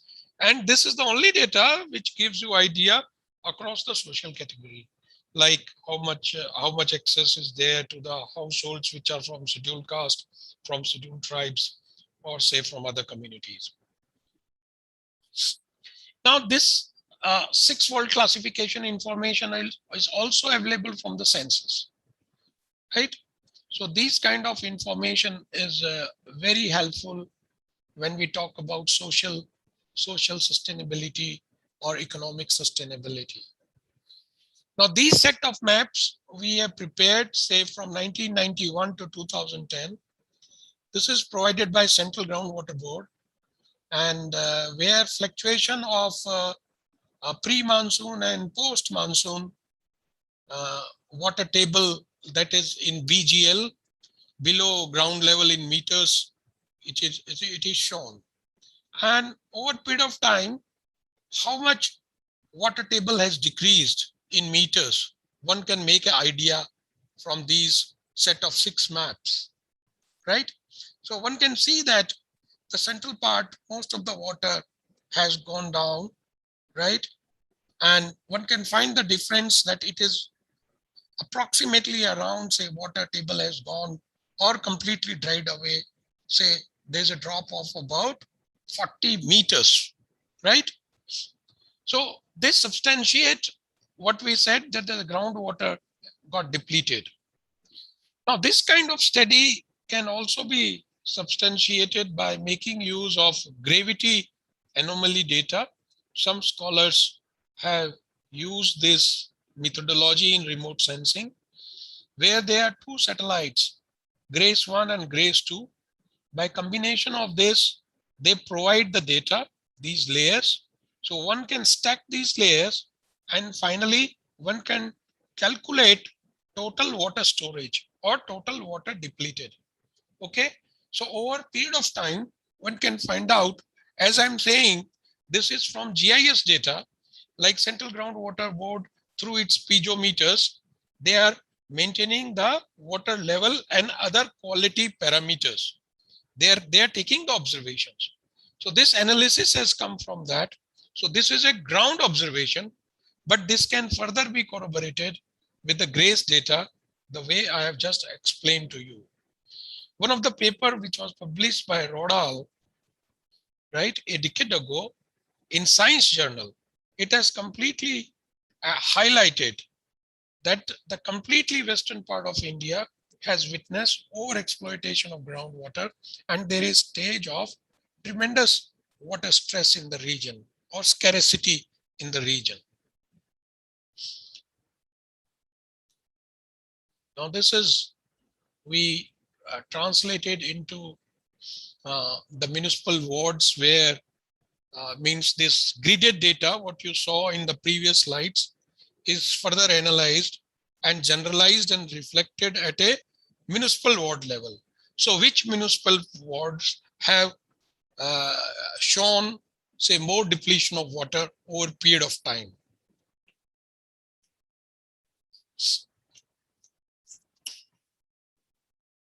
So this is a zonal variation and also groundwater depletion across the seasonality and years, which is being shown here. Now, this particular slide, I'm not going to discuss. It's about groundwater, like it gives you idea about groundwater recharge and depending upon amount of precipitation. So recharge is very less, and because recharge is very less, so since over exploitation of water is there, so groundwater depletion rate is very high. Now we will move a little bit towards about social and ecological sustainability, or you can say to analyze socio-economic sustainability. So these are some of visuals that you see.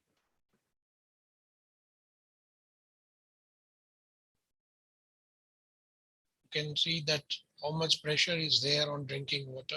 Drinking water responsibility in terms of governance is there with three organizations. One is the state level Public Works Department, that is PWD, and then municipal corporation, and then some wells are also managed by Jaipur Development Authority. That is a development authority which gives which regulates the land. So these three agencies, they work across their service areas for the water distribution. Mainly, majority of the work is done by Public Works Department. Now, when you go and talk to the Public Works Department, so since Public Works Department is mostly dominated by civil engineers, so their perception about water is just that is limited to, say, source to destination. Water coming from Bisalpur, it is getting storage and then redistributed through channels to the households. So their understanding is limited to that engineered supplied water. But as you know, water, people don't have equal access to water. So that we need to engage, we need to study across the social strata. Sir, I kya? Hello. बीच में किसी को कुछ है? Sir, there was some miscommunication. The mic was on. Dr. Sudesh, kindly keep your mic switched off. So there is a importance of studying this social sustainability from this particular perspective. So data was collected through ground survey, and information was collected for percentage of households having supply of piped water, percentage of households having water source within the premises, percentage of households having more than 75 liters per day per person, say water consumption, percentage of households getting water twice a day, means the frequency of the water. Like say in Jaipur, in Delhi city, even like in our campus, we used to get water 2 times a day about say 5 years ago. But now since city is witnessing a lot of demand, so the frequency of supply in a campus like our is reduced to once a day. Now look at a city level. How many percentage of households gets water twice a day? And there could be further division of this question. Means what is the duration of the water? Like some households are getting 30 minutes in the day, morning, 30 minutes in the evening. But some households, they only get water, say, for the 5 minutes. And some households even don't get water, say, twice a day, they just get once a day. Now, fifth variable was percentage of household pay water bill more than, say, 100 rupees a month, or it would be, now it has become, this study was done in 2012. Now we are seeing that the water price has increased 3 times. The minimum bill is of around 300 rupees a month. And that is within, say, last 8 years. Sixth is percentage of households getting water more than 1 hour per day. So these are some set of 6 variables that we have captured for accessibility. And final index was made. And this index is cartographically represented here. So you can see that the accessibility is better within the central municipal areas, whereas as you go to the peripheral municipal ward, this accessibility gets degraded or it decreases. Now these are some examples, some narratives you can say. So here in this particular picture, you can see these are water supply pipes. So here there is a statement like there is no connection in my home. There are few null connections for our entire street, means whole street is depending on one connection. There is also not a fixed time of water, but generally water comes around 4 to 5 p.m. in the morning, means the female members of the households have to get up and they have to arrange for storage of water. So early in the morning that we have to come and collect water, otherwise water goes waste. The second person, this is another area that is called Bhankarota, that is on the suburb of or peripheral area of Jaipur city. There is no PhD connection in this area. Earlier, water tankers used to come and fill up our water pots and this kind of tankies. So I think many of you have witnessed this problem in your urban areas also. In our lifetime means, I think your lifetime, my lifetime, like we are 40 to 50 years of age, we have seen water completely getting commodified. When I was in school, that time there was no Bisleri bottles. We used to get water from the pots, right? But now you can get water minimum 20 rupees per liter, and the price can go to say 500 rupees per bottle, depending upon the quality of water. mineralized water, sodic water, sprinkled water, you name it. There are different kind of water. Water has completely commodified. And this all has happened mostly in last 2 decades, right? Now, cost of water is equal to the cost of milk.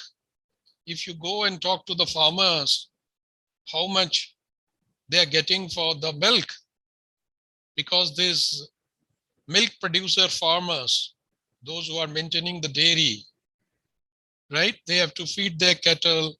They have to manage the good health of their cattle. They have to also give water to the cattle. And at the end of the day, when they go to sell their milk, then they get maximum, say 23, 24 rupees per liter of their milk. So nowadays they say that milk is even cheaper than water.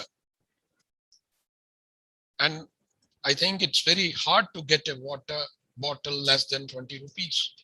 So this is, asymmetrical distribution that is there in our society, right? So as last slides, we talked about accessibility. This is about the efficiency of the water supply. So here again, there are, say, 9 indicators, and this is again part of economic sustainability. Percentage of households with functional water meter, with any grievances, or those who have not complained to the water authorities, or redressal, those who got redressal from water authorities, percentage of household who have not reported variation in the timings of water, percentage of household not reported variation in the duration of water, percentage of households reported no water supply less than 5 days in a month, and so on. So this gives you an idea about efficiency of water system. Larger the value, worst is the efficiency, least is the efficiency. Similarly, this is overall water resource vulnerability. This is having again 8 indicators. Households having shortage more than 25 liter a day, having water shortage more than 4 days in a month, who manage water shortage by calling a water tanker. Households grade water quality as poor. They get water quality less than 5 days in a month, poor water quality, and not satisfied with the supply system. And they do not use any harvesting system. So like this, these all are important things like accessibility, overall water resource vulnerability, and efficiency. They gave us idea about the socio-economic sustainability, that how unequal society is, and which are the pockets geographically, which are the municipal areas. As you are aware, like morning, we talked about the governance mechanism. They are earlier there when we did a field survey in 2012, there was only one municipal corporation. Now there are 2 municipal corporations in the city. One is a Greater Jaipur and another is a Jaipur city. And they are different level of, quality of water that is being supplied. So there are a lot of variation which are there, one can very easily notice. So I think I will not repeat these things. And this is the role of private players, and some of the areas where private players are dominant. As I said, they supply about 150 mld of water. Supply is taken care by the private players. Now, again, coming back to this slide that we have discussed earlier. So this is, say, second last slide of this presentation.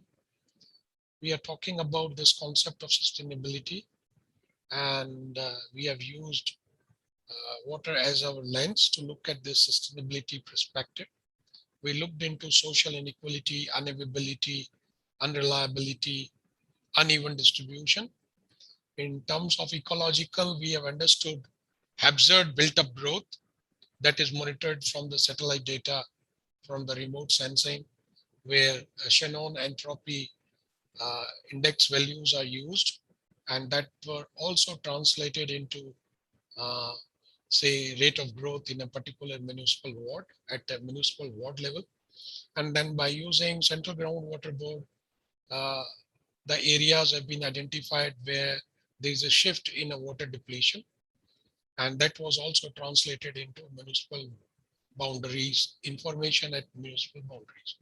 And through supply and demand and some statistics coming, we have understood increasing pressure on the Bisalpur Dam.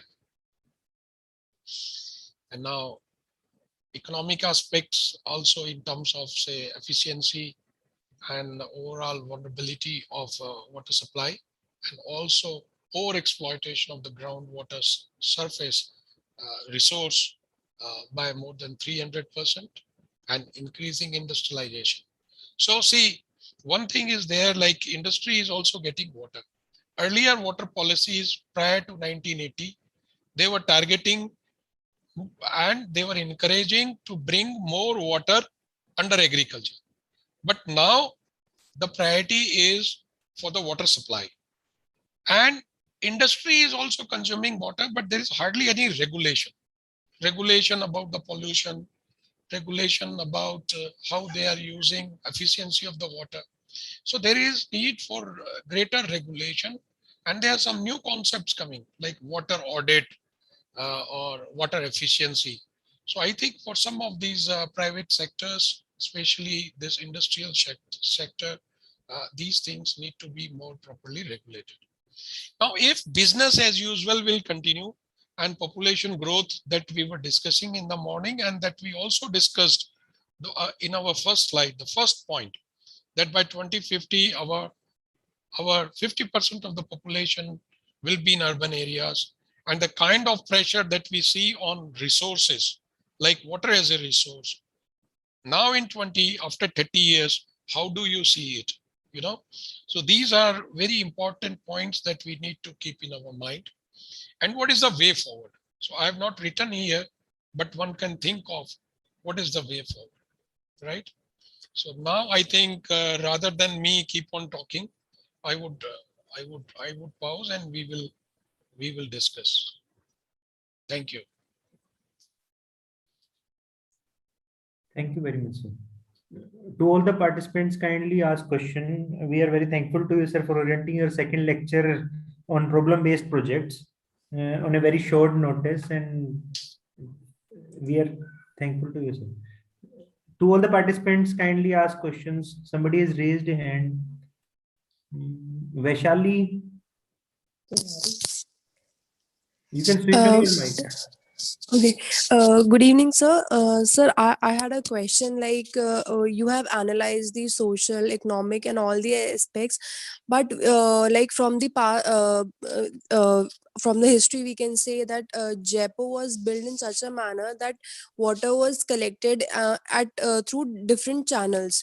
So, due to urbanization, whatever I have read, it stated that due to urbanization, those low-lying areas were occupied or encroached by the people. So I think is there this can be also reason that led to the water scarcity, because I think Jaipur was self-sufficient if those areas were not occupied by the population.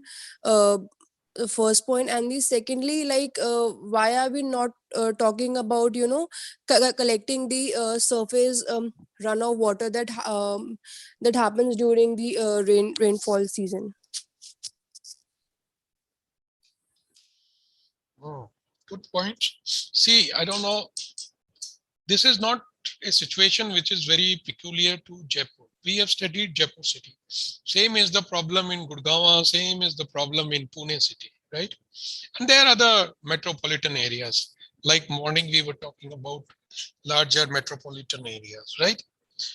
So as you are saying, encroachment, I don't know what you mean by encroachment, but when you look at larger, see, there are two agencies which are monitoring the groundwater. One is central groundwater, another is the state groundwater board.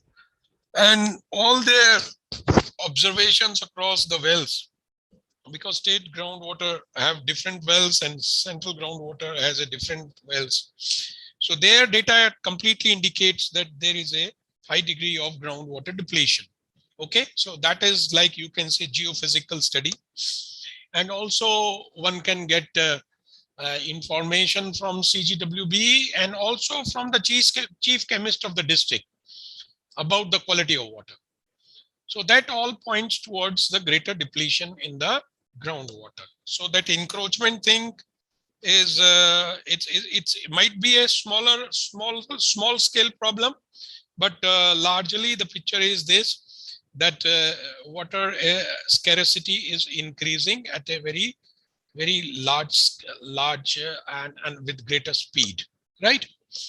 Secondly, what did you said is, I don't remember, what did you second? So about the surface runoff, like if there is so much about surface water, it is a part of water planning. Water planning, like what is the say regional water planning, or what they call as a prospective planning, right? So this particular planning, this is a good idea, but one need to make a investment in that, like say capture the water, get the water, that the precipitation water. So traditionally traditionally these areas, they had a technical knowledge, like they were bawdis, they were talabs, they were dams. Like say this Ramgarh dam that I'm talking about, this was an old dam. This is early 20th century dam. But you know, over a period of time, people have made cuts. They have encroached the catchment area, like this socio-ecological thing I talked to you, like say upstream, downstream relationship. Water always flows across, you know, from high potential to the low potential. So a lot of water being disturbed in between, it is being captured. It is captured by whom? Is it captured by the large farm owners, or it is largely captured by larger institutions which have larger control over the economy? So these are very important questions that need to be asked. And there are a lot of legislations, both at a, say, Rajasthan High Court and also in a Supreme Court about all these things. So tapping surface water, tapping precipitation is very important, but it is, as I said, it is a part of, it is mean, see, there's a larger, as much area you have, Rajasthan is one of the largest states. So जितना पानी गिरेगा सब सारे discharge को अगर आप capture कर लेंगे तो बहुत अच्छा बात है, बट उसके लिए पैसा भी चाहिए. उसके लिए आपको, like there is a new concept coming, underground damming of the flood water, means you capture the water in a rainy season and then use it in a lean season. So that was the idea.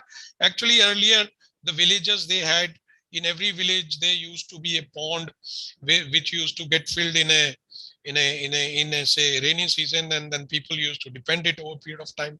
But now most of them have got polluted, or their catchment area is totally disturbed, right?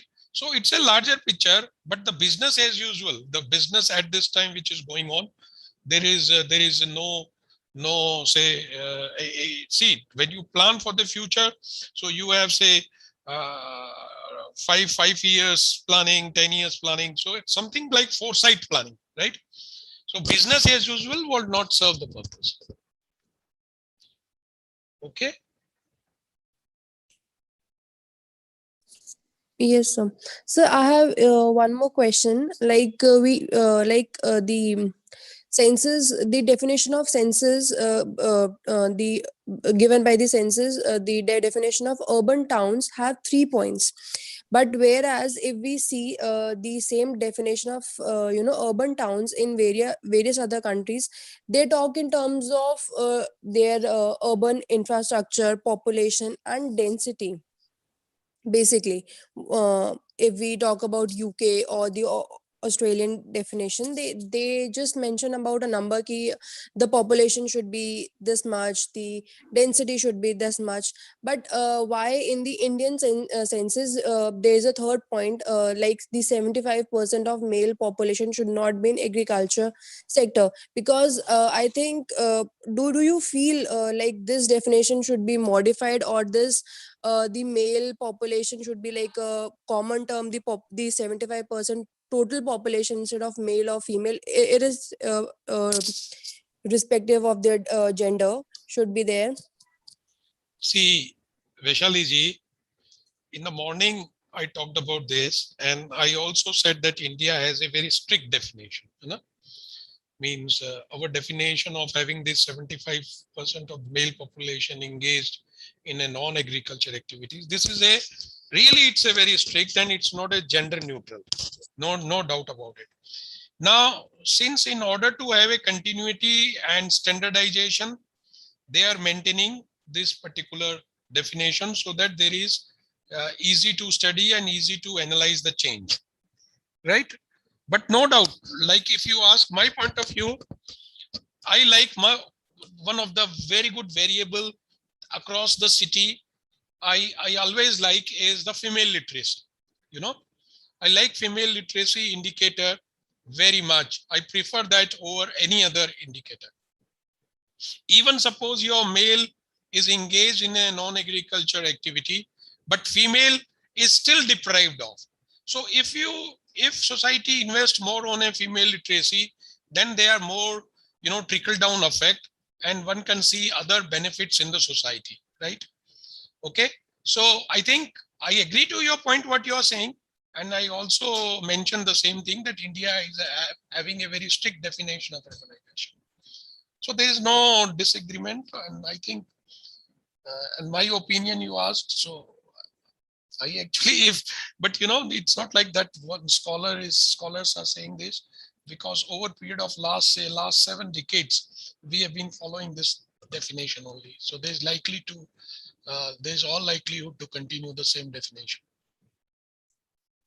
Just to add Sir, on to yes, sir. I wanted to know if you can explain how Landsat data could be, capturing the groundwater, and how this different socio-economic conditions of the household, or frequency of water, what you have already explained, is put on layers, and how that analysis is, that interface of that information is done through layers. If you can do that. See, remote sensing through its infrared band, those satellites, sensors which have infrared band, since you know that water totally gets absorbed after red band, right? So all sensors who have infrared band, they can be used for classification of surface water, right? So from remote sensing point of view, surface water, that's it. Now, coming to water underground, then you have to rely on Central Groundwater Board information, which have information, point-wise information of the wells. So that could be put into GIS format, and one can do the interpolation and can create a surface. Coming back to your third thing, you are saying vulnerability, social economic vulnerability. Remote sensing can't do anything, right? Remote sensing can only take a picture and can differentiate between the surface characteristics that could be into use and into the cover. That's it. That's the limitation. For the second part, for socio-economic, one has to engage a serious scholars on the ground, or himself or herself, do the questionnaire-based survey, identify the households, do the proper house listing, and then collect the data. Okay? Dharmita ji? Yeah. So putting that in layers, what I wanted to say. So layers means, what do you mean by layer? One is a raster layer, and then another, like you have a water surface as a raster layer from satellite information. You have a interpolated surface as a raster layer for the groundwater, but you cannot have a layer from socio-economic. So those layer will be polygon bounded. They will not be like surface trends, right? Okay, sir. Right, sir. Thank you. And now the rest depends upon the user, what they want to do with it. If they want to do an overlay, or they want to do some operation. Hello, sir. Yes. Yes, Sir, Subhankar ji. sir, actually, I just want to know about your point of view on that. That sir, seeing this kind of water scarcity in urban areas as it is increasing day by day due to population explosion and all that. So, sir, do you think that community participatory approach in managing the local water resources is important right now? Because, sir, I think people are, Shubhankar I ji, mean, sir, yes, see, the yes. earlier program was there like integrated surface water management, right? Hmm. And there the participation of the community was compulsory. And they were different, the participatory committees were envisaged, and that was part of the Haryali program also. That was mainly for watershed level development programs, right? And these communities should participate. Their attendance was mandatory, and also the social groups and also women participation. And then finally, the advantages coming from these programs in terms of the land development and also in terms of the greenery of the area. So these were already, these programs are already there. If you see the new program, mean the program that has been repackaged under this Jal Shakti mission ministry, Jal Shakti ministry. So this Jal Jeevan mission.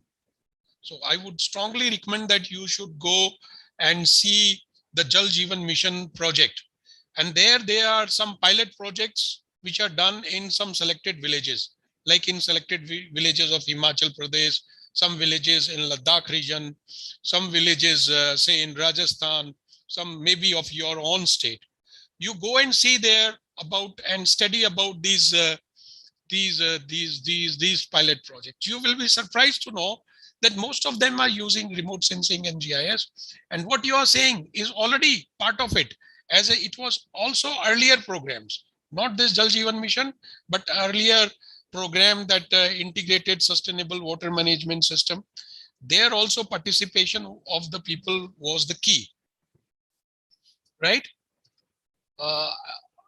If you are interested, I can tell a little bit about Jal Yes, Jeevan sir. mission. Yeah, sure, So sir. Jal Sure. Jeevan mission has one thing very important that actually is related to sustainability. This program talks about providing every household a piped water by 2024. Not only that, it also envisages a continuous supply of the water, means sustainability of the water. So it talks about that the source of water should be preserved in such a way that sustainability of water can be ensured, right?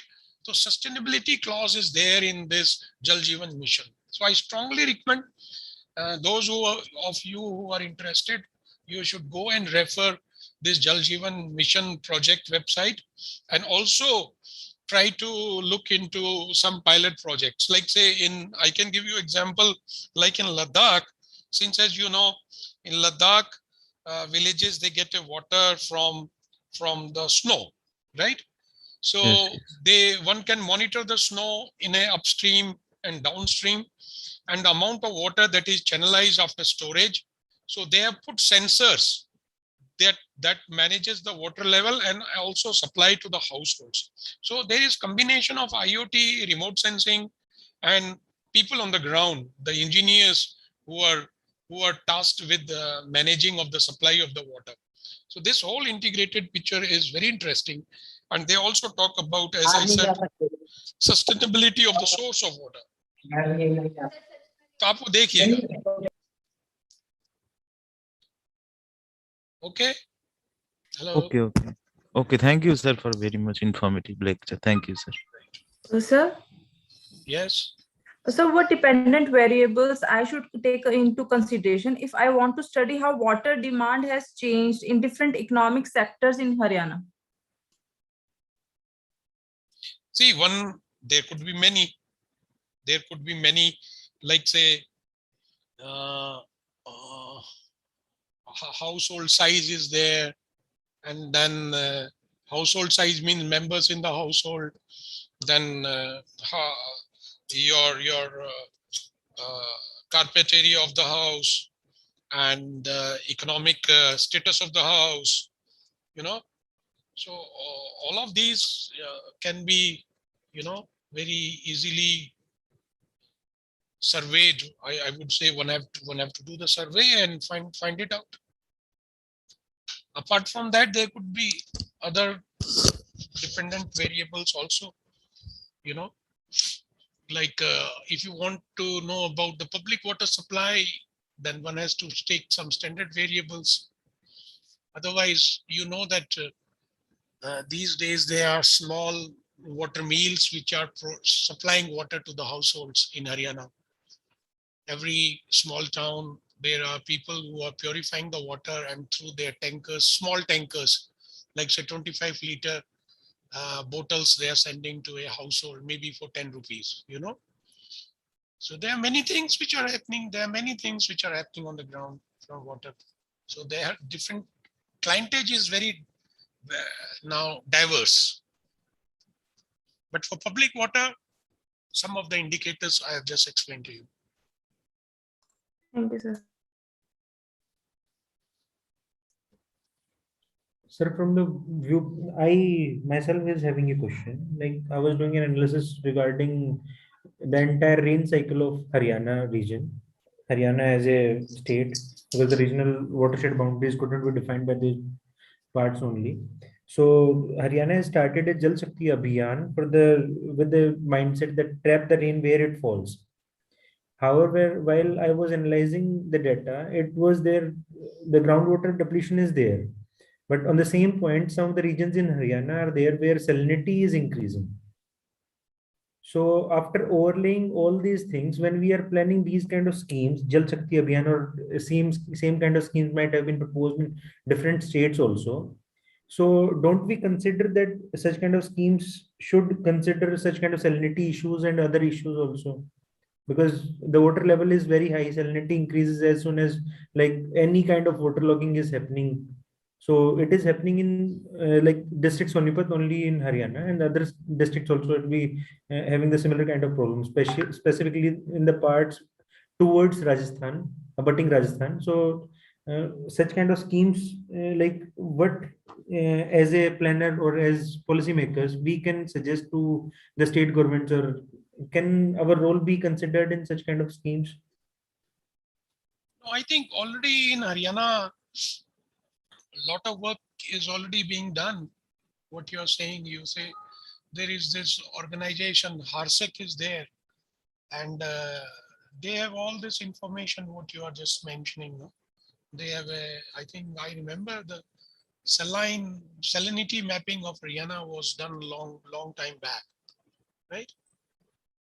And along with this, water availability layer can be used, and what you're saying, that can be, you know, that study can be undertaken, and definitely education institute have a role to play.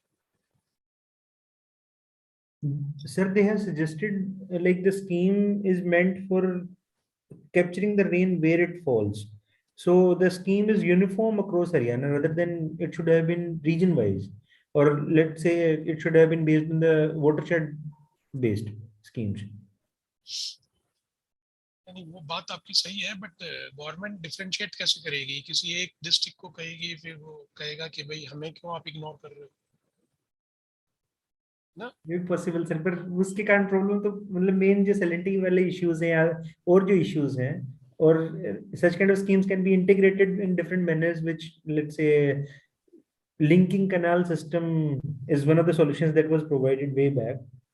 So those regions or watershed areas where the water capturing can be high, the water can be transferred towards those regions, let's say Mewat or such kind of new type. Manoj ji, see this, I remember, see this debate is a very long debate of connecting streams, connecting rivers, but it requires a lot of money to transfer water from one watershed to another water. It is not easy, and for that purpose, to have a feasibility analysis, this cutoff set was launched, and a good quality DM was generated. But again, transferring water from one watershed to another watershed is it, you know, there are two different potential areas, and it is not that easy. Technically ठीक है, अपन बात कर लेते हैं, but उसको ground पे, धरातल पे उसको ले जाके और काम करना बहुत मुश्किल है. But sir, Sir, I government. have another Okay. question. Any man, just a minute. There was a one query from one. So let me see. I have opened ArcGIS. There is a one question from one participant that kindly highlight the relevance of geospatial technique used in the present study. So let me see if you can see the screen. This is ArcGIS, and I think you are able to see, Manoj, the screen. Yes, sir. Yes. Yes, sir. So like this is the relevance of this. You have like say you have a information about geomorphology of the region. So this is like attribute table. You have geodational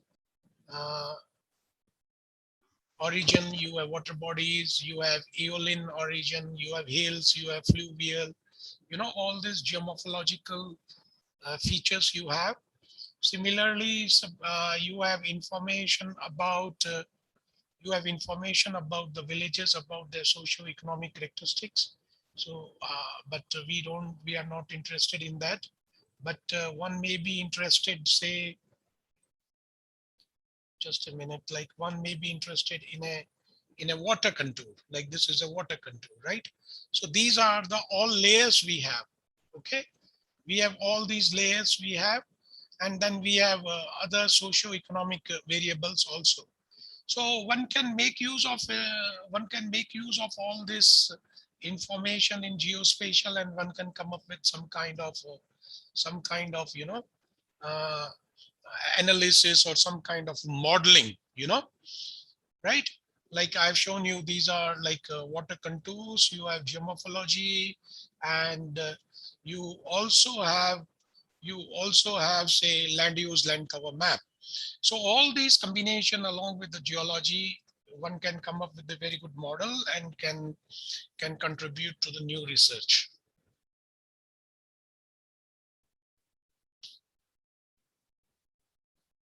ठीक है, और कोई सवाल? और मैं सवाल देख नहीं पा रहा हूँ इसमें. Machine learning and IoT uses integrating with geospatial maps. If possible, can you elaborate any of these examples? Yes, why not? Like I gave you example of one village talk in Ladakh, where there are outputs like say machine learning. Like I said that one paper what we published on Delhi city. Similarly, that kind of machine learning applications are very much popular in remote sensing, along with IoT of things like integrating sensors. There is a one prototype that is called SWE, sensor web enablement. So one can monitor the water level and information coming from say snow cover mapping, and also from other gauges or other sensors like say rain gauge and others. They all can be integrated by using IoT and could be real-time depicted on the map. So I strongly recommend you go to this Jal Jeevan mission. There are such kind of examples available.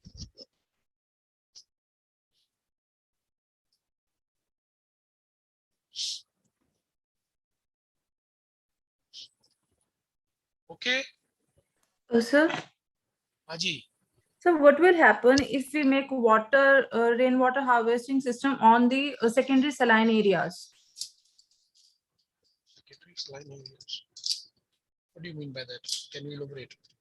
Sir, basically in Haryana, we are facing that due to our usage of fertilizers and pesticides, the soil has degraded and the salinity has risen. And in those regions, if under the Jal Shakti Abhiyan, we constructed water harvesting system, then what will be the impact on that land?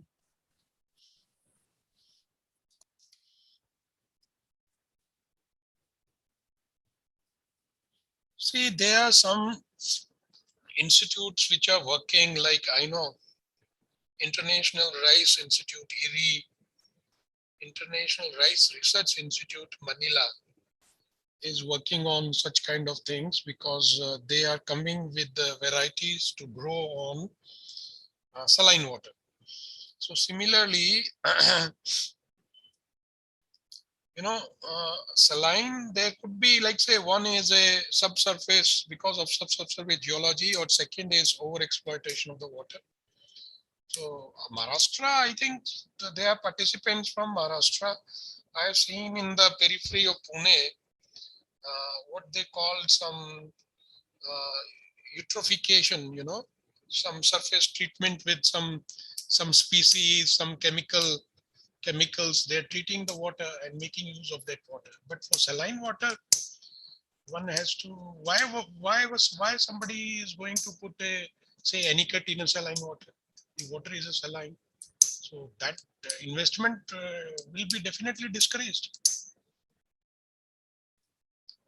But eutrophication and some other techniques that I have seen people are using very successfully in Maharashtra, especially treating the urban wastewater and making use of that water for agriculture in a peri-urban villages.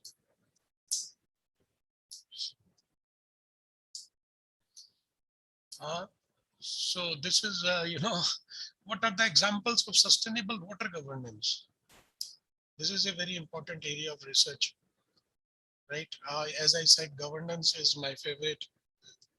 And governance means regulation, governance means monitoring, governance means compliance, the governance means better administration, So governance also means not only regulating, but also compliance. So the government has come with legislation for water harvesting, but nobody is putting water harvesting structure. So compliance is needed, right?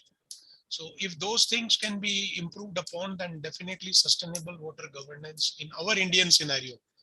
In a Western scenario, there are not many technological input, but in Indian environment, there are many challenges.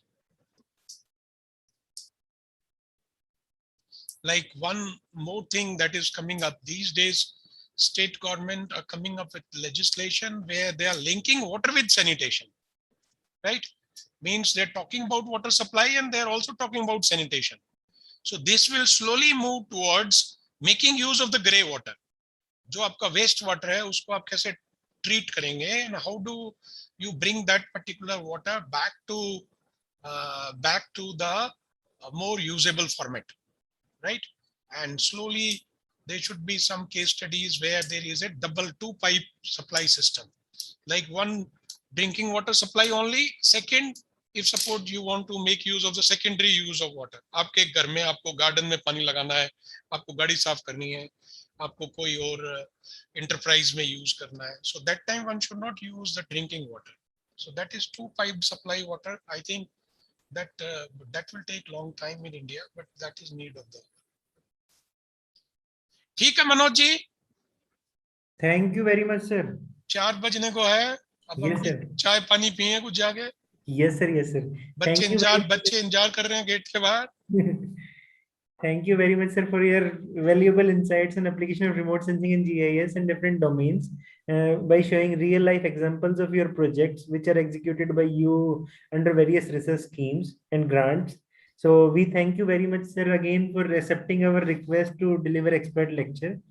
And thank you. Thank you very much, sir. Thank you. Thank you, sir. And good luck to all the participants. Nice talking to you. Thank you, sir.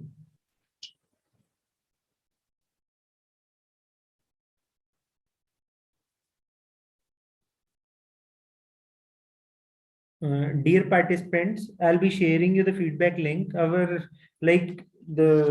WhatsApp group, there is some discussion going on regarding increasing number of participants in Zoom meeting. I discussed with the computer center of our university. They are saying they have recently procured a platform and they want us to shift to that platform.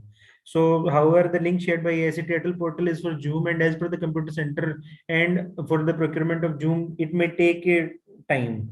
So there are only few instances where participants are going above 100, or these participants keeps on changing.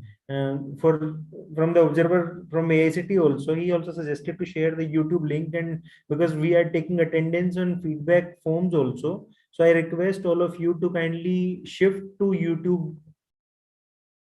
YouTube this links as soon as the participant is increasing more than 100.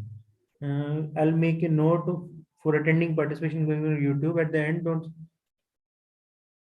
It's not regarding logging into Zoom sessions or not, but you should try to log in into Zoom session first. You can send a screenshot on the group and then you can shift to YouTube. There's no issue regarding this kind of attendance system or this thing. That's the only reason that we are taking the secondary attendances, but the participation should reach 200, then only such kind of considerations will be made.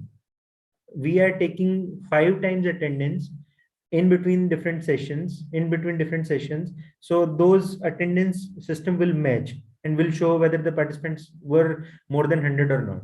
So don't worry about that regarding the attendance system, but it should reach 100.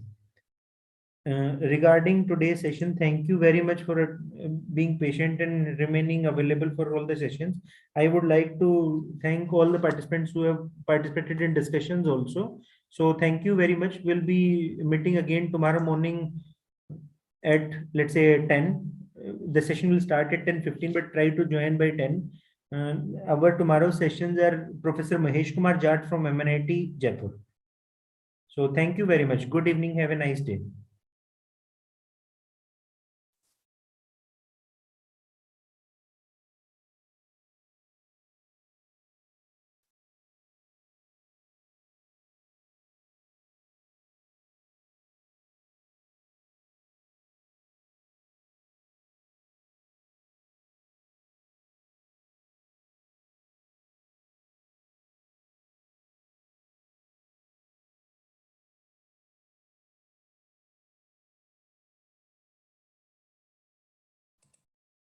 Sir, can I wind up the meeting?